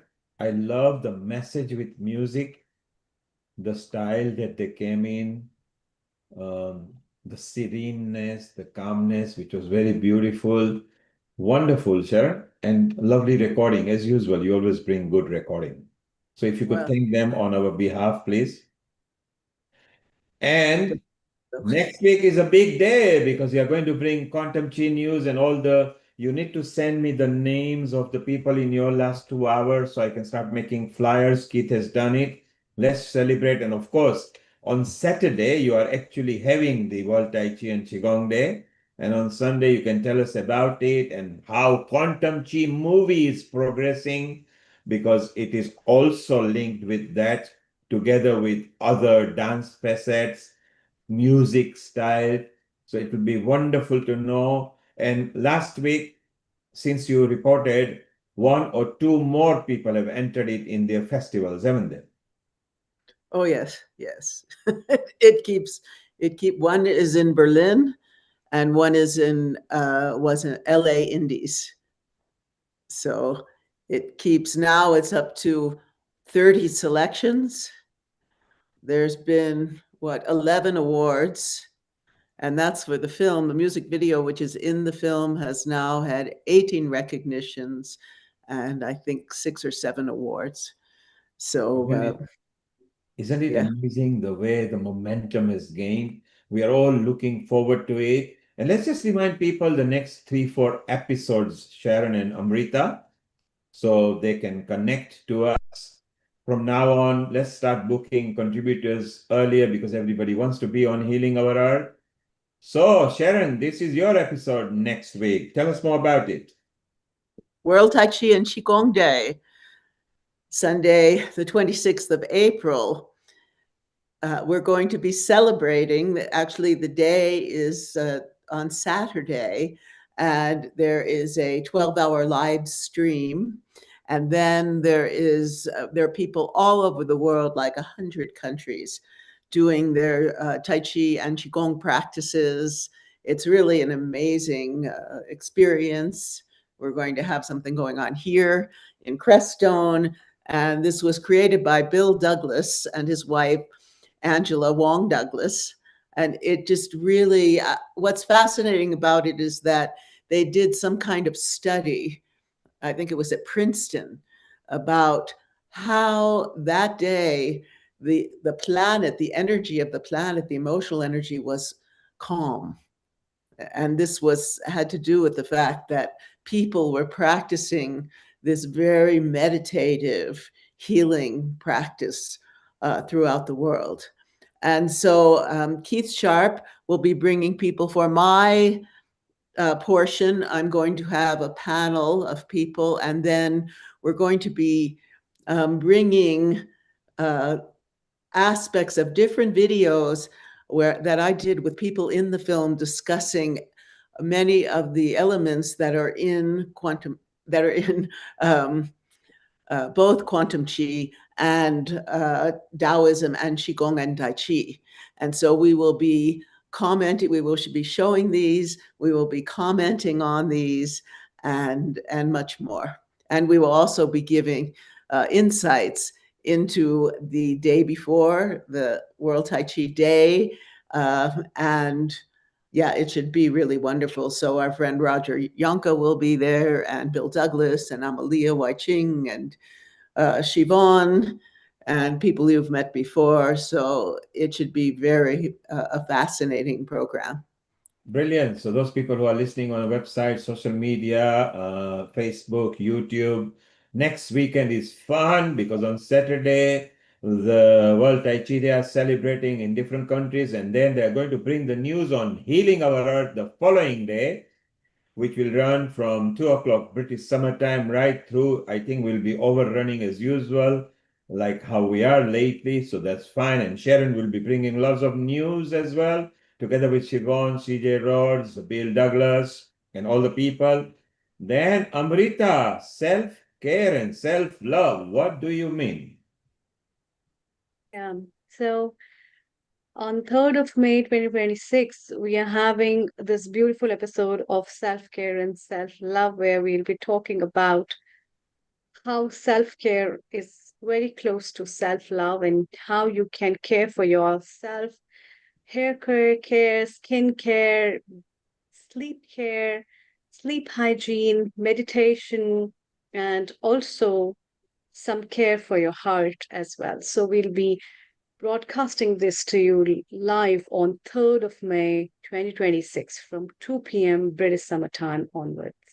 Brilliant. And I see that, Amrita, in your flyer, you've included rainbow, which means you've taken every color on the earth. So you're going to bring total care and self-love, correct? Yeah. And the following week? Following week is International Mother's Day celebration, the heart of home for our eternal beacon. And this will be broadcasted to you live on 10th of May 2026. So our mother is in our heart, are in our soul, and therefore we celebrate this day in a very beautiful way. So join us for the celebration, share your views, your messages for your dear, dear moms, and we all celebrate together. Looking forward to see you all on International Mother's Day on 10th of May. Exciting, because at Healing Our Earth, we bring diverse topics that is globally appealing, and this one again is very important one. Yeah, mental health awareness, where the rising issues in our day-to-day life, and we see mental health problems at a high rise, it's time to also talk and share something as solution and problems out of what action can we take for ourselves, for someone else, and for all of us, and how we can keep ourselves mentally healthy. So the episode will be broadcasted on 17th of May 2026 from 2 p.m. British Summer Time onwards. I love the tagline you have created: for yourself, for someone else, for all of us. That makes sense. So it could be for anybody. That's beautiful. And yes, from the mental health day to the meditation day, yoga and meditation for body, mind, and soul, keeping yourself fit and healthy, physically, mentally, and spiritually. We'll see each other on 24th of May 2026 from 2 p.m. British Summer Time onwards. So at Healing Our Earth, we prefer you use meditation instead of medication. Isn't that right, Amrita? Absolutely. There you go. So there are some of the few episodes that's coming on Healing Our Earth. You can just contribute. You may have ideas. You can just chit chat with each other. Do keep in touch with everything. And now, Anukul, we'll have a comment from you, and then Amrita, you and Sharon can wind up and thank everybody who has contributed. We love them all. Lately, we are always overrunning with the episodes, but we don't mind because people are connected to us. Anukul, your comment, and then we wind up. It was really thrilling to see what all things are going on in people's mind. There's a lot of unified system of thinking amongst everybody that I've heard today, and I think that is where our aim should be, is to get everybody together and work for the good for Mother Earth. Yes, absolutely. And Thank you so remember, much. We covered all Sharon. we covered all the Upanishads today. remember, we can heal the earth. Yeah, we can. Yes, we can heal the earth. And I really liked what Neilji said, the home, healing our Mother Earth. And that's very beautiful. And with that home message for everybody who's watching us from their homes and the places, we would like to thank all the contributors, and a big thanks to Purvi, a big thanks to Kailashji, big thanks to Rotarian Lal Goelji, big thanks to Professor Ulrich, big thanks to Professor Sudhir Sharon as well, and a wonderful team of people who have come and joined us today. And also a big thanks to Brahma Kumaris and Swami Rameshwarananda from Spain, with a lot of bunch of thanks to all the viewers who have watched us. And I hope you would have got some message as a bright message for you all, as a take-home message that you can implement in your life, in your garden, on your plate, and somewhere else. We'll be bringing much more beautiful episodes for you in the coming times, and also some alternatives and tips for you. So till then, stay happy and healthy. Today's winding up mantra is also based on Mother Earth. Om Vasundharaye Vidmahe Bhutadatre Dhimahi Tanno Bhumi Prachodayat. Om Vasundharaye Vidmahe Bhutadhatraye Dhimahi Tanno Bhumi Prachodayat.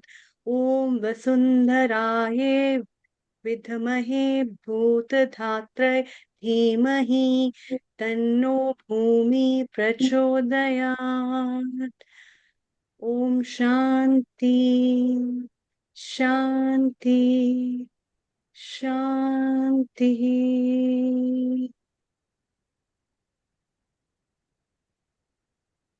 Brilliant. What a marathon session. We had so many people. We have connected to so many people. Amrita, Anukul, you've got so many projects going on and connection. You've got Spain going. So now we need to step up the game, get all of them going very fast. I think the Spain outreach physical visit will be very beautiful. And the solar panel power, their diagrams. So Golo is coming back to Germany in a month's time. Ulrich is coming back to Germany. Both of them are finding India very hot now. So no wonder that they are. So it's so much beautiful. Amrita, you got a lot of other things to do as well. So next week is fine because Tai Chi Qigong is fully subscribed. Sharon, you got an option earliest that you come with Siobhan, CJ, Wai Ching, Bill. If you could correlate with them whenever and however you want. I'm just going to do timeless flyers for them. So I'm just a picture and their names. And you can bring in the order how you like. Just send me the order by Friday so I know who to spotlight. And kids flyers are all done and they are on the website. So what I'm planning is to have them with me as long as they want to stay. Yes. But because I'd like to, everybody's very busy and but I have these videos I did of these panels. So we'll be able to, and then Bill will have videos from the day before. So really what I want to do is bring on excerpts from these different panels about different aspects of Qigong, and then we will all comment, and the viewers or the people on can also comment on what their perspective is on what we are discussing, the different aspects. Also give us update of Quantum Chi movie because that's ours and we want to. No, that will definitely. I just did, maybe we can show it. I just did a really nice interview with Clara. Oh, she's coming too. Clara is definitely coming. Yeah, I've added Clara in your group. Good. So I've kept her in your group. And what we will do in case if you are going to just impromptu announce something, so just say shortly as I invite Clara, let me tell you the news about this. So meanwhile, I know I have to spotlight her and unmute her, okay? Oh, for sure. And we have an announcement. It looks like we're going to be offering community screenings for people who have centers of the film. So yeah, that's our call to action for this, because it's not yet on any channel I would send anybody to. So this is what, we'll be talking about that too, the opportunity to show the film in different even yoga centers, and in a way that we can all earn some money as well. and generate interest in, because my thought has always been like a healing center, a Tai Chi center. They could show the film, their students could come, bring their families, they could see what they're doing, and then always afterward there would be, the teacher could teach a little Qigong or Tai Chi. And that's always been my dream, because Amalia and I used to do this. We had some screenings, and immediately after the film, everyone wanted to do some practice. Brilliant. So they'd experience. So this is our, that we're in the midst of figuring out when and how and what, but this is our big announcement. While we wait for this distribution company who doesn't seem to understand where to put this. So do it when you are completely ready, then you can roll out in the social media, print media, radio media, TV media at the same time. You need to prepare the first draft of the first press release, which will be different when it's ready to what you've got now. It will be beautiful. And on Saturday, when you've got the online version, Anakul will be representing Healing Our Earth at 3:30 Eastern time, which is New York time. Because at that time, Amrita will be sleeping. It's gone past midnight in India. And Anakul already now knows all of you. So he's got a 10-minute slot. Siobhan was very keen that I be there. But remember what my rule is, others before me. So Anakul, Amrita, you are way before me. I only come last if there is nobody. So Anukul will be representing that at 3:30 Eastern time. Anukul, since you didn't do the email, I've actually done the email. I hope you have seen it. And please respond, because in a digital age, tomorrow is out of date. Today is digital. I've actually copied you. Have you seen the email? No, I've not seen it. Not yet. I'll see it. Okay. Do please see it. And Neil. courtesy reply to Siobhan that you confirm. I've actually copied her and Amrita as well. So do the, sorry, Sharon, you were saying something. Clara is doing a 3-hour event in UK time. So before we start in the US. Yes. And so she interviewed me yesterday for the end of her. I'm there as the transition into the US. Yes. So you might want to tell people about that, because that's specific to UK and Europe, etc. So when you put it on the Facebook, as sometimes you do, then I retake to people. So just do that. Facebook is the fastest Yes, way I'm of on doing. like 4 times. So one time with her, one time about the film, one time with this interview I did with Li Junfeng, Master Li Junfeng and Jing Li, if you remember her, because it's dedicated to him. And then I'll be on talking about the music, so showing Bing and Michael. Yeah, please do. Good luck. Excuse me, I would like to take your leave now because it's midnight. Well, we are Thank you. You are looking so beautiful as always. Oh, thank you, Sharon. It's your women beautiful love, heart that women love that compliments. glows me up. You So know. Anukul, you are also looking beautiful. Okay, so you are not left out. You're The shining. most handsome is Neil Kumar. Because of that, he doesn't show his face ever. Yeah, exactly. I was going to say that. We don't need him. He's just like what? After he shows his face, maybe so many girls might be after him, so he doesn't reveal his face. No, the priority comes. Remember, if you put others above you, life is so beautiful because they become a parachute and you just have to hang on them. They bear the brunt and you hang on them. So put always everybody above you, which is beautiful. I love you all. See you all next week, and let's have a bonanza week. And Sharon, can you wish everybody as many times as you can, from healing our earth to the Tai Chi and Qigong Day, whenever you feel like. I'll also make you a flyer so that you can even say and lots of love to World Tai Chi and Qigong Day. We'll talk. This is really, in some ways, the launch of Quantum Chi on social media and stuff. I've been holding back until I had something, to send them to. So the website. Don't even launch till you are fully ready. When you do, everything has to come on the same day. The media, TV, radio, print, social media, friends, groups, everything in same time. Then there is a momentum. Well, believe me, I have, a group we're meeting, and I'm using this opportunity to announce about the community screenings. But that's not it, the film on Amazon or whatever, because I'm very disappointed in this distributor. They don't understand what to do with this, it seems.